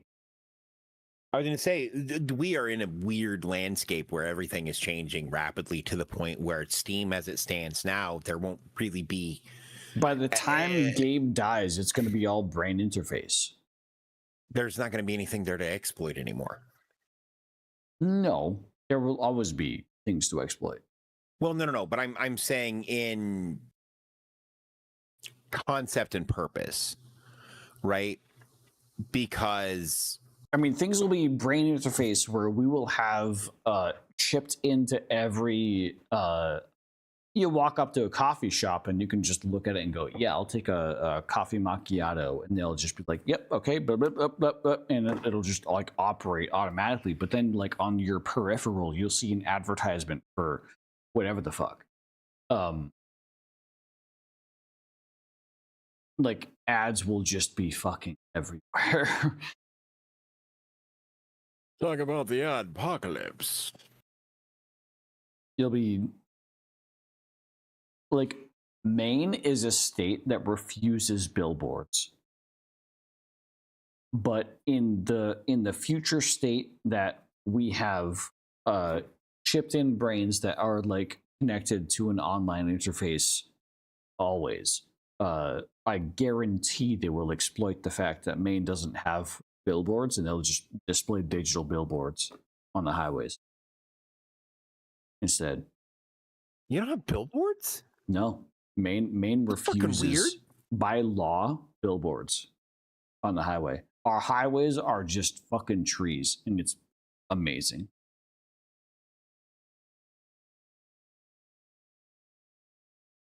I don't know is what I'd do actually if they really weren't great. telling me how far away Wall Drug was every 10 minutes.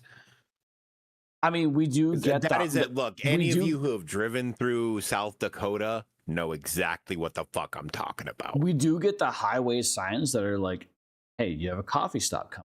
Like the symbols. You get the rest stop, the coffee stop, the restaurant like symbol. That's it. No company can advertise on a state highway on a billboard. And it's amazing because it's just all natural. It's beautiful. Yeah, I hate that. Nature sucks. Why do you think I stay inside most of the time? Because the outside is bad and tries to kill me. My drive to the highest population city in the state and the most stressful city in the state is the least stressful drive possible because there's no billboards and no commercialization of any of it. It's just all, I am here to just travel through nature. Yeah, I've done that for hundreds of miles before. And all the blades of grass look the same at 70 miles an hour. I'm just saying.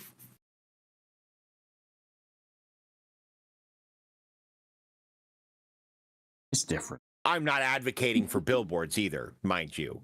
It's different up here. Because but it's yeah. If you're coming from the perspective Alabama of different.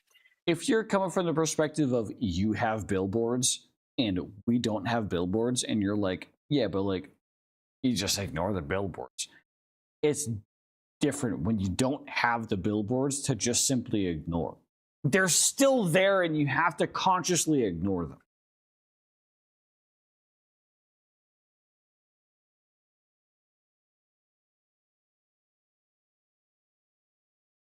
Okay. ADHD. Fair enough. Yeah. No, fair enough. They're there in your peripheral, and they're designed to draw your attention and go like, oh, maybe I do want big titties. You had me at big. No, you had me at titties. The second word is the important one there. It's advertisement in the rawest form.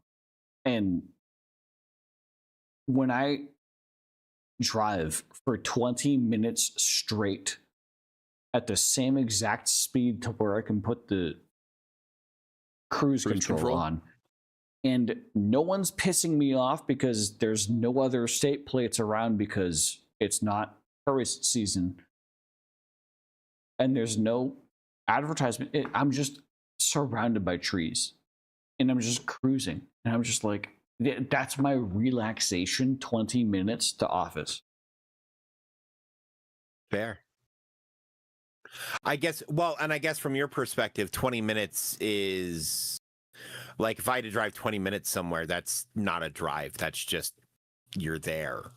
But like, I used to have to drive occasionally upwards of 12 hours to get to a job site, right? It depends. Can you imagine 12 hours of nothing but a field? Yeah. It sucks. I turn it on sucks music a lot. and podcasts. Fuck Kansas. Oh, yeah. No, there's a Pandora station called Raw Comedy Radio that plays a little bit of singing comedians and a little bit of stand-up, and it's really good, and that got me through many, many days in Kansas. My experience of the Midwest is my family and I, we drove in a Ford sedan. I don't remember what exact sedan, but we drove from Salt Lake City up to north, just straight north to Yellowstone. Okay. And I would say about that's 60, a pretty drive. 60% of the drive, the roads said most prudent speed instead of an actual speed limit. So my dad drove 110 miles an hour. If not 120. He drove whatever the car was fucking capable of at the time. It was a sedan. Well, it wasn't a DeLorean. Those max out at 88. It was a Ford, whatever the fuck could handle 110, 120 with 4 people in it. Yeah. For like 2.5 hours straight, I would say. Taurus could probably do that with a small family. I don't know what it was. It was a Ford something. Yeah. It was a Ford vroom vroom. Yeah. Most prudent speed was the thing that stuck in my head. That's crazy. And I was sitting there playing Game Boy Advance. Game Boy Advance, like I was playing Pokemon Gold, and I have a picture on my Facebook of when this occurred because holy fuck, I was bored, but I was just playing Pokemon Gold. Right? Yeah. Like I think I beat the entirety of Pokemon Gold. Yeah. No. A 20-minute drive is relaxing. Yeah. Anything more than that, give me something. This for was my a brain to do. road that you drove straight for an hour and a half before a 20-degree angle turn, and then you drove straight for another hour and a half. Yep. Well, welcome to the Midwest, where most of the turns you make are to go around cities. But everything on the horizon is mountain. And you're like, man, those are pretty. I wish we could get close to those. We're not going there? Oh. All right. Yeah. No, I don't live far enough west to even see the mountains. Yeah, I used to occasionally have to travel to jobs where I could see the mountains. We did ride a bit of the mountain, like whatchamacallit. Fair. Like the mountain, like curvy highway. Yeah. And it was beautiful. But there was the Rocky Mountains are gorgeous. But it was the majority of the interesting to look at. And the Badlands of South Dakota are interesting to look at. And Yellowstone is interesting to look at. I've been to Yellowstone. I've also been to Devil's Tower, which is not far from Yellowstone. They're surprisingly near to each other. We only visited and a Devil's third Tower of looks like the Yellowstone. world's biggest dead tree. We only visited the third of Yellowstone that has the geyser. Old Faithful. Yeah. And we did some hiking. We stayed in Phoenix a little bit. Okay. I spent some time in Arizona. It was a very that was an interesting city because like if you got like a higher point of view on Phoenix, you could see the entire fucking city. There's no skyscrapers in Phoenix. Yeah, no, the tallest building's like 6 stories. Yeah, and it's just I actually think it's like 12, but still. And so you can see just like buildings, flat, nothing. Like beyond the buildings, you can see where the city actually ends. Right. That was wild. Fair. Anyways. Anyway, we both need to try to get some sleep. True. Cat. I love you. Don't be a dickhead. We were going to play some No Man's Sky tonight, but we talked about news too much because we're excited about this news. But sometimes we don't have any news, so this makes up for that. Yeah, true. It does. Oops, all news. Oops, all news. Maybe next time. Who knows? We'll see. Depends on tomorrow. Probably and No the Man's next day. Sky. Yeah. And the next day. Fair. And the next day. And the next day. And the One next more? day. And I think that's the last one. And then the next day, and then that's the last one. Because you have to consider the hours up until the stream go live. Oh, yeah, that's fair. Yeah. That's fair. Yeah, one more. Yeah, but we're into the first next day already. But I try to pay attention to breaking news, but it's it's always like it's like a rough. You know what? Fair. I try my best, but I'm not perfect. Zach, love you, brother. Chat, never stop leveling up. I'm gonna go become a pumpkin. Fair enough. Bye. Go pumpkin yourself. Bitch. Go pumpkin yourself. Jesus. That's great. All right. Have a good night, man. See ya.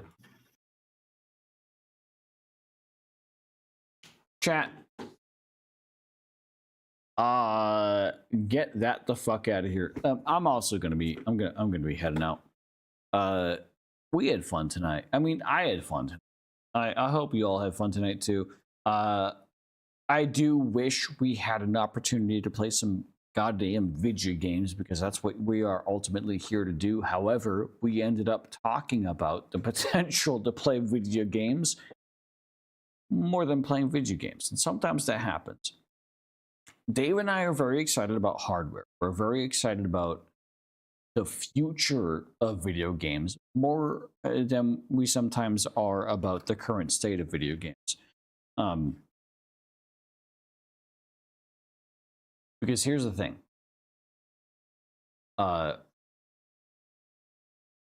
When the Steam Frame launches, I'm going to be buying this shit, Frame 1.